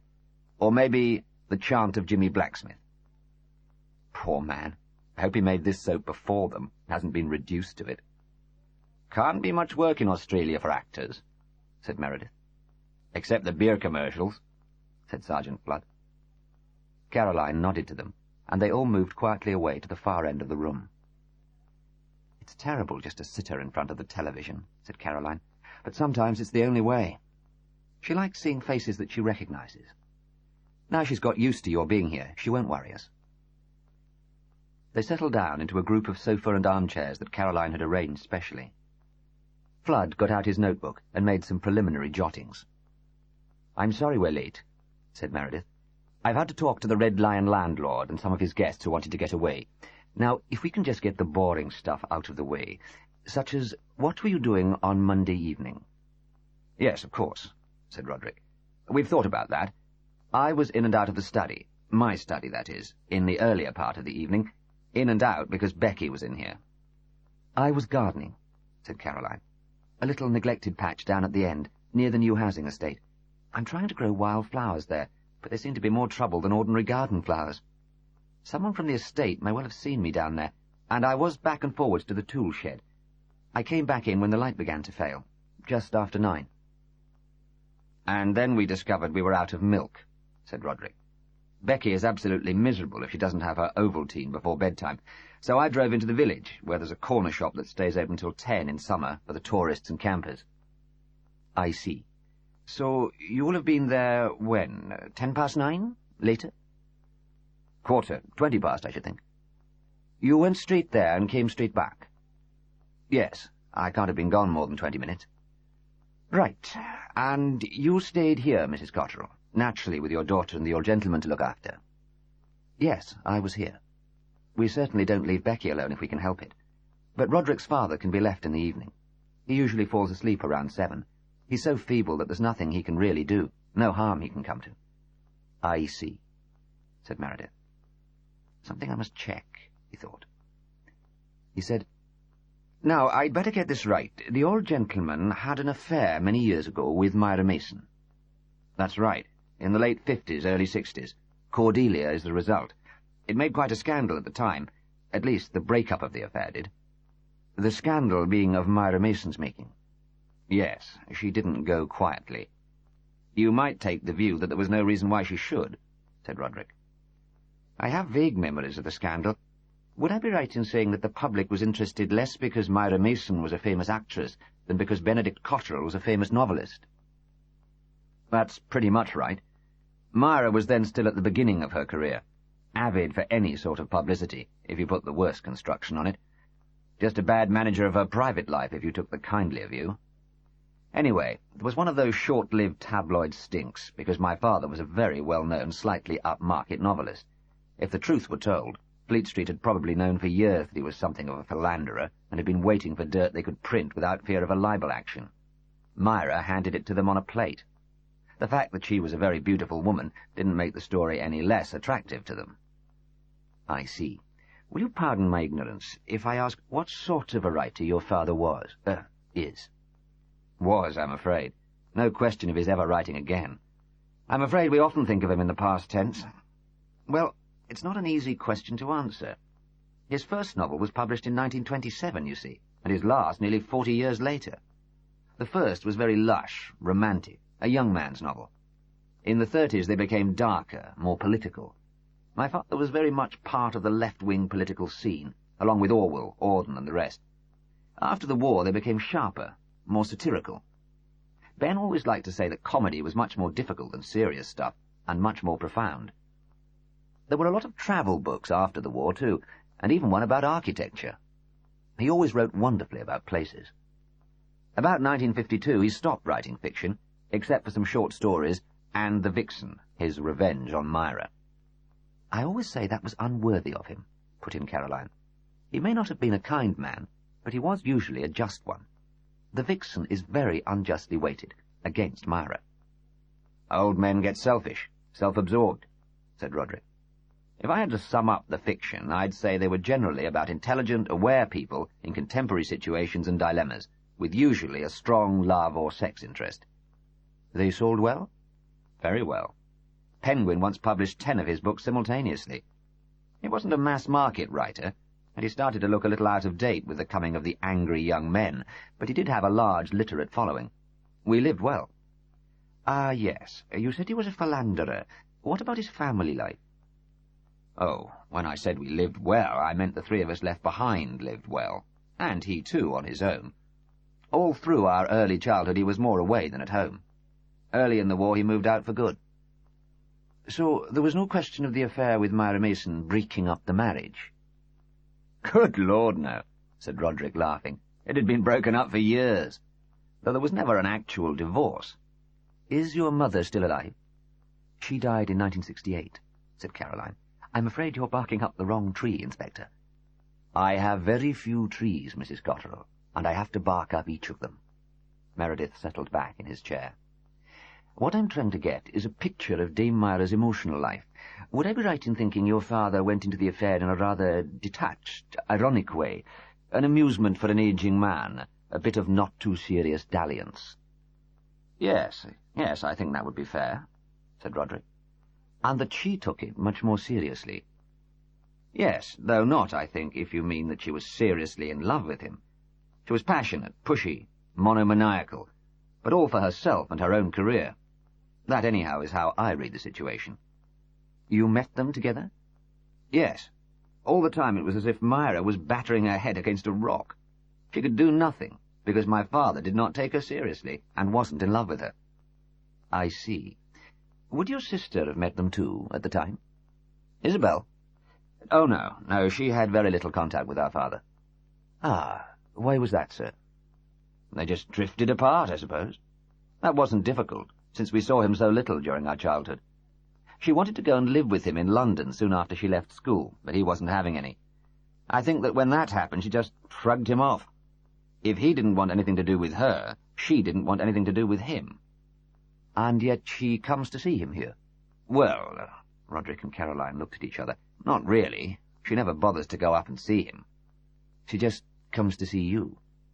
Yes, she mainly comes to see us. I see. Well, I'll be talking to your sister. Will you? I don't see what she can have to do with it. Nor do I, sir. Still, she overheard the quarrel between Dame Myra and her daughter. And, in fact, I'll be talking to everyone who was in the Red Lion that night. I or one of my men. Now, I'm going to make a request that I hope you don't find offensive. I wonder if I could see your father. Oh, Rodrik looked at Caroline. I don't see why not. No, said Caroline.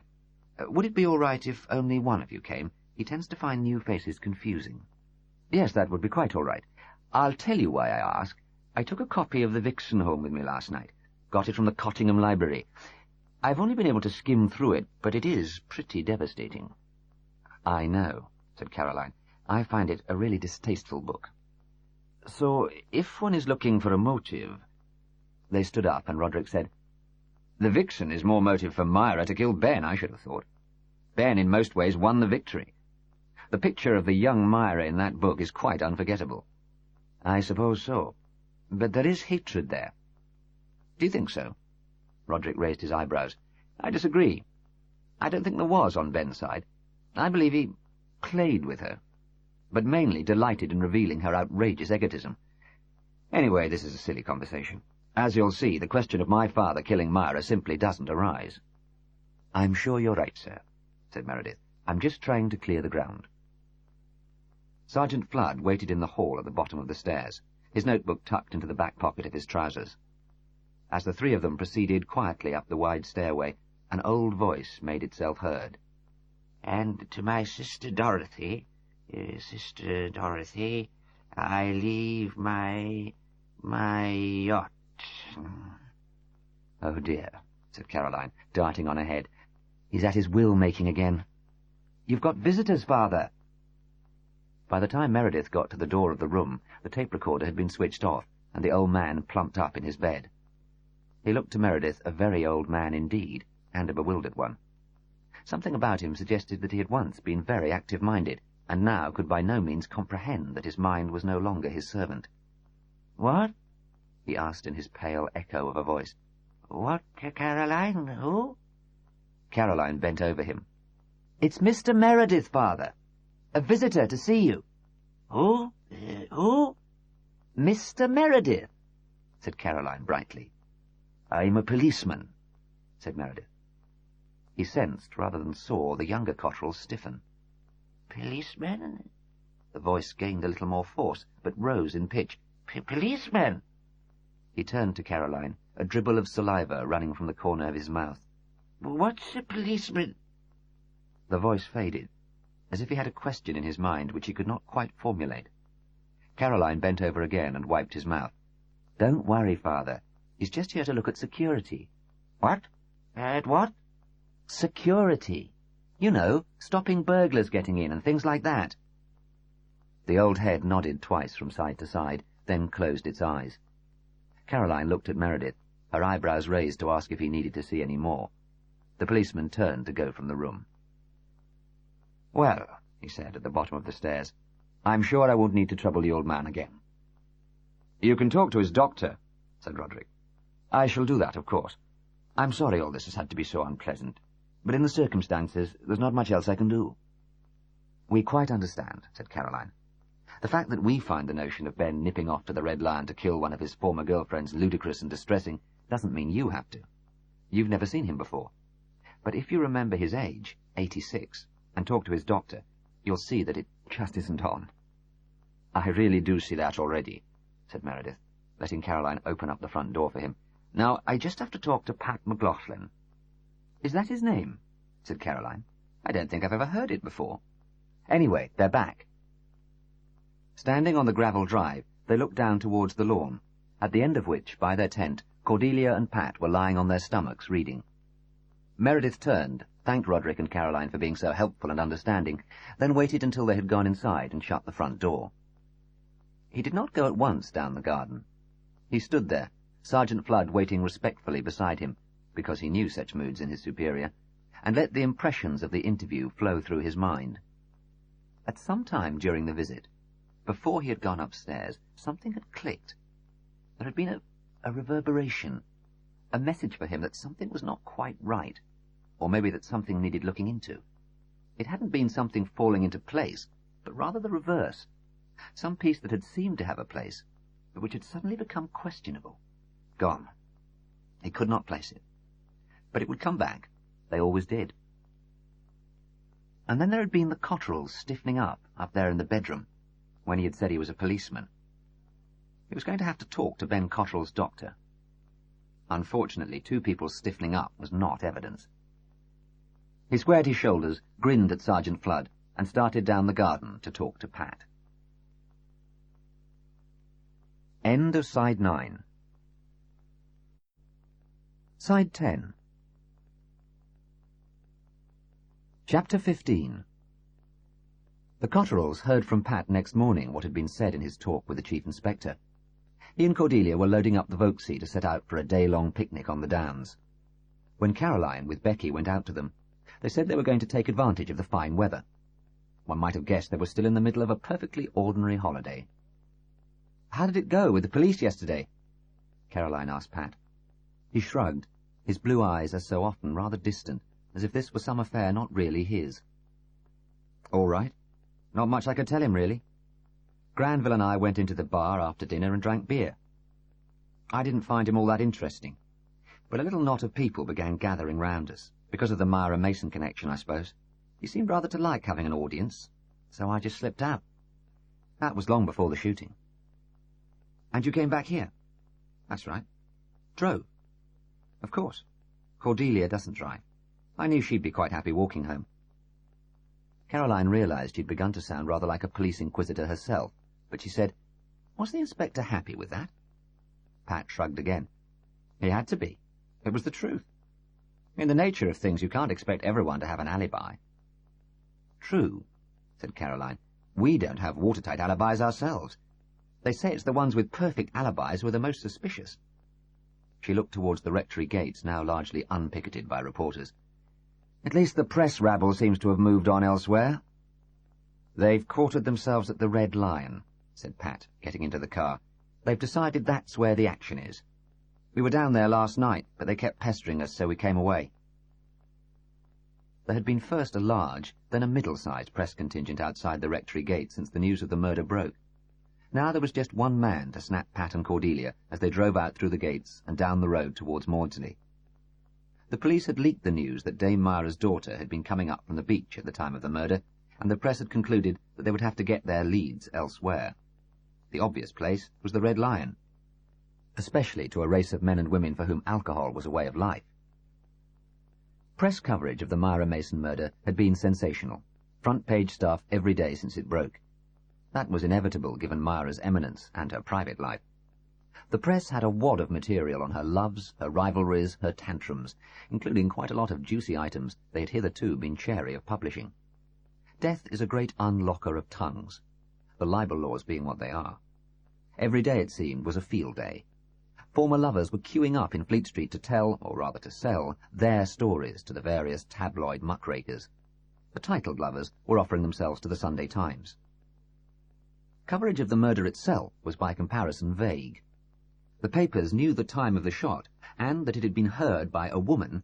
Mrs. Goodison, doubtless conscious of the ludicrous aspects of her situation, had declined to talk to the press, and had in fact moved on, as soon as her usefulness to the police had ended, who had come to Dame Myra's husband and insisted that it be investigated. The place where she had been when she heard the shot was variously referred to as the toilet, the lavatory, the loo, the smallest room, and the little girl's room, depending on the class of the reporter or the nature of the newspaper he wrote for. The latest new item of information in the papers that Rodrik and Caroline flicked through at breakfast time had been the make of the gun, a Webley & Scott 38. This piece of information had been released by the police the day before. It was really the only piece of hard news.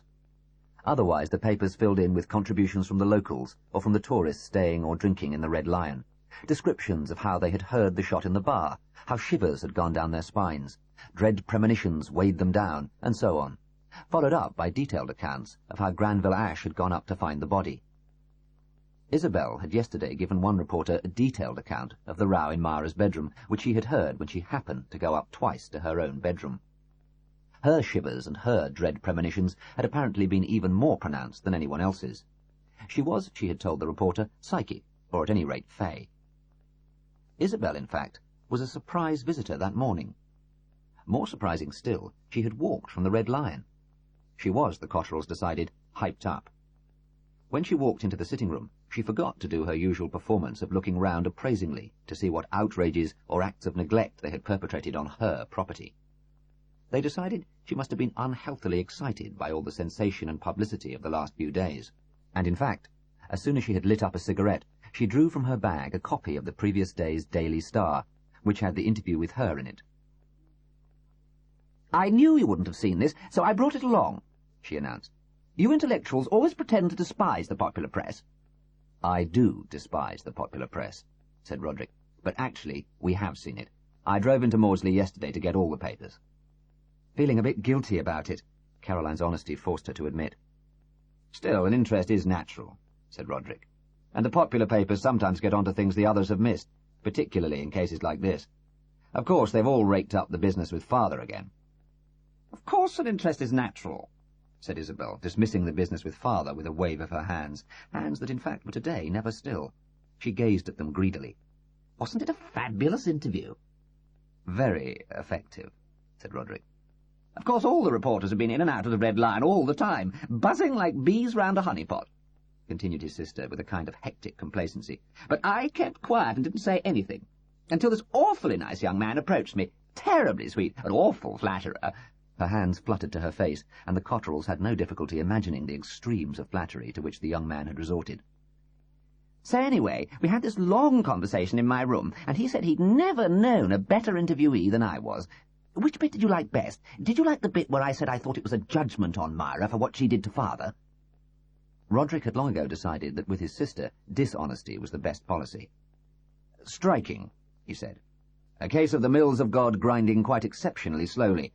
I was surprised at your being so indignant on Father's behalf, though." Isabel gave a gesture of contempt for the Father angle. "Well, of course, that was sort of code for what I really meant. We had to talk a bit about Father to make quite clear who I am. What I really meant was the awful pain to us, to Mother, that the affair caused." "Mother was upset by the publicity," Rodrik admitted. "She was beyond being upset by Father's affairs by that stage." "We were all terribly bruised by the publicity," asserted Isabel. Caroline could barely suppress a smile. Isabel had been married by the time the affair became public knowledge, and if her present conduct was anything to go by, had probably dined out on the publicity for weeks. "Anyway, you've no idea of the excitement the interview has caused. Telephone calls from all sorts of people, friends, business associates of Cyril's, even my chiropodist. And Darrell has called to say he's coming to fetch me, which frankly he would never have done if he hadn't wanted to get in on all the excitement. Darrell was Isabel's only son, whom Rodrik had always found a particularly loathsome young man. Isabel's assessment of his character, he felt, was unusually accurate. "Jolly good," he said. "Of course, I can't go till I've talked to the Chief Inspector," said Isabel, her eyes sparkling unnaturally with anticipation. "That's this afternoon at 3:30. I'm frightfully looking forward to it. I think he's an awfully attractive man, don't you?" "And acute," said Caroline warningly. "Oh, naturally. They'd put their best man onto the murder of Myra Mason, wouldn't they? I expect he'll be very interested in what I have to say." In the event, Darrell Alec was already at the Red Lion when Rodrik drove his sister back there. He recognized his back in the window of the saloon bar and turned the car straight round. Chief Inspector Meredith, that afternoon, was less lucky. Darrell drove his mother to the police station at Cottingham and insisted on escorting her in. His attentiveness to her was ostentatious but uncertain, as if he was unsure of how it was done. He was a fleshy, androgynous young man who seemed intent on bridging the gap between the sexes. Meredith, who happened to be talking to the duty sergeant, could hardly forbear a sharp intake of breath to indicate his distaste. When his mother was taken through to the interview room, Darrell sat in the outer office, double-chinned and pop-eyed, reading stock market prices in the Financial Times and eating chocolate. In the interview room, Isabel Alec's performance was as nervous and gauche as it had been that morning at the rectory. Perhaps she was unaware of the impression she made. Perhaps she could do no other. It was difficult to imagine a manner less calculated to impress a policeman. One thing came forth very clearly. She was enjoying herself. To calm her, and to give himself time to assess her, Meredith took her through a recital of bare facts. Name, Isabel Alec. Date of birth, August the 15th, 1939. Place of residence, Dalbury House, Mytton, near Stroud. Husband's profession, company director. Before long, however, Isabel had launched herself into a colourful account of the quarrel. "What struck me, you see, hearing the voices the first time I went up, I'm terribly sensitive to atmosphere, preternaturally so, my friends tell me." "Yes, I read your interview." "Oh, did you? Well, as I said to the woman who sat next to me in the bar, she's been here when I've been here before, I think, though she wasn't very forthcoming. As I said, what struck me was the violence in the voices, the sense of a coming storm. You could hear that Cordelia, poor Cordelia, hated her mother, and in Dame Myra's voice there was sheer contempt." Isabel shuddered.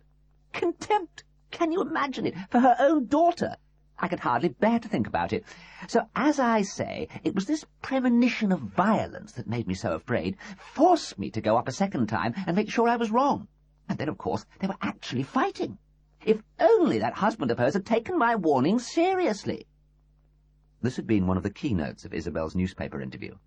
Clearly she was ignoring any suggestions that Cordelia was in the clear, if only because that diminished her own role earlier in the evening. Meredith, for his part, was not greatly interested in the row any longer. He was more concerned with what happened later. He said, "You didn't go upstairs again later on, after that second time?" "Oh, no." Her hand fluttered to her breast. "I felt, well, snubbed, if you want the truth, by her husband. Though now I feel rather proud that I did what I did, however useless it turned out to be." "I believe you introduced yourself to Dame Myra earlier in the evening. Is that right?" "Yes, there is a connection, you see." "You'd never met her before?" "No, of course, never, in the circumstances." Isabel seemed to be trying to give the impression that, with her wide acquaintanceship with the great and famous, a meeting with Myra would otherwise have been inevitable. "The circumstances being the fact that your father had had an affair with her." "Well, obviously. No secret about that. Myra saw to it that there never could be. Spread it over the sort of paper the servants read. I would hardly have wanted to meet her." "Yet on Monday night you went up and introduced yourself." "Oh, well, now, after so many years, and with father practically a vegetable." She screwed up her face into an unattractive moue. "Really, it's a pity in his case there's no life support system to be switched off." "You were not close to your father?" Isabel bridled.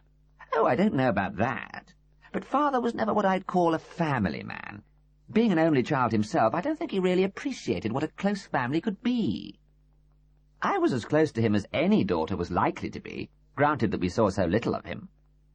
"You never tried to be closer? Never lived with him for any length of time?" "Oh, no, I wouldn't have wanted to. I'm not very fond of arty people, you know. and Mumsy and I were very close. So you never resented Myra? Oh, no. Why should I? Or Cordelia, his other daughter? Heavens, no. I was grown up by then. She leaned forward, the greedy, excited look in her eyes. If she is his daughter, of course. You question whether she is? Well, nobody can know who their father is, can they? Unless their parents were alone on a desert island at the time. And the things you read about Dame Myra's morals... She overheard the bit about the Cameron Highlander, thought Meredith, but he was suspicious of Isabel's constant insistence on matters connected with Cordelia. You mentioned your mother. Tell me about your family. Oh, Mumsy came from solid business people.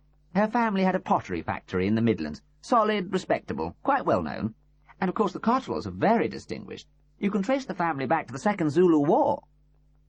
Meredith looked at her incredulously. Could she be as stupid as she sounded? She gazed back, satisfied she had impressed, quite unconscious of having said anything ridiculous. Suddenly he guessed how it could have happened. Her father, in her childhood, had heard somebody boasting that they could trace their family back to the Crusades or the Wars of the Roses, and he had claimed in jest to be able to trace his back to the Second Zulu War. And Isabel had gone on claiming it on and off ever since. She must indeed be a stupid woman, and a decidedly ill-educated one, a fact that reflected little credit on her father. I meant really your family life at home. Oh, well, as I said, there wasn't a great deal of it. Not as far as my father was concerned. I believe Mumsy and Father were very happy at first. Father had been married before, for about 5 minutes, so I think the second time round he did try to make a go of it. But Rodrik always said he wasn't naturally monogamous? Yes, so that by the time I was growing up, there wasn't much family life involving Father at all. There were just you two children? That's all. Mumsy brought us up. She was very brave, and she made a beautiful job of it. She'd become a Catholic, so there was no question of divorce. And I suppose you both benefit when your father should die? That's right. I get the house, and Rodrik and Caroline get all the rights to the books. I must say, I don't think that is a fair distribution. I think they played on him, using Becky. It would almost serve them right if people lost interest in the books, wouldn't it? Meredith left a pause, wondering whether by gesture or word Mrs. Alec would show that she was ashamed of what she had just said. There was no such sign. Meredith sighed very quietly. You mentioned just now that your father had been married twice. Could you tell me about the first marriage? Goodness, no. It was before I was born. Yes, I realize that. Did you never hear talk of it? Not much. Rodrik would know.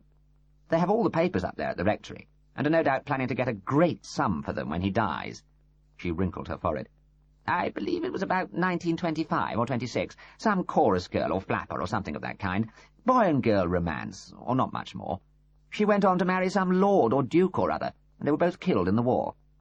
Ah, she's dead. Oh, yes, long ago. And no children by your father? Oh, no, certainly not. She looked at him, trying to puzzle something out. I really don't understand these questions about fathers' wives and possible children. It's Myra who was killed, isn't it? And I don't see why you need to try to find more children, Chief Inspector. I'm sorry, I don't get... Oh, I see. You mean there's Cordelia? Well, but naturally. But I'm afraid that at the time the murder shot was fired, Cordelia Mason was on her way up from the beach. Oh, but it's obvious that was some kind of trick, isn't it? I mean, surely. She must have shot her with a silencer earlier on. Perhaps that later shot was a car backfiring. I'm sure a clever man like you will work out how it was done. It's so obvious that it must be her. Everyone knew they were working up to an almighty row. They had the almighty row because I heard it, and heard Cordelia attack her mother. Obviously the row ended with Cordelia shooting her. Dame Myra, by this time, having got into bed and lain there calmly waiting to be shot. No, I don't think so, Mrs. Alec.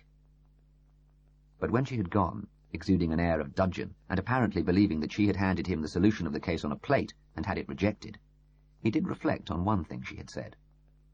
Everyone knew they were working up to an almighty row. But that was not in fact true, was it? The Mason group had all no doubt expected something of that sort, but they had put up a reasonably good front for the guests at the Red Lion.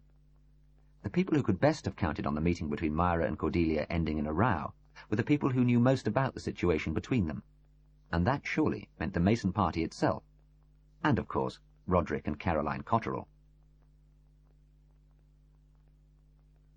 Chapter 16.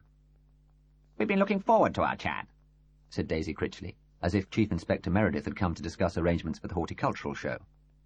She ushered him and Flood through the hall and threw open the door of the sitting-room with an air of saying, "Not everyone gets shown in here." "Sit you down," said the Commodore, in his hearty old sea-dog voice, gesturing towards a pink, plushy armchair in which one sank as into a fleshy, over-intimate embrace. The Critchleys just remembered to nod at Sergeant Flood, who took an upright chair in which he was a good deal more comfortable than his boss. While the Critchleys fussed around them, offering them drinks which they could not accept and ashtrays which they did not need, the two men had a chance to take in the room. The furniture was all plush and tassel, in lustrous shades, and the room was beset with lampstands and ornaments and Regency stripe.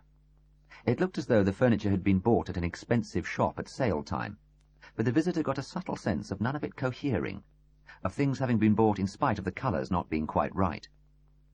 The room was not large enough to take them all, for the house on the outskirts of Maudsley was a dreadful modern parody of Queen Anne, put up by a well-known building chain at the upper end of their design range. Apparently the Critchleys followed their Prime Minister in their taste for expensive architectural tact. "Now," said Commodore Critchley, as he and his wife sank into the sofa, looking like twin fetuses in a womb that they were going to have great trouble getting out of. "We're at your service, old chap. Where do you want us to start? Night of the murder, or before that?" "Because we met one of the participants, no, two, before Dame Myra was killed," said Daisy Critchley. "We were actually up at the Cotterels when Cordelia Mason and her gentleman friend arrived." She gave the impression that she would be eternally grateful to Rodrik and Caroline for, as it were, letting them in on the ground floor of the case. Meredith decided to play them with a loose line. "What was your impression of the pair?" he asked. "Sweet little thing," said the Commodore. "The girl doesn't make the best of herself." "Hardly little," said Daisy.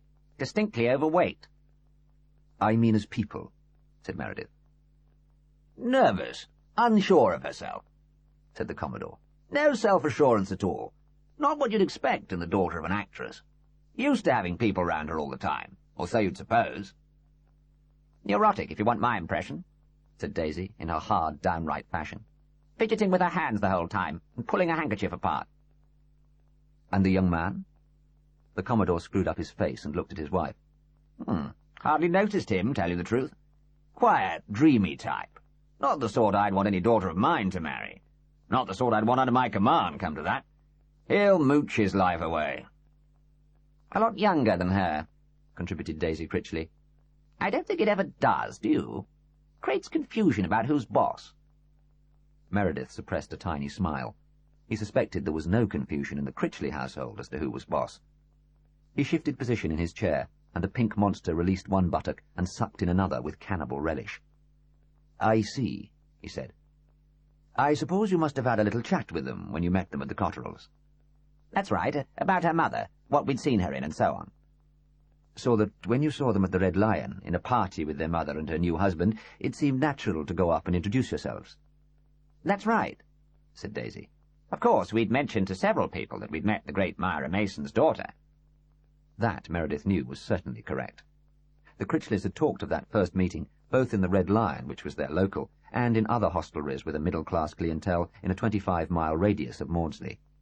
Just as since the murder, they had driven round the same establishments again, giving an account of their involvement in the deed which all the tabloids were shrieking about. It was not boasting exactly, nor drinking out on the topic, since presumably they had no need to cadge drinks.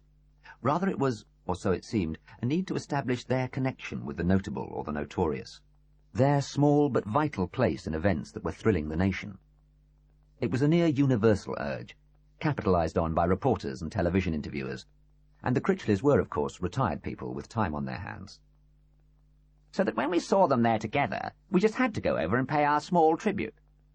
"I see." Meredith knew that the imminent arrival of Dame Myra had been well advertised in advance in Red Lion circles.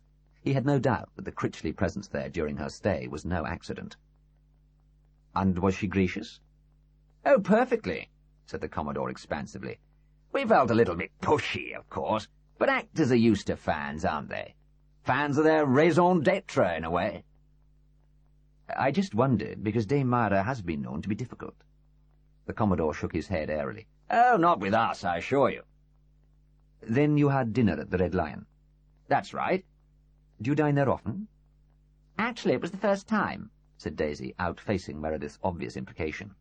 But we'd been promising ourselves a meal there for ages. And was your table near the Myra Mason table? No, said Daisy, managing to keep the regret out of her voice. Meredith shifted position in his chair again, and wondered if next time he would go down for the last time. Now, he said, when the Myra Mason party finished their dinner— We'd already had ours, said Daisy rather quickly. Had less to talk about, I suppose, and the service was first-rate. We were already back in the bar when Granville Ash came in with Pat. They came to sit next to us. There was a tiny emphasis on the pronouns. Daisy knew they were being accused of tuft-hunting. I see. And you all got talking? That's right, said the Commodore. Though the boy, Pat, didn't say much. But Ash himself was very friendly, even affable, wasn't he, dear? Awfully nice. Something of a raconteur, and quite the gentleman, too, confirmed Daisy. Had some damn good stories to tell. Don't know a lot about the theatre, but I like to hear a good backstage yarn.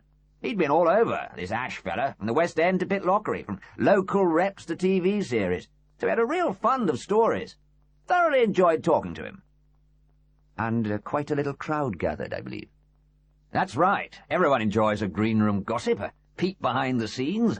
And I think the word got around that something was happening upstairs after that damn fool sister of Cotterel's came up and blabbed her story. Ah, you'd met her before? Briefly, said Daisy. In the Red Lion, in fact, on one of her earlier visits. Her lips tightened, if that was possible. We were not impressed. Anyway, that added spice to the situation, resumed Commodore Critchley, so that by the end there was quite a little group around us. Pat McLaughlin having by this time gone? The Commodore thought. The responsible captain of men, making sure he got his facts right. Let me see. He went soon after the sister came down with her story. I know, because he wasn't there when I bought the next round of beer. You bought the next round, I see. And were there any more rounds? Did Granville Ash buy the round after that? The Critchleys looked at each other, with that perfect understanding born of the long bondage of married life. We knew you'd ask that. Naturally, we talked it over. I bought the next round and the round after that. Ash offered, but I insisted. Well, he was entertaining us, after all. I think everyone who was round our table will back us up. Granville Ash never left his seat, not even to go to the loo. You went to the lavatories yourself? I went there, but Daisy was still at the table. He looked at his lady wife, and she nodded agreement. He never left his seat, not until he went up to find the body. Right, said Meredith briskly. That's quite clear. I should say that I or one of my men have taken statements from other people in the bar, virtually everyone who was there, and they pretty well all bear out what you've just said. Now, let's get to the sound of the shot. As we now know it was, said Daisy. At the time, we all assumed it was a car. Quite. But whatever it was, you must all have jumped and looked around when it happened, said Meredith. They both nodded. Did you notice anyone missing from the bar who had been there previously? They both thought and shook their heads. No, said Commodore Critchley finally. I can't pretend to notice what I didn't. There was this little crowd around the table. I doubted we could have seen through it to the rest of the bar. So what happened? You decided it must be a car backfiring and went back to theatrical reminiscences? For a minute or two. But then this woman came in, as I'm sure you know, and was very insistent that it was a shot. The Commodore coughed. Don't need to go into how she knew. Embarrassing for the poor woman. Anyway, finally Ash was convinced, or convinced he ought to go up and investigate, though I think he still thought she'd got a bee in her bonnet. He went to the door, we followed, and so did most of the others in the bar. I know it sounds pretty bad form, Chief Inspector, said Daisy, giving a charmless smile, but by then a real tension had grown up about what was happening upstairs. So pretty much the whole bar was collecting around that door? Well, yes, I'd say it was, said Critchley. And the door was open? Yes. The Commodore made a rather shamefaced admission. Matter of fact, I think I held it open myself. Meredith struggled to his feet from the suctioning embrace of the plush armchair. Could we reenact it at your sitting-room door here? He asked. They went over, Flood standing a little aside, as if he knew his place in that household. Meredith took command.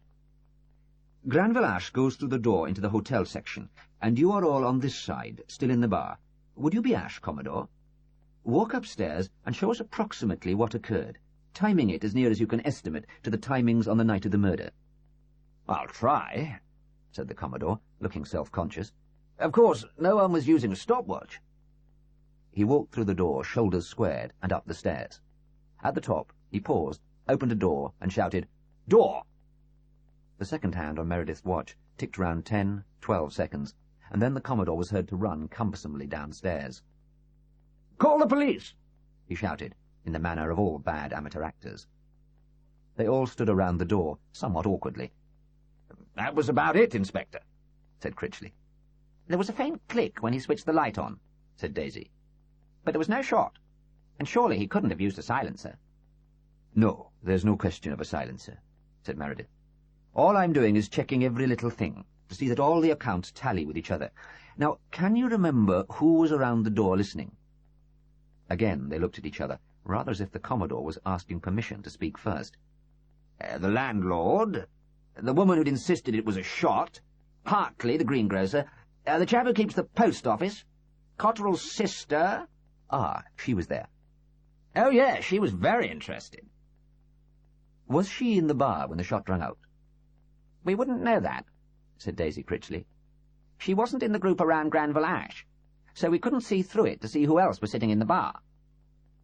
"When did you first become conscious of her?"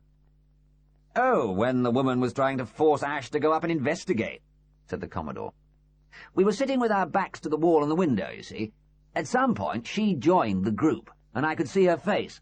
She was watching the woman and Granville Ash almost hungrily, sort of licking her lips at the prospect of some excitement." "Ghoul," said Daisy Critchley. "Some people have no shame, do they?" End of Side 10. Side 11. Chapter 17.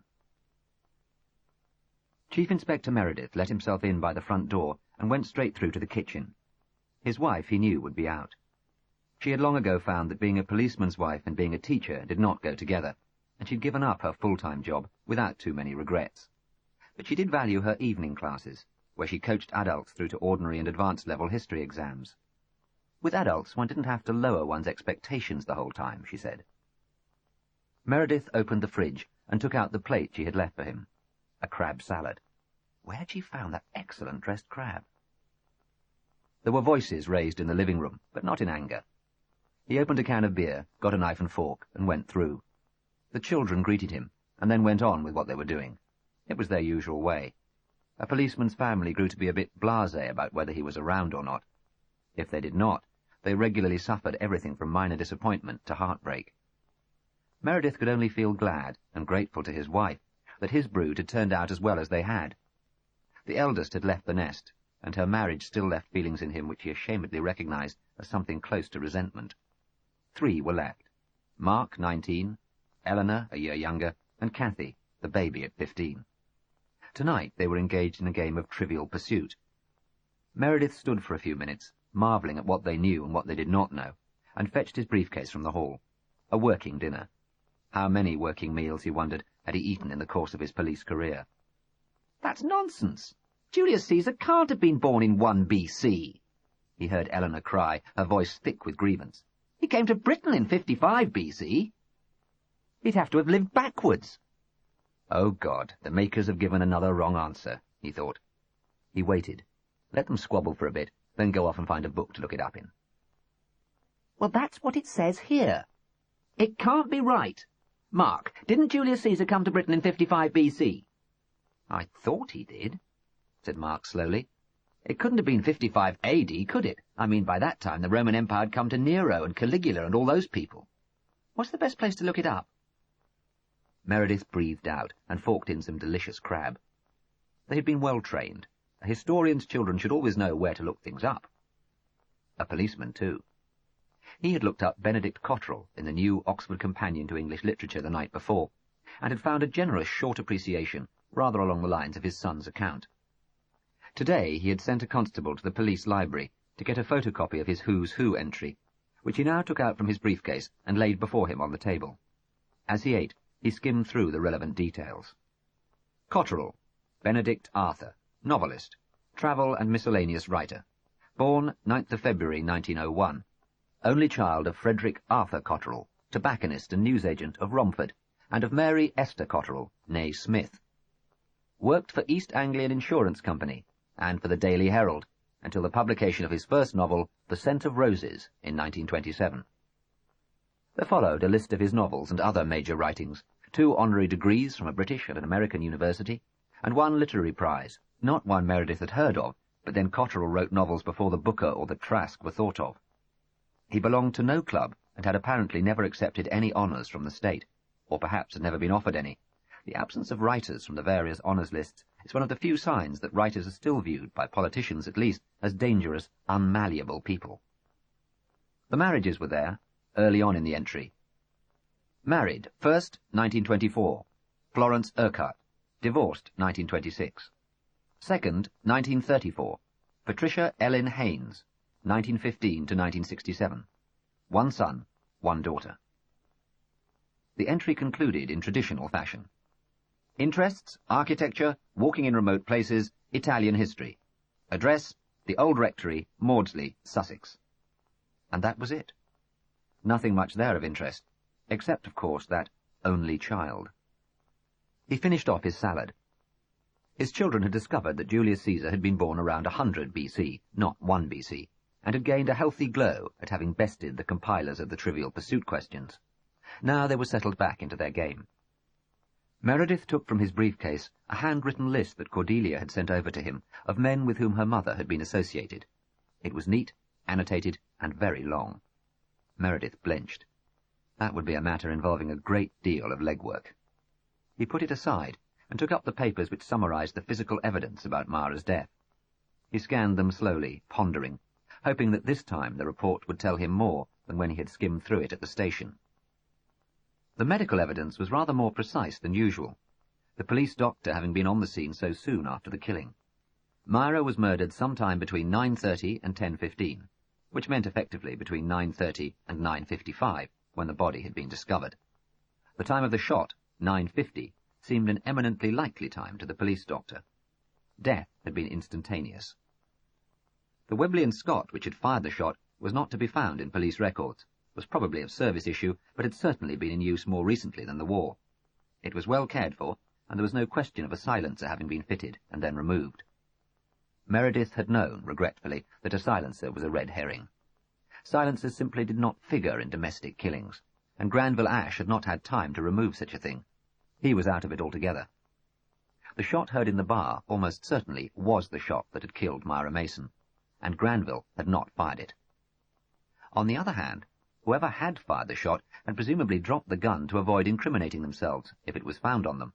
That would argue that they had stayed in the Red Lion. It was a pity about Granville, because financially Myra was certainly worth killing. There was the flat in Hampstead, bought in 1964, with the profits, Meredith guessed, of her newspaper revelations. Then the area where it was situated had not been particularly fashionable, being at the Finchley end and thus relatively cheap. Now fashion had crept up to it, or desirability, and it had profited by London property values, which had spiralled into madness. Then it had been the modest flat of an aspiring actress. Now it was worth a bomb. The house in Pelstock was large, 5 bedrooms, 3 reception, in addition to a housekeeper's flat. The grounds were extensive, and Myra had acquired 3 adjacent fields, currently rented out to local farmers, but likely to be released soon as building land. She had an extensive holding of stocks and shares, an extremely healthy bank balance, and a large collection of jewellery, both modern and antique. She had about 15 turn-of-the-century English paintings, bought for a song, but currently teetering back into fashion.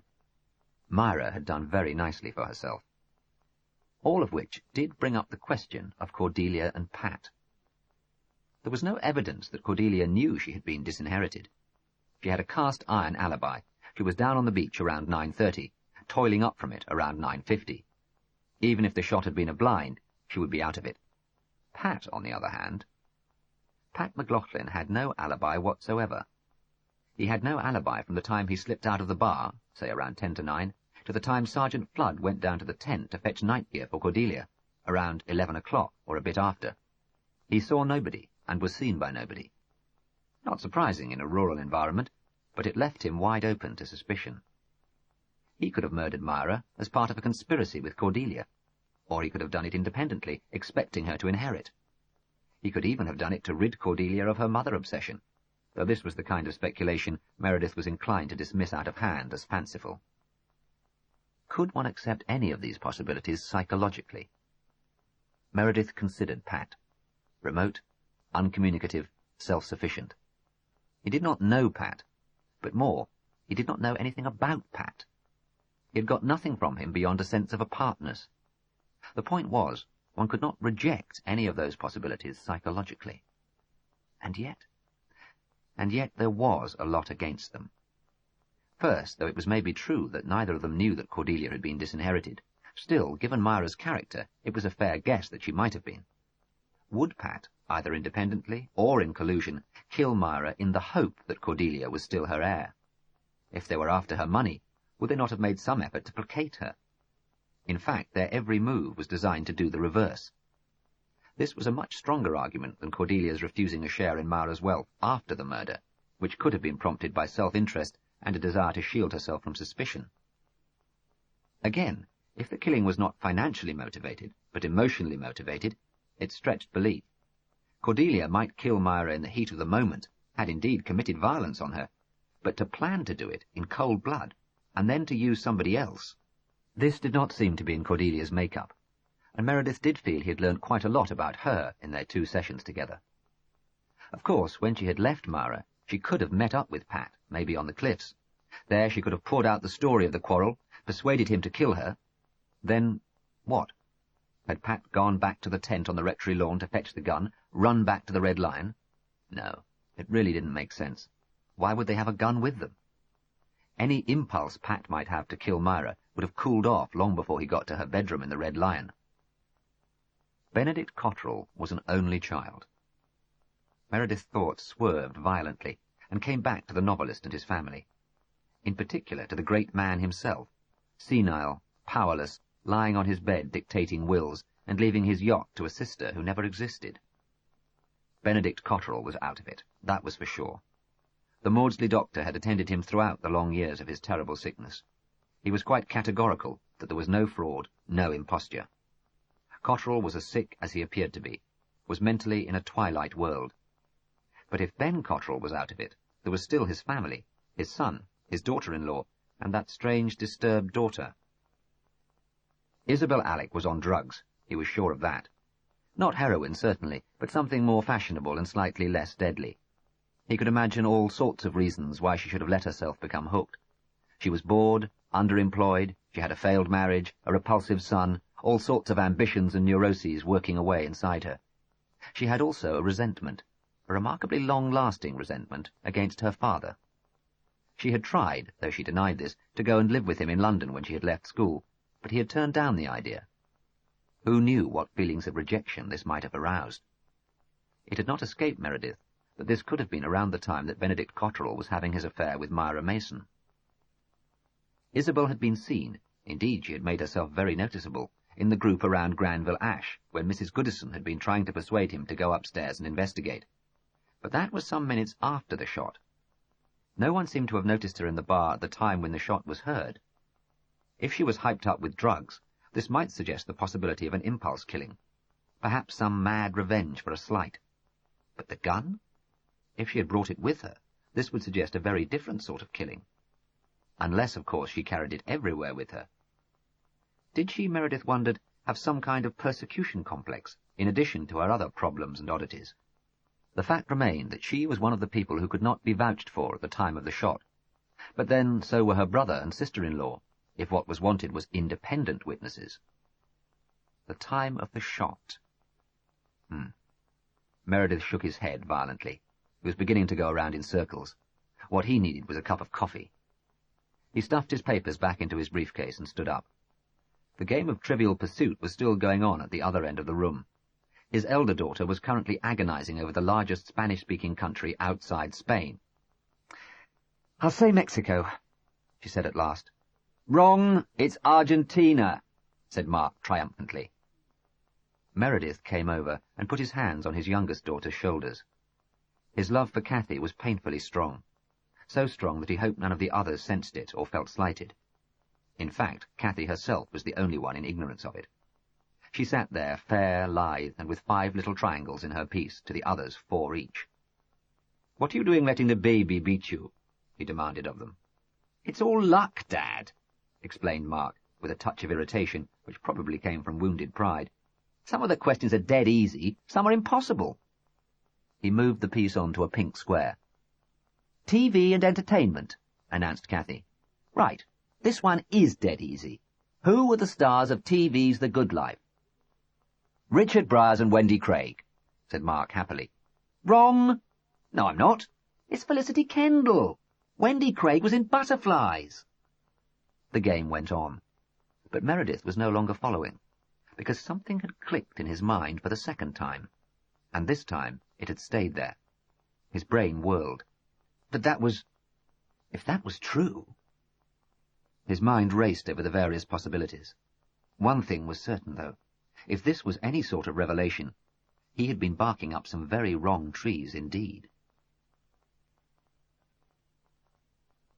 Chapter 18. The house now was not in the best part of Merton. All around it the 3-story dwellings had been dissected into flats and bed-sitters, and signs of neglect and decay were not difficult to detect. This one, number 37, had been meticulously restored at some stage to its late Victorian substantiality. It was solid, 4-square, and well maintained. Behind the wide bay window could be seen heavy brocade curtains, and one did not doubt that behind them the furniture would be good and completely in keeping. Only some slight traces of peeling paintwork suggested that the work of restoration and cherishing was now some time in the past. Meredith stood inconspicuously on a street corner some way away, and considered his best course of action. To go and talk to people in the neighbouring houses seemed a bad idea. He might be seen, and in any case they probably held a migratory working population that would not be in at this time of day, and would know little if they were. Whether it was true that London people could live for decades side by side with neighbours without exchanging a single word, Meredith did not know. He did know that bed-sitterland in any town was lousy as far as extracting information was concerned. Young people, uprooted people, too concerned with their own lives and problems to take any interest in other people's. There was a sandwich bar, a kebab takeaway, and a laundrette, all within easy reach of number 37. They were all possibles. On the whole, though, the best bet was the pub. It was one mitigating factor of a policeman's lot that the best bet for information so often was the pub. Even in soulless, comfortless London, people were inclined to chat in their local. It was 11 o'clock, an ideal quiet time. The pub was called the Hare and Hounds, some reminder of days when red-coated gentlemen and ladies tally-hoed across the green fields of Merton, or more probably an unconsciously sick joke on the part of its Victorian builders and proprietors. At any rate, there's no music, Meredith thought, as he pushed his way through the door into its brassy and mirrored interior. "Lovely day," he said, as the landlord fetched him his pint. "Everywhere looks better in the sun, doesn't it?" "That's right," said the landlord, putting aside his copy of the Telegraph. He was a fat, comfortable man, with a sharp eye that promised well. "You new around here? The population's that shifting you never quite know who you've seen before and who you haven't." "Not exactly round here," said Meredith casually, sipping at his beer as he launched into untruth. "Just bought a new house out Wandsworth way. The old house, rather, in the nature of a speculation. Come to see a chap about restoring it in period style, aiming at the yuppie market." "Oh, yes." "Chap who did some work for me a few years ago. So many cowboys in that business, I thought I'd look him up again. Doesn't seem to be around at the moment.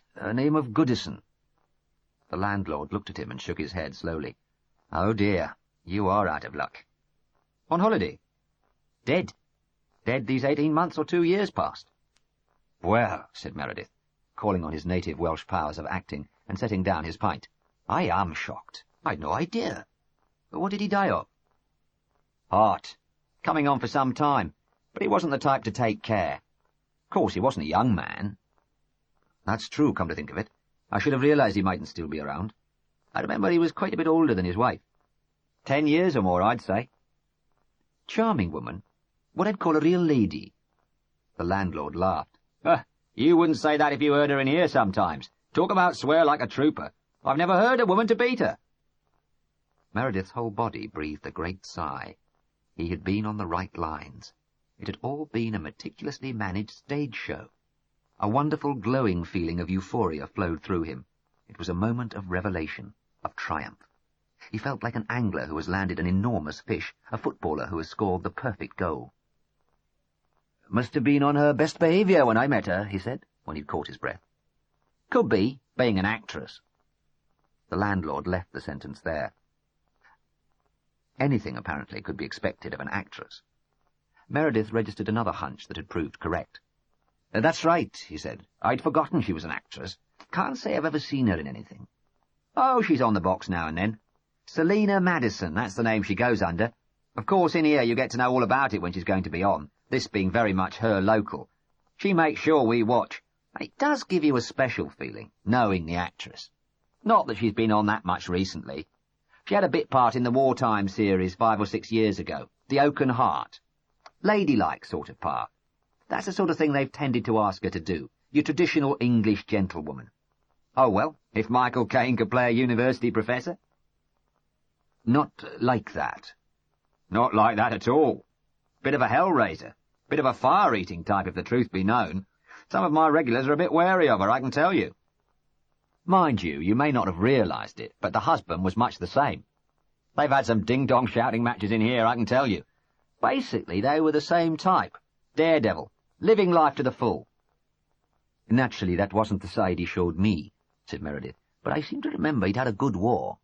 That's right. Commando training. Undercover agent in France, that kind of thing. Never really reconciled himself to civvy life. Like the whiff of danger. Even the business side of him. Always buying properties that everyone else had written off, and then trying to get them back into shape. He won some and lost some, so I've heard. A good shot, they seem to remember. That's it. Rifles, pistols, you name it. Take a pot at anything that moved, would Charles Goodison. If someone offered him a go at a grouse or deer or whatever, he'd down tools and take him up on it. Take the wife with him as well, as often as not. She couldn't down tools so easily, being an actress, but she wasn't always in work, not by a long chalk. Dicey profession, said Meredith. That's it. I get the impression she doesn't find it so easy now he's gone. She's not in here so much. Occasional visitor rather than a regular, if you see what I mean. And when she's in, she nurses her tipple. I know the signs. I'm sorry for the lady. Probably gets her booze from the supermarket, going for the special offers. It's a bit of a come-down, because they were always free spenders. That's the thing about these independent women, said Meredith, thinking this was a topic on which the telegraph-reading landlord would probably have highly traditional views. When it comes to the nitty-gritty, they're as dependent on a man as anybody else. That's right. No sign of a new husband in the offing. The landlord laughed. She won't be without a man for long, not our Pamela. That's the general opinion in here. Some of the things she used to get up to while he was away you wouldn't credit. Mind you, she's quieter now she's getting on a bit. As to husbands, I don't know. It's always more difficult for a woman, isn't it? At least it is once they get past the 40 mark. Not that she isn't an attractive woman still, mind. Very much so when I saw her. That's not to say she can pull in a husband, though, is it? She had a younger chap hanging around for a while not so long ago. Fair-haired, slightly poncy type. Actorish. Probably was an actor. Oh, he was. One of our regulars had seen him in something down Guildford way. Something Shakespearean, I think he said. Perfectly nice bloke, but you felt if you blew too hard he'd disappear. We thought they might get together permanently. It happens these days once in a while, doesn't it? Younger blokes and older women. But I haven't seen him around lately, so I expect he took fright. That's the problem with these very positive women, isn't it? They put men off, because they always take the lead. Men don't go for that sort of thing. Some men do, thought Meredith. Yes, sir, what can I get you? As the landlord bustled away to serve another customer, Meredith hugged himself on his discoveries. It's all been a performance. Those archetypally middle-class clothes, the string of pearls, the travel luggage, and the reading matter, all a meticulously built-up piece of role-playing, helped no doubt by the role she had herself played on stage and television in her time. He realized now that his uneasiness about the shot, his toying with the idea that it was some kind of blind to conceal the real time of the murder, was really a subconscious sense of the staginess of it all. The fact of Mrs. Goodison's having been immediately below the bedroom when the shot was fired. The scene, what other word was there, of her publicly persuading Ash to go and investigate. The discovery of the murder. Pure Agatha Christie first-act curtain. and above all the too perfect assumption of the role of the country gentlewoman. The person who never in any respect clashes with expectation, always conforms to type, is not a person at all, but a performance. The question was, what to do now?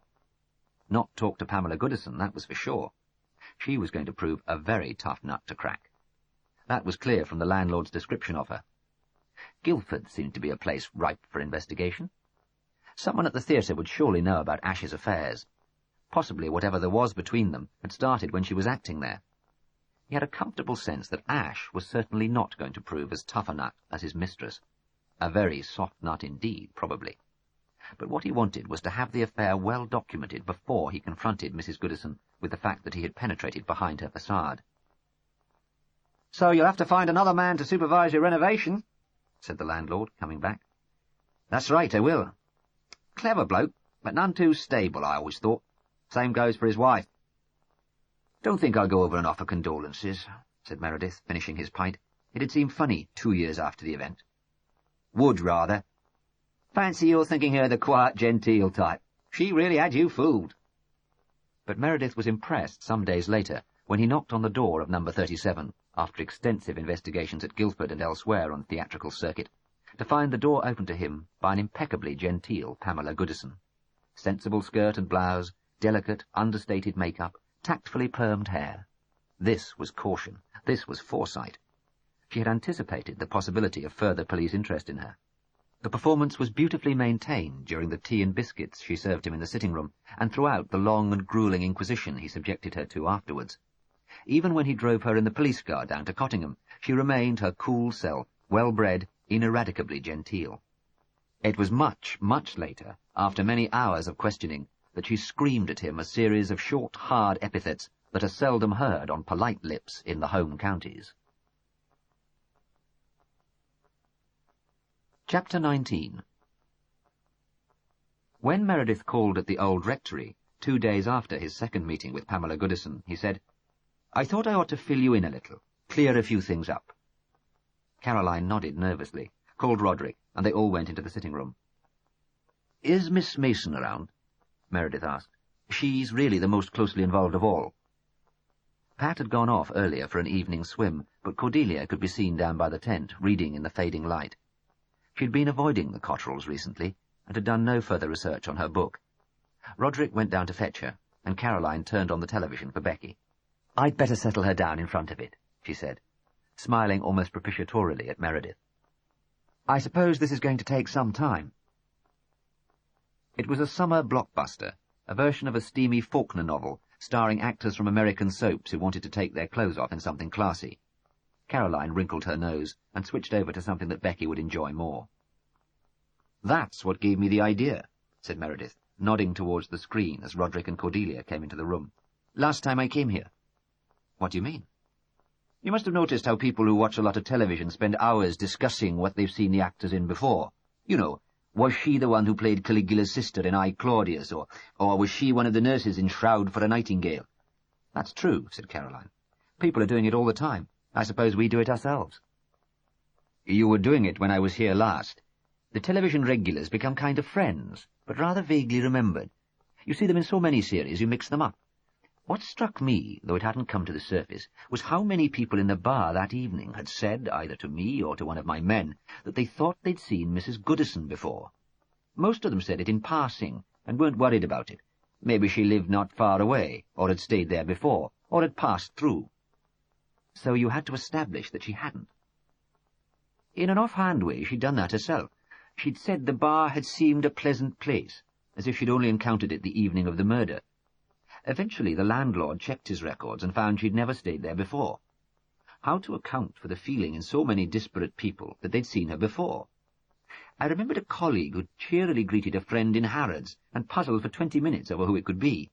Eventually he realized it was one of the stars of Emmerdale Farm." "You mean there's no clear boundary any more between real life and screen life?" asked Rodrik. "I don't think there is. And thinking of television, and noting how people argue about what they've seen people in, everything fading into everything else. Yes. It's difficult to put into words, but I wondered whether the people who thought they'd seen her before, and I in a different way, hadn't been reacting to a television performance in a prestige production. To put it bluntly, I begun to wonder if I hadn't been too easily fooled, and if Mrs. Goodison was not altogether too perfect a type. "We none of us met her," said Rodrik. "But even if we had, I don't suppose we would have realized that where we'd seen her before had been on television. You expect life and television to be two quite separate things, like having a friend you always see when you go to Manchester and then unexpectedly meeting him in Paris. It disorientates you." "Let's sit down," whispered Caroline, nodding towards Becky, who was raptly watching a wildlife programme. She led them to the other end of the sitting-room. They sat around in the little group of chairs, Cordelia clearly feeling rather awkward, the two Cotterels watchful and hoping it did not show. Only Meredith appeared completely relaxed. End of side 11. Side 12. "Myra Mason noticed her too," Meredith resumed. "Much quicker than me, naturally. Now I can piece together, conjecturally of course, what happened. She was studying plays sent by her agent, in particular a new Alan Ayckbourn one. It's about a middle-class woman who gradually throws off all inhibitions and restraints and becomes an elderly punk with disastrous results. It wasn't a part she could draw on much of herself for, particularly the respectable, repressed woman of the early scenes, so she did what you, Miss Mason, told me she normally did in such cases. She started studying someone, her walk, her gestures, her clothes, and so on." "And the person she picked on," contributed Rodrik, "was Mrs. Goodison." "Yes, the perfect middle-class type. But being what she was, an actress, it wouldn't have taken Myra Mason long to realize that what she was studying was itself an act. Not necessarily that of an actress, but certainly that of someone to whom the role of middle-aged, upper-middle-class gentlewoman did not come naturally. It wouldn't have taken her long to realize that she had in fact seen this woman before. Being the professional that she was more able to pin down where she'd seen her than the people in the Red Lion. She was an actress, and she'd seen her on television. Before long she remembered what in, a series called The Oaken Heart, and a short play called The Blush, based on a short story by Elizabeth Taylor, the novelist Elizabeth Taylor, of course. I think she was very intrigued by this, hence the noting of the two pieces down on her notepad. If she mentioned her suspicions to Granville, then she must have sealed her fate. She had to be killed as soon as possible." They all thought for a moment. "You're quite sure, are you, that Granville was in to that extent?" asked Caroline. "What's the alternative?" "That when Granville was taken from her by Myra, this Mrs. Goodison determined to get him back, and to get her revenge on Myra Mason at the same time.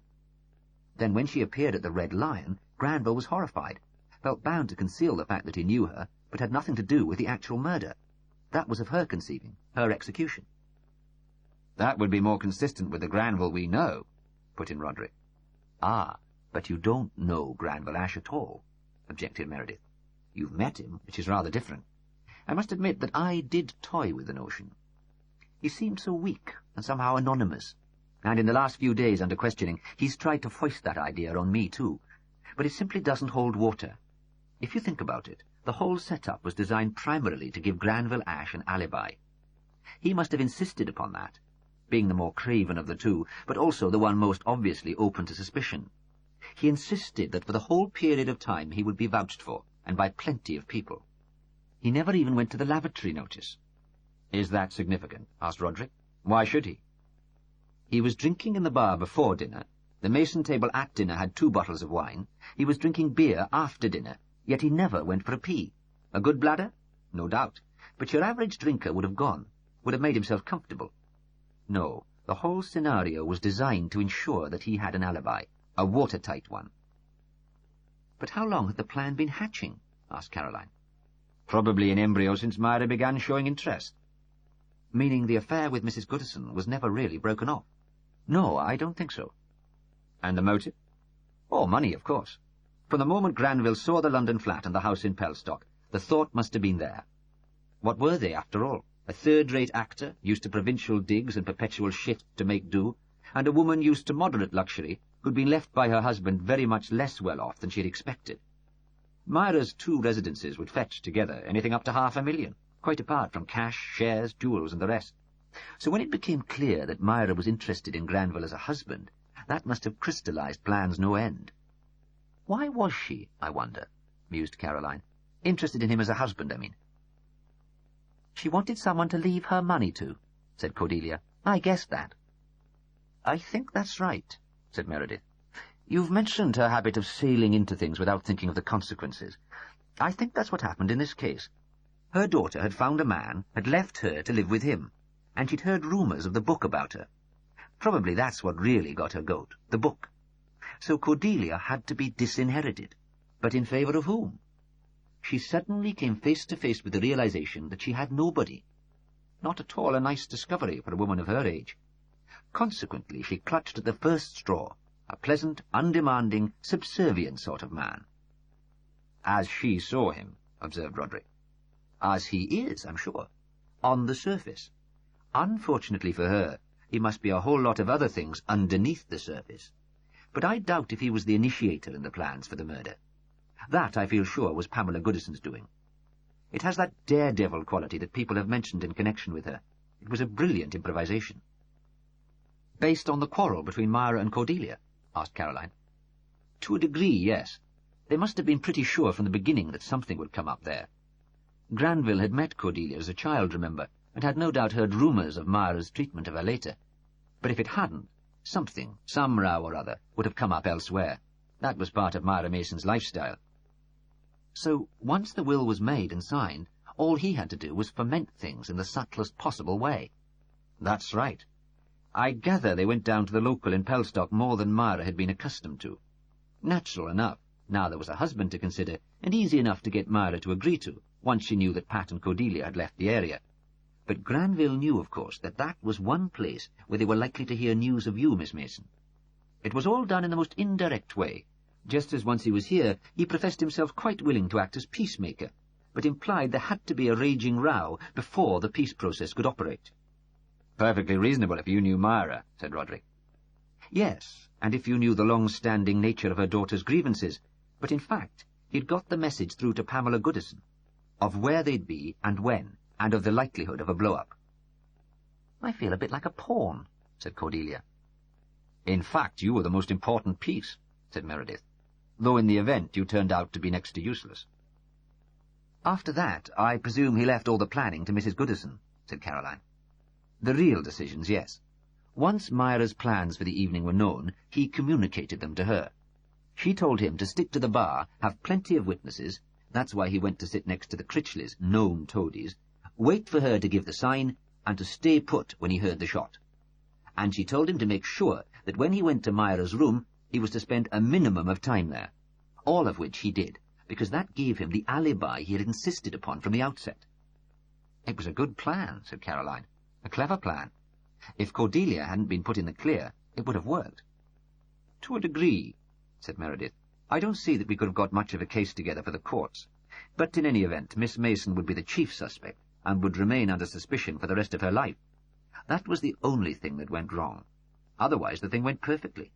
She reconnoitred the ladies' lavatories to provide circumstantial backup for her story, and at what she judged to be the best moment, she simply left the bar as if to go to the lavatory, and went up and shot her. How did she get in? Asked Rodrik.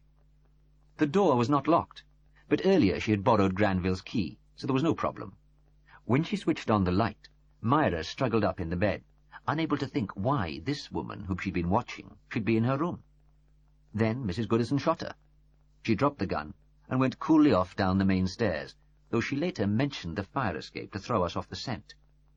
The finding of the body went like a dream, or like a well-crafted mystery play, and the whole bar came to the door to provide witnesses for Granville's story. Do you think they were seriously rattled by Cordelia's being seen on the beach? Concerned, anyway. I don't think Pamela Goodison rattles easily. But there was Granville Ash's attempt to make Cordelia accept part of her mother's fortune, an offer, I suspect, that would have turned out to be considerably less generous than it seemed at first sight, had she accepted. They still had Pat and collusion between the two as a possibility to suggest, but collusion was a notion that they did not want to draw attention to, so they started nudging me in the direction of your sister, sir. Isabel? Poor old Isabel? Whatever reason could she have for killing Myra? That was the question. One I gave some thought to, thanks to them. Mrs. Goodison had been handed her on a plate, by her sitting next to her on the night of the murder, and confiding in her connection with the Mason family. So Mrs. Goodison played that card even on our first conversation, realizing that she might need someone to fall back upon. By the time I came to talk to Ash, he was playing it more openly. Meredith looked seriously at Rodrik. "Do you realize your sister's on drugs, sir?" "On drugs? Good Lord! No, I never suspected. Oh, I suppose it would explain some things." "I don't know how long she's been on them, or how deeply she's into them, but certainly she needs help, sir." "What about her immediate family?" "She won't get help from them." "Do they have money?" "Oh, yes." "That would be a start. She needs to be got into a clinic. But my immediate point is that made her at least a conceivable suspect. Some imagined wrong from the past, muddled by a brain not fully in control into a monstrous grievance. No doubt if that failed, some further trail could be laid. Maybe against you or your wife, sir, or even against your father. I assure you, Inspector, that you wouldn't have got far with that." "No. Anyway, as luck would have it, I heard one of my kids having one of those who-was-in-what arguments about television programs, and suddenly things began to click into place. Now we've got it all laid out like a map. It was a simple, old-fashioned murder for gain. They were going to live in Spain, you know, once the publicity had died down and the money come through. Whether they would have lived happily ever after, though, is another matter. I suspect he would have found that he was going from one Tartar to another. But who knows? Maybe that was what he wanted. He apparently had had a series of affairs with women of much stronger personality than his own." "How do you know all this, Inspector?" asked Caroline. "Oh, he broke. That was inevitable. He was the weak link in her chain all along. Even if he hadn't, we'd have made a case against them. Her deceptions, evidence of their relationship. But as it is, the whole thing's watertight." Meredith stood up and gave a quick, awkward nod to all three of them. "Well, that's it. I thought you were owed some explanation. Miss Mason, because she's the nearest relative, and, well, to tell you the truth, Mr. and Mrs. Cotterel, I felt a bit guilty about entertaining those absurd suspicions about the distinguished old gentleman upstairs." If there was a stiffening of the people around him, Meredith did not notice. "It was rather an imaginative idea," said Caroline, walking to the door.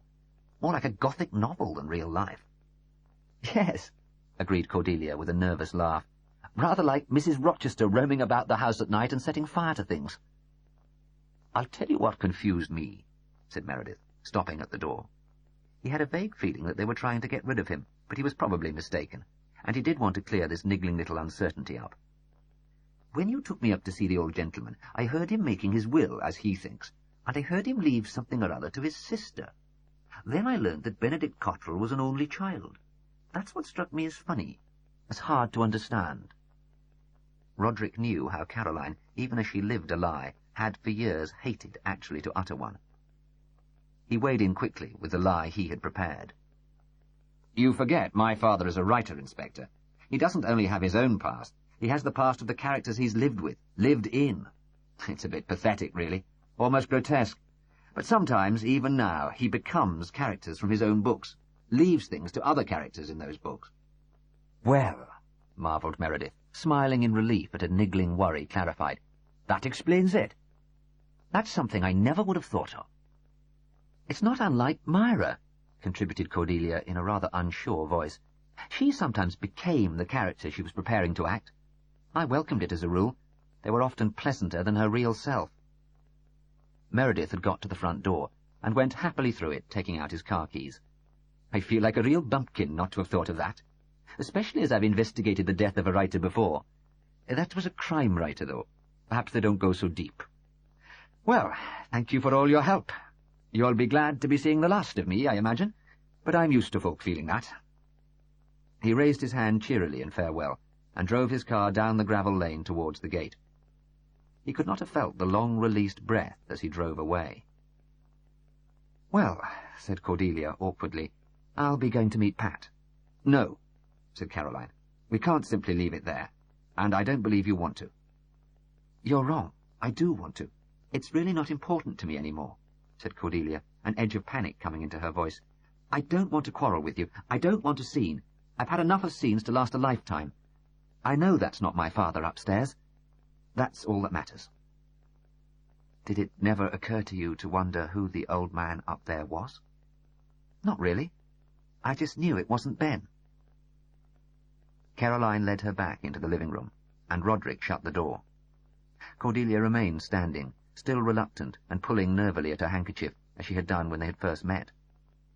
"I don't want a scene either," said Caroline quietly. "There's no reason why there should be one. I just want you to understand what happened, how it came about. How did you find out? Did you listen to the tapes?" "No," said Cordelia bluntly. "It was his feet." "His feet?"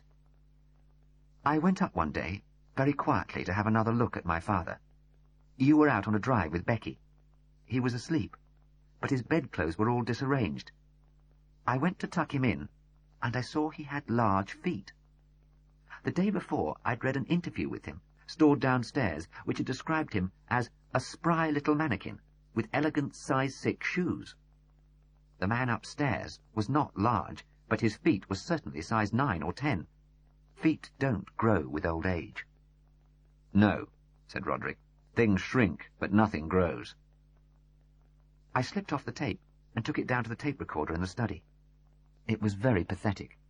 I didn't recognize any of the things he was leaving, not from this house, not from what I'd read of his life. Ben never owned a yacht. It just wasn't his sort of thing, was it?" "Not at all," said Rodrik. "And the names of the people he was leaving things to, I didn't recognize any of them." "You might have recognized one," said Caroline quietly. "My maiden name was Quantick." "Oh." Cordelia put her hand to her mouth in sudden understanding. "Not that he leaves anything to us. He feels, poor lamb, some sort of vague resentment, as if we were responsible for the way he is now. So he leaves things to old friends, family, most of them people long since dead." "Then is he your father?" "Yes. Rupert Quantick. My father." It's a difficult story to tell, to make clear how we fell into this deception. And of course we have never told it before. My father wasn't at all like us, or for that matter like Ben. He was a businessman, entrepreneur, very much a man of the world, hearty, gregarious, loving all the good things of life. "Too much so," said Rodrik. "Yes, he was also, I'm afraid, not very honest. He loved making money, and he wasn't too scrupulous about how he came by it." "In fact, I think he liked a dishonest buck better than an honest one," put in Rodrik. "There are people like that. There's more zest to the dishonest buck, more spice." "He lived his life, he always said, on the windy side of the law," resumed Caroline. "He loved dodges, slightly crooked wheezes, little fiddles that beat the taxman. They led on, inevitably, to bigger things. Then suddenly the law caught up with him. It was one summer 10 years ago, when we were visiting him in the south of France. He had a villa there, in a little village near Simaine, and his yacht was moored in the harbour. Maybe it was his lifestyle that gave him away. Anyway, we could see he was worried. He kept phoning back to England. He couldn't concentrate, didn't want to go sailing or to play golf or any of the things he usually enjoyed." "We guessed quite soon that what was worrying him was the police," said Rodrik. "We'd always feared they'd catch up with him in the end. It was difficult to say what worried us most, the prospect of his going to jail or his inability to concentrate. In the midst of all his worries, he would suddenly seem to lose track of things entirely. We even once found him sobbing, an inconceivable thing. He was bewildered by what was happening to him. Anyway, he was so unlike his usual hearty, outgoing self that we were worried, especially as it seemed to get worse rather than better. And then suddenly we realized what it was, the onset of senility. Ben was coming to stay for a couple of days. He'd been walking in the Dolomites, a region he'd always loved, and which he'd just written a book about. We were looking forward to it, because we didn't see him often. He just bought this house to be near us, he said, but Ben was congenitally restless, and we didn't believe he'd use it much. "He came," said Rodrik, "and he seemed in excellent form. Probably he'd overstrained himself in his walking, but if so, it certainly didn't show. In fact, his spryness showed up the change in Caroline's father. Sometimes Rupert seemed aware of his predicament. We had a splendid meal, and he kept saying, 'Eat, drink, and be merry.' We didn't know how to respond, because we didn't know if he was thinking about a possible jail sentence or his own failing powers. Most of the time he rambled and became pathetic, and finally we put him to bed with a couple of sleeping pills. Later, just as we were putting out the light, we heard a cry. It was from Ben's room. He'd had a heart attack, a severe one. I got him to bed while Rodrik rang the doctor in Simaine. He was very quick, but not quick enough. Ben died as he came into the room. It was devastating, totally unexpected, and coming on top of everything else. Otherwise Rodrik would have realized, insisted Caroline. The doctor said one or two odd things. Votre père est bien respecté en semaine. Things like that. Rodrik thought he was just being flowery, and in fact Ben was well thought of as a writer in France. Then, as he was leaving the house, promising to send up the death certificate for us to fill in the personal details, he said, "C'était un bon garçon, Monsieur Contic." Rodrik didn't twig immediately. It was the way he said it, Contic. And by the time he did twig, the doctor had got into his car and driven away. Then we realized. Caroline's father had been on his books, but he had never actually been to see him. The doctor was young and had recently taken over the practice. He knew of Rupert Quantick, the rich Englishman, and where he lived, but he'd never met him. When the certificate came up next day, it certified the death of Rupert Quantick. It was one of those times, a time of decision. Becky was somehow upset by the death, some sense she has of disaster. Father woke up rambling, worse than ever, and then someone rang up from my father's firm in Birmingham to say he'd heard the fraud squad would be flying out to Nice before the end of the week, and would be coming to Semaine to interview him. It seemed like pure impulse at the time, said Rodrik. I said, they'll be wasting their time. Caroline's father died last night. The rest followed like a dream. We filled up the missing entries on the death certificate with Rupert Quantick's details, and we buried Ben as him. There were just us and Becky at the funeral. Then we drove father home to England. There was no problem at all. There were the four of us in the car, one a handicapped child, one a sick old man. The passport official just flicked through Ben's passport, glanced into the car. One old man is very like another, and that was that. It's funny, isn't it? Said Caroline. Babies and old people are very much alike. So we brought him here, and without realizing it, he began his life as Benedict Cotterel, said Rodrik. We knew, of course, that he wouldn't be able to cope on his own. We moved in and sold our cottage. At first he could go out sometimes into the garden, play a little with Becky, but before long even that became impossible. We took over the administration of his affairs, Ben's affairs, and he took to his bed and lived permanently in some half-real world. Then it was safe to have help looking after him. My father's little business empire collapsed, and all his assets were seized to pay his debts. His yacht, his early Wedgwood, his silver, his pictures. The Gainsborough that turned out not to be a Gainsborough at all, put in Rodrik wryly. So typical of Dad. I was glad I didn't profit at all by his death. There's a sort of ironic humour, I suppose, in hearing him leave all those things to friends and relatives, things that are long gone. When he dies, he will die as Benedict Cotterel, and then this house will come to Isabel, and most of the rest will come to us. Wasn't Isabel a problem? Asked Cordelia. We thought she would be, said Rodrik. Our hearts were in our mouths the first time she said she was coming.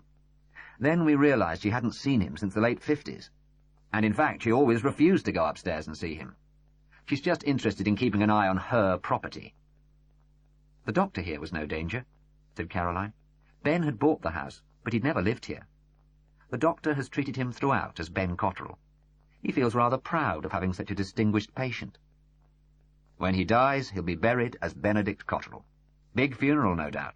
All the great and good in the literary world. Representatives of the Arts Council, Margaret Drabble. The old Rupert Quantick. My father, as I knew him as a child, would have thought that a tremendous joke, said Caroline. Then Isabel can have this place, we'll find ourselves a smaller house, and life will go on as before. You won't reveal the truth, then? We've talked about it. I don't suppose anything very dreadful would happen to us, but I think we'll only do it, if at all, when Becky is dead. There will be an immense fuss, and she responds very badly to any disruption in her routine. Caroline paused. I've hated living this lie, but somehow it's around our necks now, like the albatross. Maybe it would be best just to leave a statement with our wills. I'm sorry I thought you'd done it to prolong the royalties, said Cordelia awkwardly, even though I did think it was Becky you were concerned about. The royalties will last out all our times, said Rodrik quietly. The doctors say Becky can't live much beyond 35. What we fear most is that we should both die first. I'm afraid that would devastate her, however much money there was around to pay for her looking after.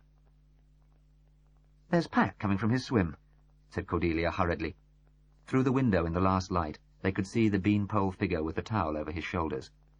Cordelia hurried to the front door and hailed him, and they stood together, he with his arm around her shoulders, under the outside light, looking oddly fragile, yet indissolubly united. "We plan to move on the day after tomorrow," said Cordelia. "We shall miss you," said Caroline truthfully. "You won't be doing any more research?" "No. The book's a washout. You may as well know that I'm pregnant. I realized a few days ago, just before Mother was killed. When I spent the night in the station cells, I kept saying to myself, God might do this to me, but he wouldn't do it to my baby. It kept me going, and he didn't. But I think now it's time to forget. I don't want to stain the beginning of a life with all the grievances and misery of my past. Turn around and start again. That's the best plan. I think you're very wise. Maybe I'll publish the account of Myra's acting career, an unblemished record of artistic success." "De mortuis nil nisi bonum," said Rodrik. "Yes, though that saying doesn't make much sense in modern times, does it? It's only after their death that you can say how rotten they were." She flashed at them her brilliant smile, and Caroline realized that she had hardly seen it since Cordelia had heard the news that her mother was coming to Maudsley. "I'm not going to start sentimentalizing Mother, you see," she went on. "But don't worry, I won't change my mind about the book. Someone, someday, will write the truth about her, but it won't be me. From me there will be nothing but praise, endless applause, happy ending." She and Pat, closely entwined, began their walk down the lawn to their tent. Then she turned and called back to them. "But I don't promise that one day, when I'm much older, I won't want to write about Ben." Rodrik and Caroline turned off the light and went back into the house.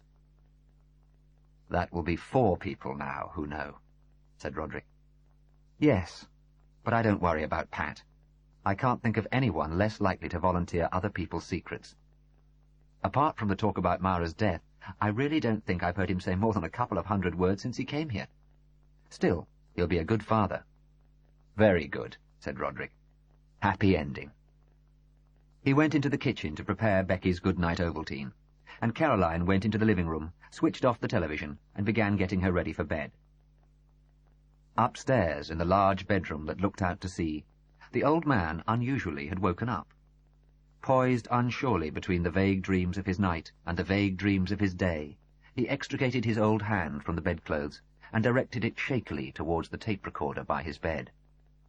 When the reassuring whirring sound started, he cleared his throat. To my dear sister, Dorothy Quantick, I leave my Gainsborough portrait of Sir Samuel Etterick. To my dear friend, William Harrison, I bequeath... The voice faded into nothing. The old man's eyes closed, and he sank once more into sleep. On the bedside table, the machine whirred on.